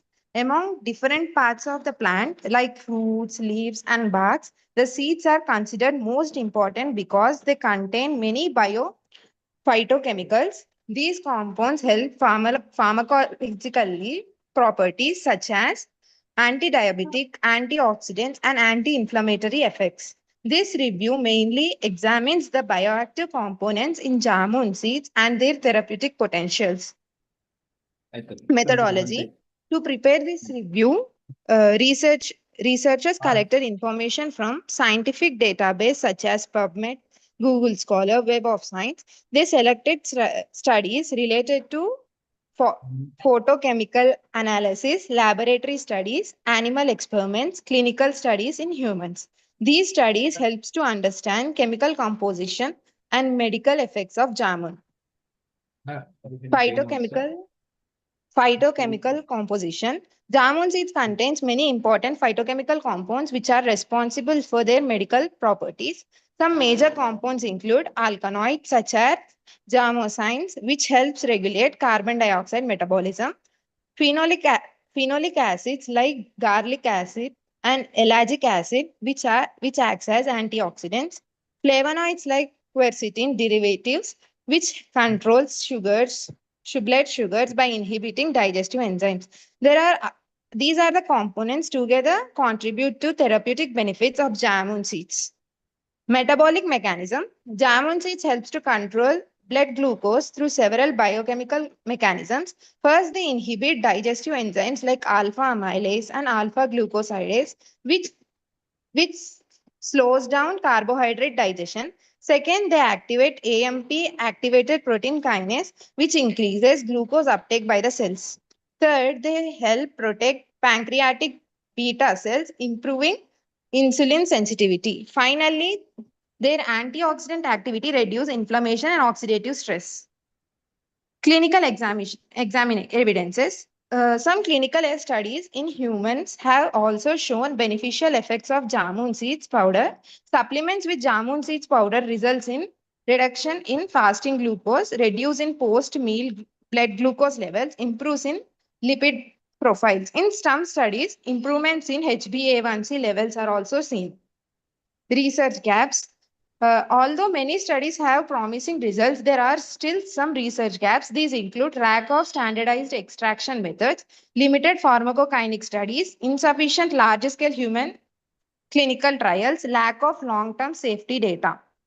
In conclusion, jamun seeds contain several bioactive components that show strong antibiotic potential. They work through multiple mechanisms such as enzyme inhibitors, activation of metabolic pathway, protection of pancreatic beta cells, antioxidant and anti-inflammatory effect. Preclinical studies strongly support these benefits. However, large-scale clinical trials are required to confirm their therapeutic use in humans. Thank you for your attention. I hope. Hello. Hello, sir. Hello. Can I start now, sir? Hello. Hello. Good afternoon, sir. Hello. I'm Akshaya. Hello. Good afternoon. Hello, can I start now, sir? Sir, I'm Akshaya. Sir, you said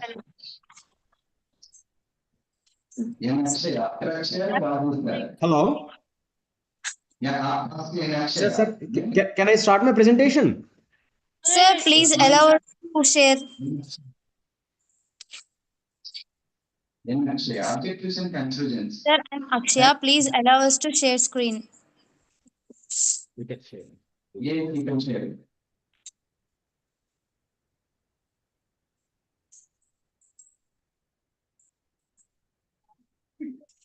Can share it. Share, yes. Objectives and conclusions, please. There's no time for valuable session. Still, so many are waiting. Good afternoon, sir. Yes, you start, please. Good afternoon, sir. I'm Akshaya. I'm Navya. I'm Sheikh Muskan. Today our research title is Evaluation of Antibacterial and Antifungal Activity and Preliminary Test for Active Principles of Selected Medicinal Plants. The object will be gone as medicinal plants have been widely used in traditional medicine due to their natural antibacterial microbial properties. The present study was conducted to evaluate the antibacterial and antifungal activities of selected medicine plants extract and to identify their phytochemical constituents. The ethanolic leaf extracts were prepared and tested using agar-well diffusion method against Staphylococcus aureus and Aspergillus pilus. The results showed clear antibacterial activity in some plant extracts, while none of the extracts exhibit antifungal activity. Phytochemical screening confirmed the presence of important bioactive compounds such as alkaloids, flavonoids, tannins, and phenolic, which are responsible for antimicrobial properties.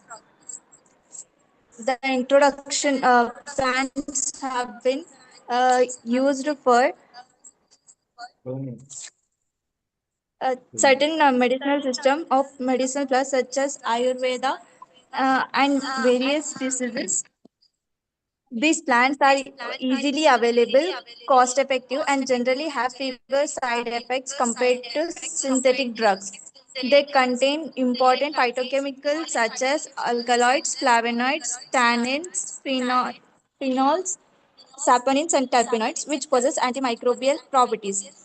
These bioactive compounds helps in inhibiting the growth of microorganisms by affecting their cell structures and metabolic activities. Due to the increasing resistance of microbes to antibiotics, medicinal plants are being studied as potential source for developing new antimicrobial drugs.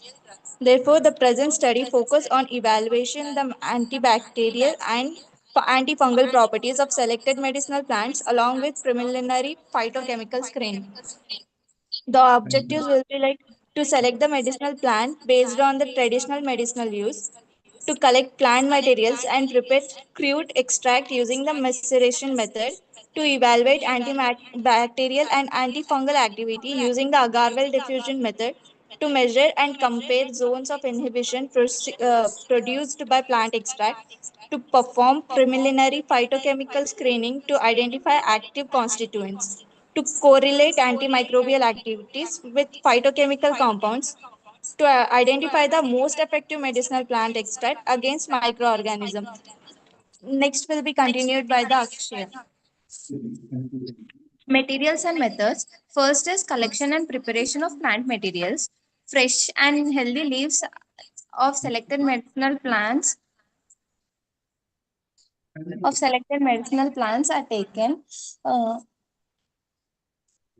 and washed thoroughly with tap water, followed by distilled water to remove dust and impurities. The leaves then are air dried and further dried in a hot air oven for 50 degrees to remove the moisture.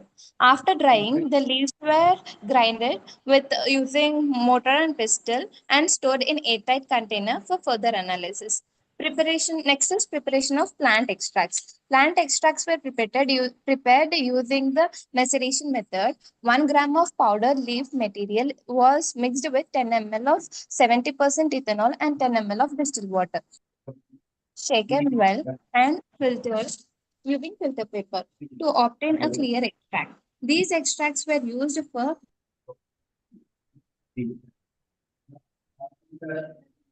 Next, share your PPT and start your presentation. Hello, sir. Good morning, sir. I am Dr. Qazi Fareen. Please allow me to share my PPT. we didn't complete. Why did you cancel the sharing? Are you ready? If Dr. Kawalji sir is not ready, Bhavya madam will take over. What, sir? Good afternoon, sir. Are you ready, sir? Dr. Hello, sir. Kawalji sir. Yes. Hello, sir. I am Srinivas Rao. Yes, yes. Can you share? Sir, Okay, sir. I am Dr. Qazi Fareen. Please allow me to share this PPT. Our presentation was not done, sir. Dr. Kawalji sir. And we can't share the screen, sir. Share your colleagues over, please, Akshay madam. Dr. Kawalji. Time is over. Dr. Kawalji sir, please. Yes, sir. I am Dr. Qazi. Please allow me. Sir, Bhagyasri madam. Bhagyasri. Yes, sir. Shall I share my PPT, sir? Yes, share please. Share your PPT. I'm unable to. No. Now you share. Now it will come. It will be visible on the screen. Yes, it is visible. You can share. Is it visible, sir? Objectives and conclusions, please. No time. Shall I continue, sir? Good afternoon. Good afternoon to the judges and all the co-participants. And today I am Professor K. Bhavyasri, working as HOD in the Department of Pharmaceutical Analysis, RBVRR Women's College of Pharmacy, Hyderabad. And this is the work which we have done in our lab, that is development and validation of RP-HPLC and visible spectrophotometric method for quantification of ubrogepant, which is exclusive, which was approved in 2019 by US FDA in biological matrix, and we have prepared an in-house nano formulation, and the same method was extended to this nano formulation and marketed dosage form. And the methods which we have developed was validated as per ICH Q2R2 and M10 guidelines, where M10 guidelines is for biological matrix and Q2R2 is for analytical method. So coming to the abstract, so the abstract describes that ubrogepant is a latest drug that is used for the migraine management, and as very less number of publications are available on this, so that's why we have choose this drug for the analysis. First thing, we have developed a visible method by using MBDH and also RP-HPLC method, reverse phase HPLC method, for quantifying this ubrogepant in the bulk and also in the formulations, that is for the marketed formulation and in-house. And for that visible method, the same method we have extended to the biological sample also, where to the plasma, to the human plasma, we have spiked the ubrogepant, and then we have developed a novel extraction, biological extraction procedure by using liquid extraction, and then the same method was extended to with the visible method and for the RP-HPLC method. So coming to the ubrogepant method development, so this is the background where we have developed the method, RPHPLC, and then the nano formulations. We have prepared the nano formulations, that is in-house nano formulations, and then we have extended the method to the formulation. So coming to the Ubrelvant, this is the US FDA drug which was approved in 2019, and it is used for the acute migraine treatment. And coming to the first one, the RPHPLC method was developed where the Phenomenex C18 column was used with mobile phase composition 50:50, where the water pH was adjusted with formic acid, that is 4. With pH 4.5, and the flow rate was maintained to 1.1 ml per minute, and the detection was done at 280 nanometers. So coming to the MBTH, this MBTH with ferric ammonium sulfate, where it developed a green colored complex, and in the visible region 68.2 nanometers, the lambda max was determined, and at that lambda max the quantification was done. So the retention time, we have used high pressure gradient system Shimadzu manual injection port HPLC, where the retention time was found to be 3.5 minutes, and the linearity we have extended from 25 microgram per ml to 350 microgram per ml, and the R square was found to be 0.999, and the LOD was 1.08 microgram per ml. So this shows that system suitability, that is nothing but the method is highly sensitive when compared with already reported methods that are there in the public domain.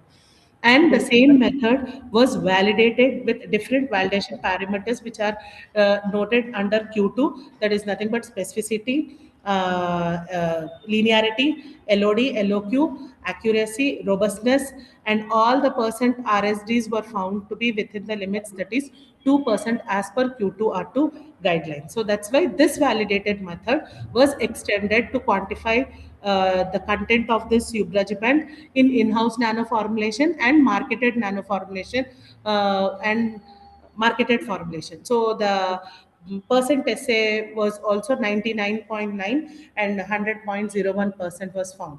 And coming to the same, these visible method was also developed by taking this MBTH and ferric ammonium sulfate, and the quantification of same in-house nano formulation and marketed formulation was done. Thank you, madam. Next, Rajesh, madam. Will it get that? Running out. Where we can go for where we can session. Ranjan, madam, are you ready? Say your PPT.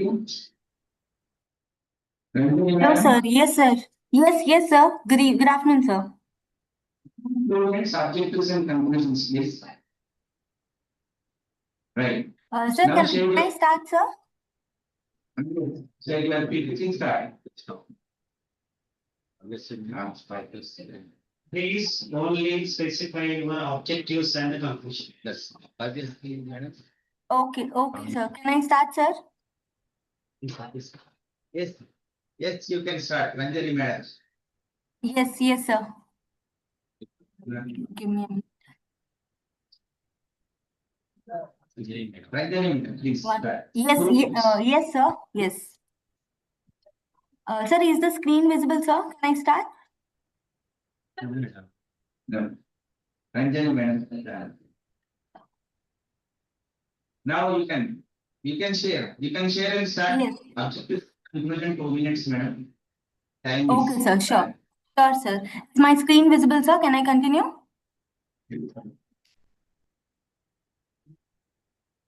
Okay.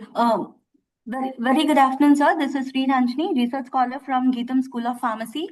I'm here to present my topic on my research, which is a predictive food safety informatics in nutraceuticals, integrated hyphenated mass spectroscopy, and the neural network-based risk modeling.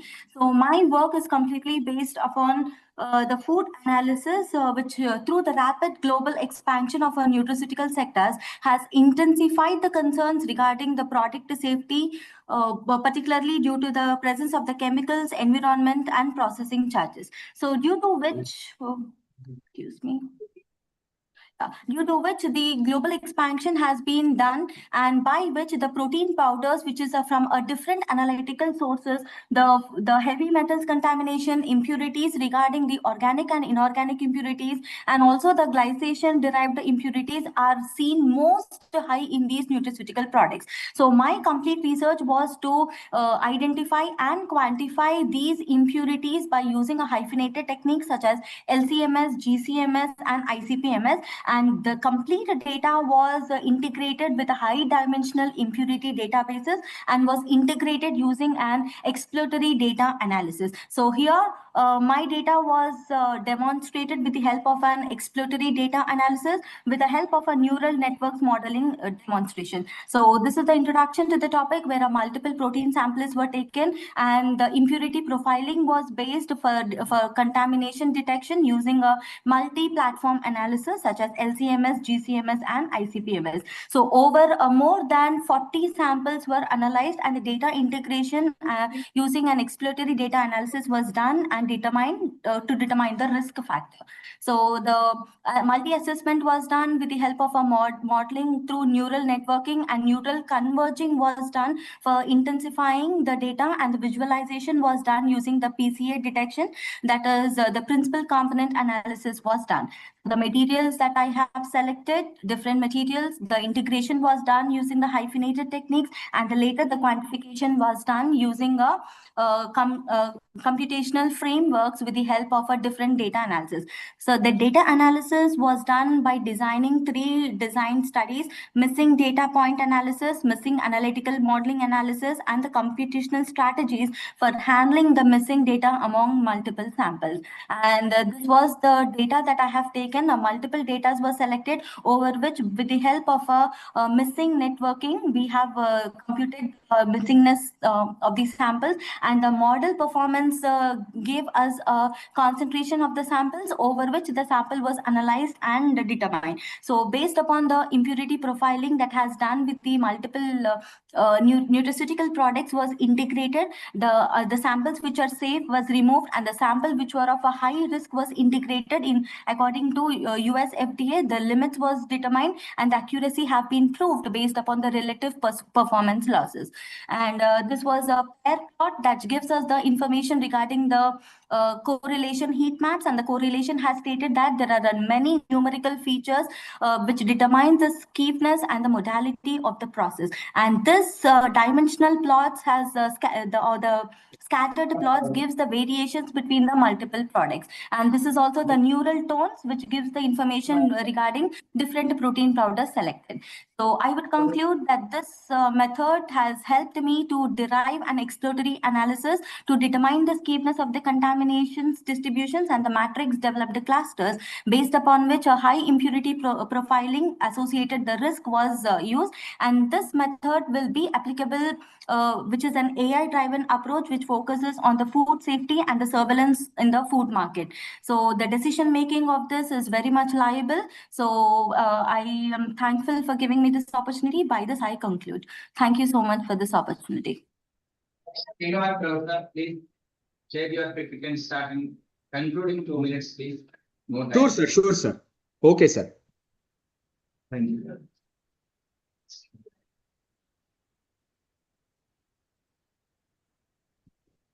Sir, hello. Objectives and conclusions. Sir, is my presentation visible, sir? Yes, sir. Yes, sir. Yes, sir. Yes, sir. Visible. Okay, okay, sir. So, good afternoon. I am Dr. Srinivas Rao, working as assistant professor on contract basis in SV University College of Pharmaceutical Sciences, Tirupati. And my topic of my topic is ingenious self-emulsifying drug delivery system-based formulations comprising a polyherbal extract and metformin hydrochloride for type 2 diabetes mellitus associated hyperglycemia. My presentation briefly covers the background, research gap, aim and specific objectives, preliminary findings, methods, results, followed by conclusion and future recommendations. So to give a brief introduction about the type 2 diabetes mellitus, it's a lifestyle disorder which is majorly caused due to imbalance or poor lifestyle. Obesity is one of the major risk factors that is associated with the pathogenesis of type 2 diabetes mellitus. So the hyperlipidemia associated with obesity leads to inflammation, oxidative stress, and eventually leading to endoplasmic reticulum stress. This in turn leads to beta cell dysfunction. The dysfunctional beta cells finally provokes type 2 diabetes mellitus. This type 2 diabetes mellitus is also a biggest culprit for other unwanted major systemic complications, including neuropathy, retinopathy, cardiopathy, nephropathy, micro and macrovascular disorders. Unfortunately, the conventional therapy, maybe that can be considered as fortunate enough, but the conventional therapy deals with treatment with multi drug regimen, or which is considered as a polypharmacy approach. There are several classes of drugs, including insulin secretagogues, biguanides, insulin sensitizers, alpha glucosidase inhibitors, etc., etc. However, these classes, though they are potent and efficacious enough in treating the condition, they are associated with concerns, major concerns that are to be noted, and these concerns include bioavailability issues, drug interactions, and adverse drug effects. Hence, there is a dire need for reliable drugs or drug combinations that can be safely used over a period of time. So among these classes, metformin, which is a well-known drug, which is considered as a first-line drug with a plethora of therapeutic benefits apart from type 2 diabetes mellitus.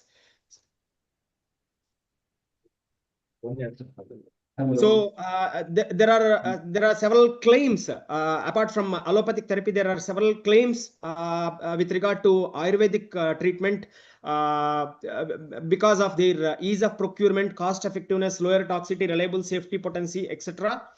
So keeping this in view, we have actually planned a preliminary study by selecting few of the plants that are localized at foothills of Seshachala, and these plant species include Ziziphus oenoplea, Dicrostachys cinerea, Justicia tranquitensis, and we have performed a series of extraction and phytochemical screening, including chromatographic analysis and HPTLC, thin layer, high performance thin layer chromatographic, as well as liquid chromatographic based mass spectroscopic analysis.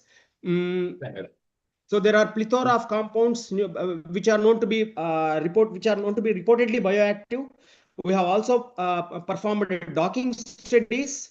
This is the docking data, and we have actually worked on crude ethyl acetate extracts of the selected plants in enzyme inhibition models, as well as ex vivo glucose uptake models. So the plants, the extracts were found to be very much reliable in exhibiting the desired activity. So inspired by these preliminary findings, we aim to develop prototypic, promising, and safer herbal formulations for ameliorating type 2 diabetes mellitus and its associated comorbidities. And the key objectives of our work include formulation and characterization of innovative self-emulsifying, which is considered as a lipid-based formulations using a unique combination of polyherbal extract that has been prepared using the 3 independent plant species together along with metformin hydrochloride. So it's a kind of hybrid formulation. So this is our primary objective, followed by the next objective, including probing their toxicity, enzyme inhibitory, and glucose utilization potential using a combination of suitable experimental models. So this is the experimental flow. So preparation, characterization of the intended formulation, followed by in vitro short-term cytotoxicity studies to assess preliminary safety, followed by in vitro phenotypic assays with respect to enzyme inhibition and glucose uptake or utilization potential. So these are our formulations. We have prepared 6 different formulations, where the 6th formulation is a placebo one using a combination of polyherbal extract as well as metformin. So we have characterized it successfully in terms of self-emulsification time, zeta potential, polydispersity index, as well as we have also characterized the morphological features of the formulation through scanning electron microscopy, and we have also gone through the stability studies. So these are the toxicity studies. So the formulations were found to be reliably safe when tested on human embryonic kidney cell lines and 3T3 cell lines. So we have also tested the formulations on the same cell lines for understanding glucose utilization potential. So they were reliable. So finally, we have also gone for RT-PCR based gene expression studies, including GLUT4 and PGC1 alpha. These two are important genes that are involved in regulation of carbohydrate as well as lipid metabolism. The results were fruitful. The formulations are claimed to be prototypic in tested in vitro models. They have demonstrated a reliable safety, and their influence on glucose utilization is approximately equivalent to metformin. However, there is a need for further studies that employ a combination of chemical, biochemical, and pharmacological approaches to convincingly establish the therapeutic validity of the formulations that we have prepared in targeting type 2 diabetes mellitus associated complications. So at last, I would like to acknowledge my supervisor, Professor Kumar Pranonarayan, our current principal, Professor Rajan Prasad, one of my colleagues. He is a senior research scholar, senior research fellow in our laboratory at BITS Pilani. So Abhiram Kumar, a research team at BITS Pilani Hyderabad campus, faculty member. Please share your PPT. Start your 2 minutes. Good afternoon. I'm Dr. Kazi. Yes, Dr. Kazi. Still, I'm not allowed to share the PPT. Still, I am sharing the PPT, but the rights are not allowed to me. Sir, am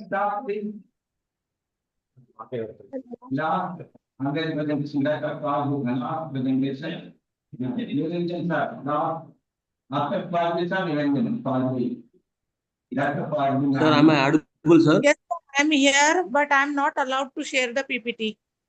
I'm still pressing the button, but here. Okay,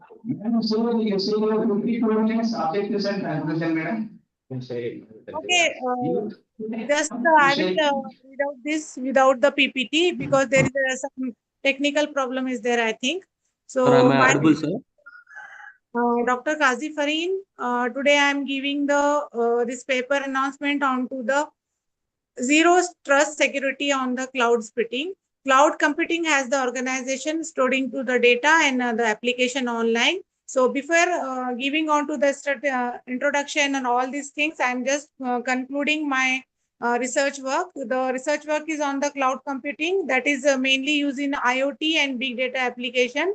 So I have made the surveys on the study on security methods and load balancing technique so that it reverse the gaps and future research opportunities so that we can apply it onto the edge computing and other data processing devices. So this is deadly latency that like SaaS that gives the software users, then PaaS that gives for the built application, and IaaS that provides the infrastructure like servers and other storage.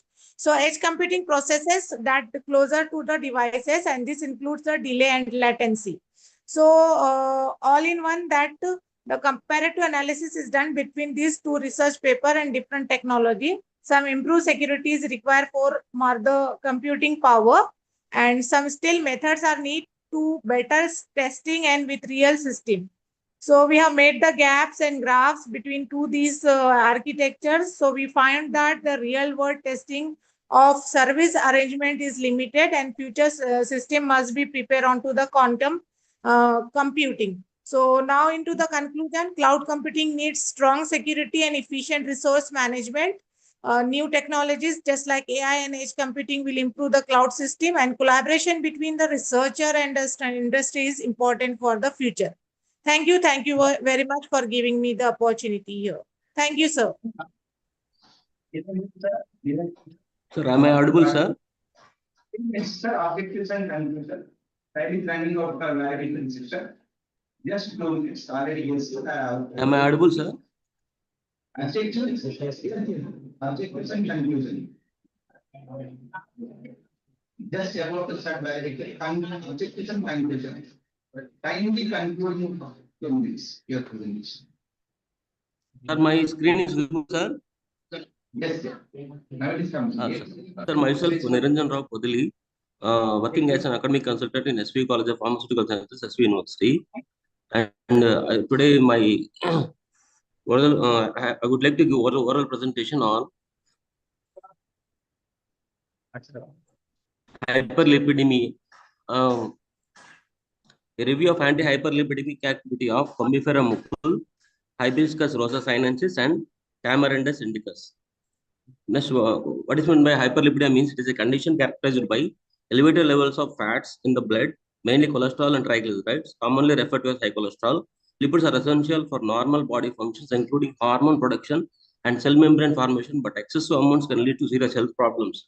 The major types of lipids are LDL, HDL, and triglycerides. Coming to the classification, classification of hyperlipidemia is of two types, primary and secondary. Primary is nothing but is familial hyperlipidemia caused by genetic defects. Secondary is due to diseases or lifestyle factors like DM, hypothyroidism, obesity, nephrotic syndrome, alcoholism. Next, coming to the symptoms of hyperlipidemia, primary symptoms, xanthomonas, yellowish lipid deposits on tendons, xantholasemia, yellow patches around the eyelids, a corneal arcus, grayish white ring around the cornea. Secondary symptoms with respect to hyperlipidemia, DM, hypothyroidism, nephrotic syndrome, alcoholism. These are all the symptoms with respect to hyperlipidemia. Coming with the pathophysiology of hyperlipidemia, it indicates what increasing the levels of the LDL, decreasing levels of HDL, and also increasing levels of the triglycerides. It's a total disturbance in lipid metabolism, endothelial dysfunction. As a result, oxidation of LDL takes place, inflammation and foam cell formation, plaque formation takes place. As a result, atherosclerosis takes place, arterial narrowing, ischemia, and plaque rupture, heart attack, stroke. These are the complications with respect to hyperlipidemia complication, cardiovascular complication, cerebrovascular complication, peripheral vascular with disease, atherosclerosis, and pancreatic peripheral vascular diseases and pancreatitis. Let's coming to the treatment. Statin, the first line, these are the statins we are the presently atorvastatin, statin, simvastatin, dorostatin. What is the mechanism? Inhibit HMG-CoA reductase, decrease the LDL cholesterol and HDL, increase the HDL. Side effects with respect to muscle pains. Muscle pain is the side effect. Liver enzyme elevation. Coming to high triglycerides levels, fibrates is the treatment. Fenofibrate. These are the examples. Some of the examples of fibrates. They activate the mechanism of action. They activate PPAR alpha and decrease triglycerides and increase HDL. The bile acid sequestrants like cholestyramine action bind bile acids in intestine, reduce LDL. And coming to the cholesterol absorption inhibitor like excitamine action, it blocks cholesterol absorption from intestine. That's omega-3 fatty acid. We all know that it is a ethyl used mainly for high triglycerides. Coming to the Google, it is a biological source, oleogum resin obtained Combifera mucul, belong to the family Perseraceae, native to India, Pakistan, Arabia. These are the chemical constants with respect to Google. Google sterols, essential oils, sterols, resins, gums, and flavonoids.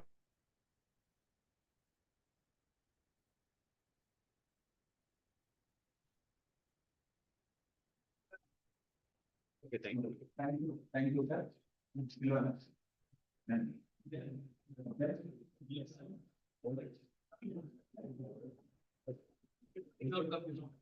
Cloud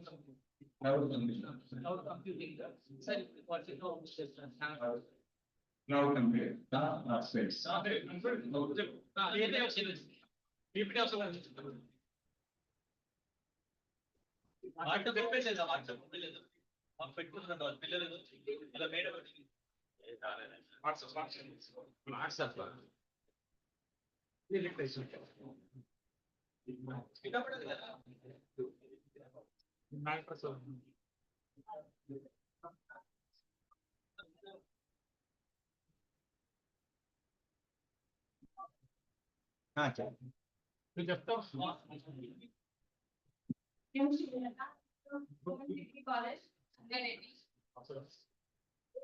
Space.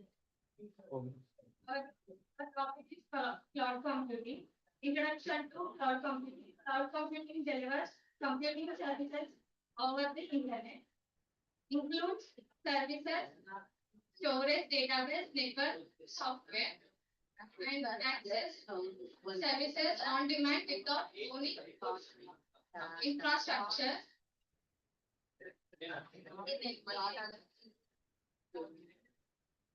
Characteristics of cloud computing: on-demand service, broad networking access, resourcefully, and creativity. These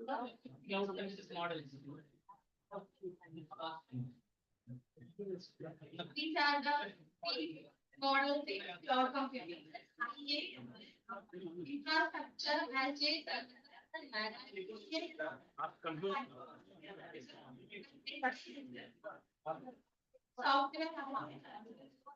Conclusion చెప్పమ్మా. నువ్వు conclusion చెప్పు. Conclude. Screen చూడమ్మా.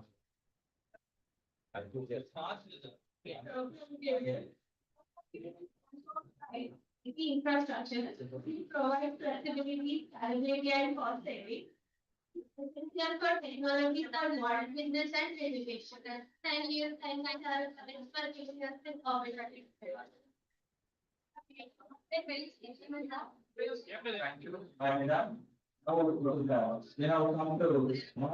Informative, inspiring, and interactive sessions now have come to the now set time to it's time to handing over the money to Suchitra madam, the great anchor.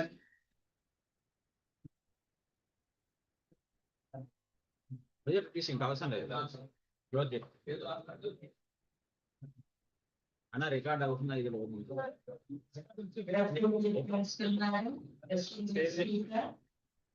Member of the organizing committee, faculty member, students and all participants present here. Good afternoon, one and all. It is my great pleasure to welcome you to the valedictory function of the two-day national conference on the future of life sciences, integrating computational intelligence and biological research 2026, organized by the Department of Computer Science and Zoology, Tara Government College, Sangareddy. Over the past 2 days, this conference has brought together academicians, scholars, and students on a common platform to share knowledge, exchange ideas, and explore new directions in the integration of computational intelligence with life sciences. Different speakers have come here and have enlightened us through their talk. Our participants have also enlightened us through their presentations. Thoughtful discussions and enthusiastic participation have been made in this conference. I extend my gratitude and thanks to all the scholars and students who have actively participated and contributed to the success of this conference. Come to the end of the valedictory session, we carry with us not only the memories of these two amazing days, but also the knowledge, inspiration, and connections that will continue to guide our future research and learning. So once again, I welcome you all to this valedictory session. Thank you. I welcome our principal ma'am, Dr. M. Praveena madam, to come onto the dais and occupy the chair. May I now welcome Dr. Nagaman Molakatla, Associate Professor of School of Computers and Information Science, Usmania University, Hyderabad, to please occupy the chair on the dais.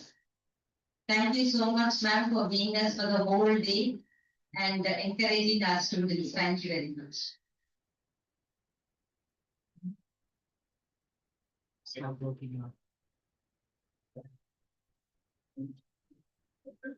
I welcome the convener of the conference, Dr. S. Nagaprasad, to come on to the dais and occupy the chair. Welcome our organizing secretary, Dr. Mithun Kumar Rado, to come on to the dais and occupy the chair. I request the head of the department of zoology, Dr. Ramesh Babu, to please come on to the dais. Sir is also the co-convener. Better late than never, however. Convener, please take your chair. Let us give them a big hand for organizing such a beautiful seminar. I welcome our principal madam, to give her closing remarks on valedictory session.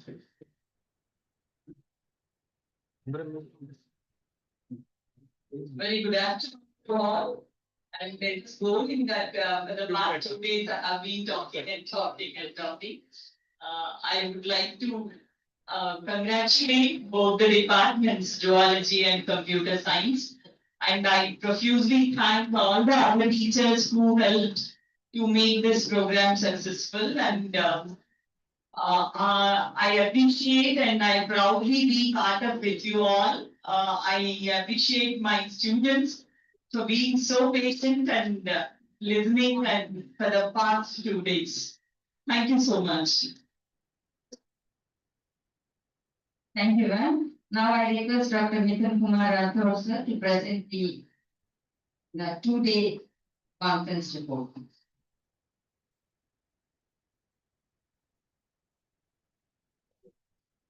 Good evening, everyone. Respected Principal Madam, the program of the chairman, and our resource person, Nagamani Madam, and convener of this conference, Naraprasad sir, co-convener of this national conference, Y. Ramesh Babu sir, and my dear faculty members and students. So last 2 days, we are having this 2 days national conference on future of life sciences, integrated computational intelligence and the biological research. So of this theme, we must say that I think we cover all the aspect of the theme and actually it leads to the title of the all the sessions.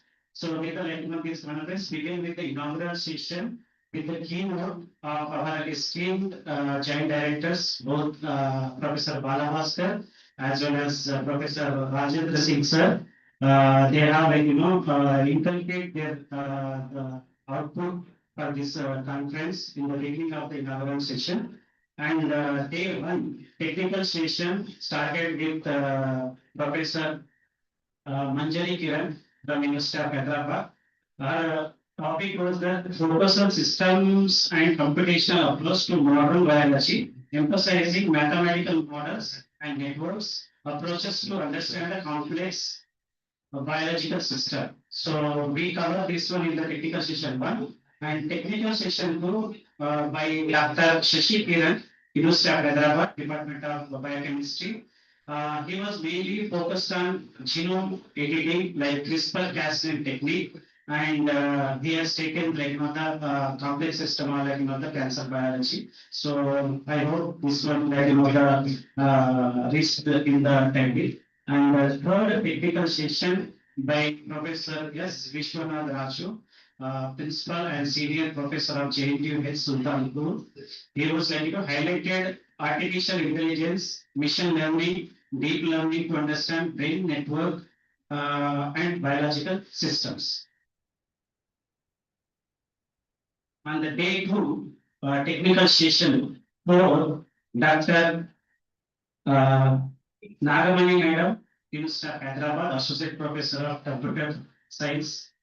Her topic was to cover in this technical session speech and signal processing, Internet of Things, data science, pattern recognition, and software engineering, demonstrating how computational tools support the scientific innovation. And technical session 5 by Professor A.V. Rajshekhar by hybrid mode online virtually. He was focused on bioremediation in advance and importance of sustainable development and environment protection. Though this session, the conference successfully bridged biology with the computational intelligence, fulfilled with all the themes of the conference and provided valuable insight for the research and students. With this opportunity, I conclude with this seminar and thank you all.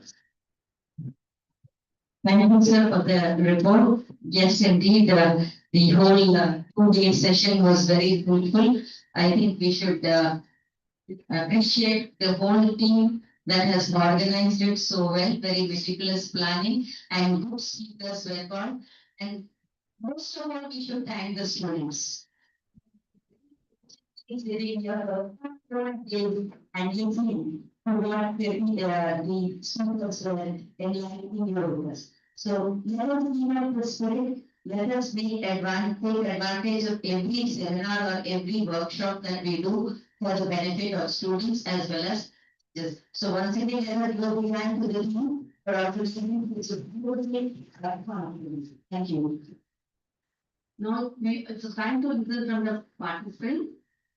So we require 2 participants to give their feedback. Any students? Yes.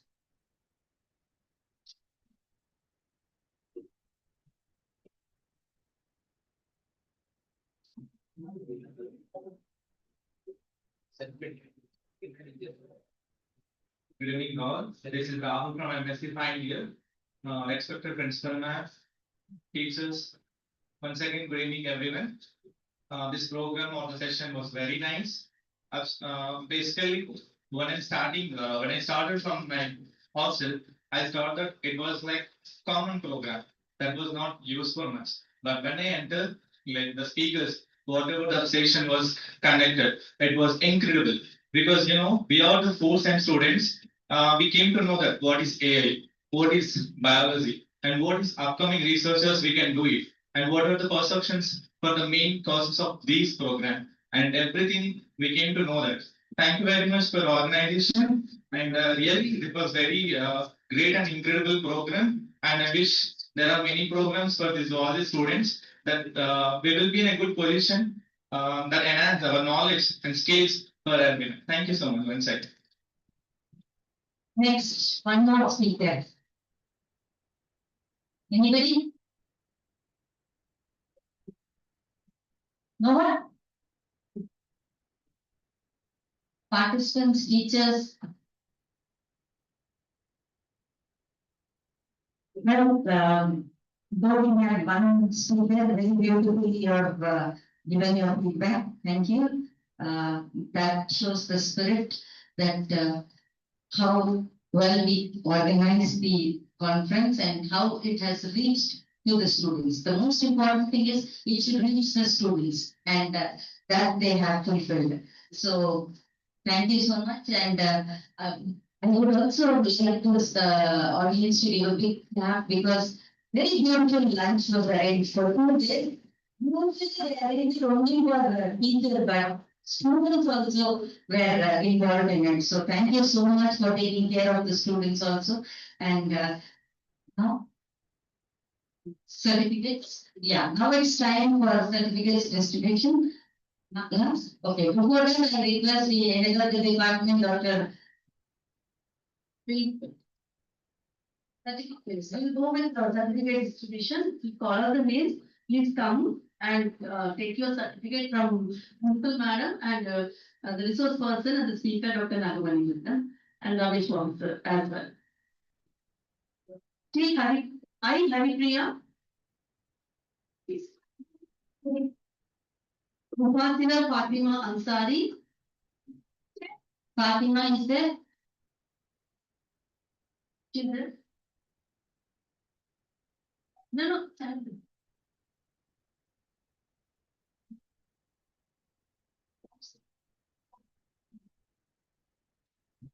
Afia Banu.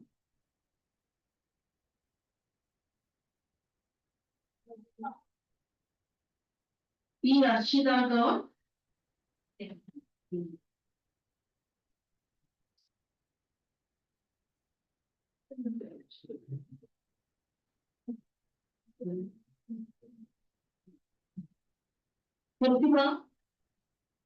Hepzibah. Aruba Kada.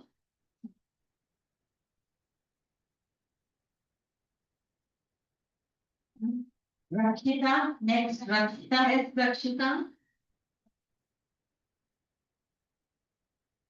Keshri. Musta Begum. B. Navanita. Umra Fatima.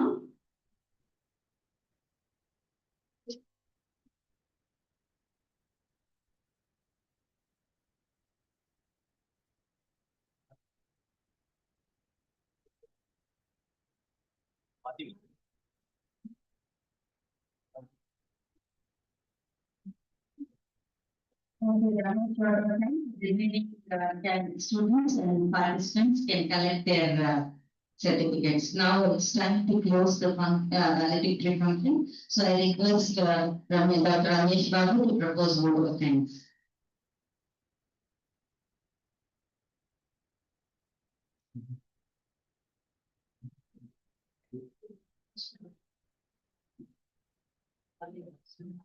Good evening to all, respected principal madam. And today's guest, convener of the seminar, Dr. Namath, and organizing secretary of the seminar, Dr. Vidin Kumar Rathod, teaching and non-teaching faculty, and all the students. So actually, the seminar was to be held in the month of December, because due to elections, it was postponed to February, February, and finally, the date has been locked onto March. But finally, it was held very nicely, and I thank the Commissioner Madam, and I thank JD sirs, and I thank even the sponsoring agency, so for giving financial support to conduct these 2 days programs. And so to say our principal madam was very much supportive and very much encouraging. So in conducting these type of seminars. So it can be said that thrice or 4 times principal madam came along with us to meet the higher authorities of our Commissioner of College Education, so that this can be held on time and even for the financial support. I thank you, madam. And then I thank all the faculty and the teaching and non-teaching faculty and the head of the departments of this college, and even my special thanks to technical team, Kondaya sir and Venkateshwar sir. So without whom this could have been telecasted, and in which it can't reach different parts of the country. So different people, different research scholars and the faculty from different parts, they have joined online, and they have shared their knowledge, research knowledge with us, and various committees. So organizing committee and advisory committee and stage decoration committee and backup and the attenders who has cleaned this premises, and very much congenial, and especially food committee. So very good. The food was very nice for these 2 days, and I thank each and everyone so for making this seminar a grand success. And my special thanks to madams here, Sujita Singh madam and Sarojini madam. So for beautifully completing this program and making it to go in a very smooth and nice way. And thank you once again. Thank you. And special thanks to our CC officials for NCC also. Sorry, madam. Very good and very nice. NCC Madam Vijaya madam, Captain Dr. Vijaya madam, and the NCC cadets also. So special thanks to NCC cadets. So very much without whom the magnanimity of this event could have been identified. So, and all the faculty from various departments, botany, physics, chemistry, political science, Telugu, history, economics, commerce, Hindi, yeah, the list goes on. And even though, so this seminar may be conducted by Department of Zoology and computer science, but all the faculty, they have lent their support, and so they that this is their seminar, and all the departments and all the faculty of the college. Thank you once again. Thank you. Thank you, sir. And now from the team is going to felicitate our principal madam.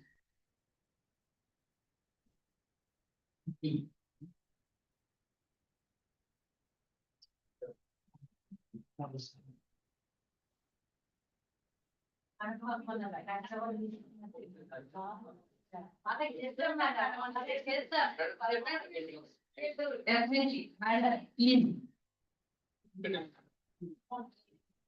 Good evening అందరికి శుభ సాయంత్రం అండి. ఈ seminar hall ఇంత మంచిగా కావడానికి speakers, ఈ lightings కానీ ఇవన్నిటికీ కావడానికి ముఖ్య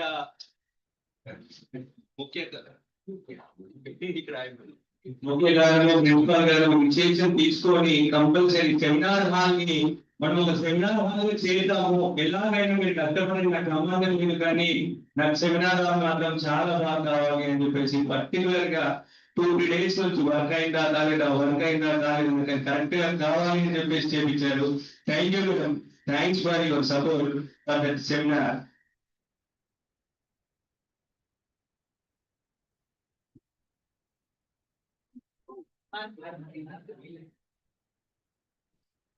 నువ్వు వాటి చూసి చిల్లర నాట్యం చేయకుండా ఏం చేయాలి?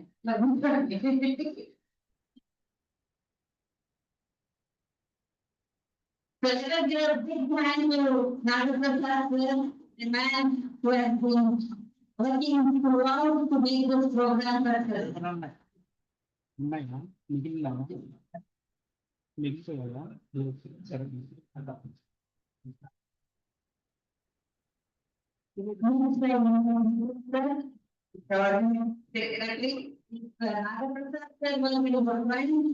The bank that was working silently for the whole program. So thank you so much, sir. Arranging the speakers, looking into the other activities that are there. Last but not the least, the real man, that is the head of the department, Dr. Ramesh Babu sir. Without his support, this program would not have been materialized. So thank you so much, sir.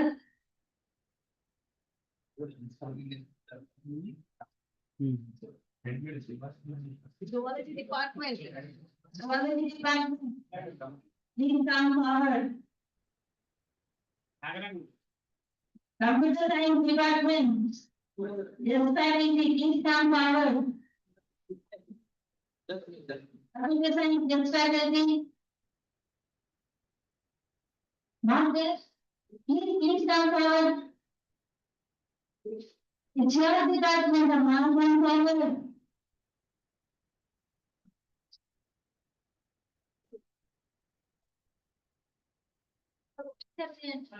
Take a group photo.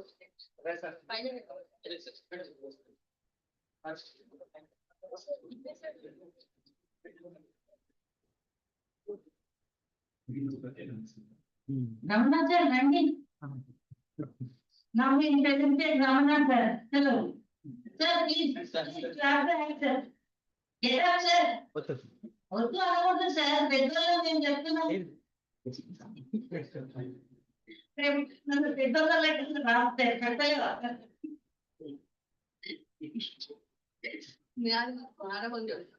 Principal madam.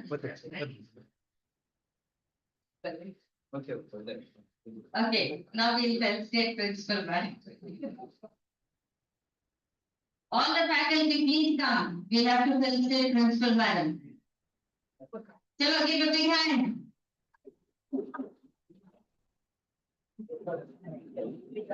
Without the leader's support, we cannot do anything. So definitely we have to felicitate ma'am.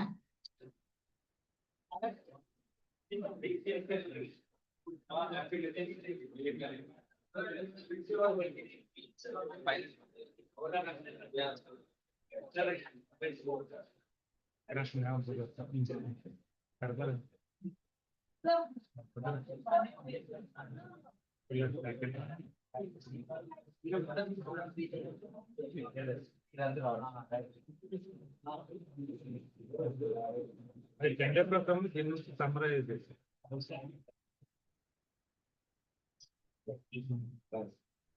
So let us Krishna Kumari, Krishna Lee.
Jai Hind.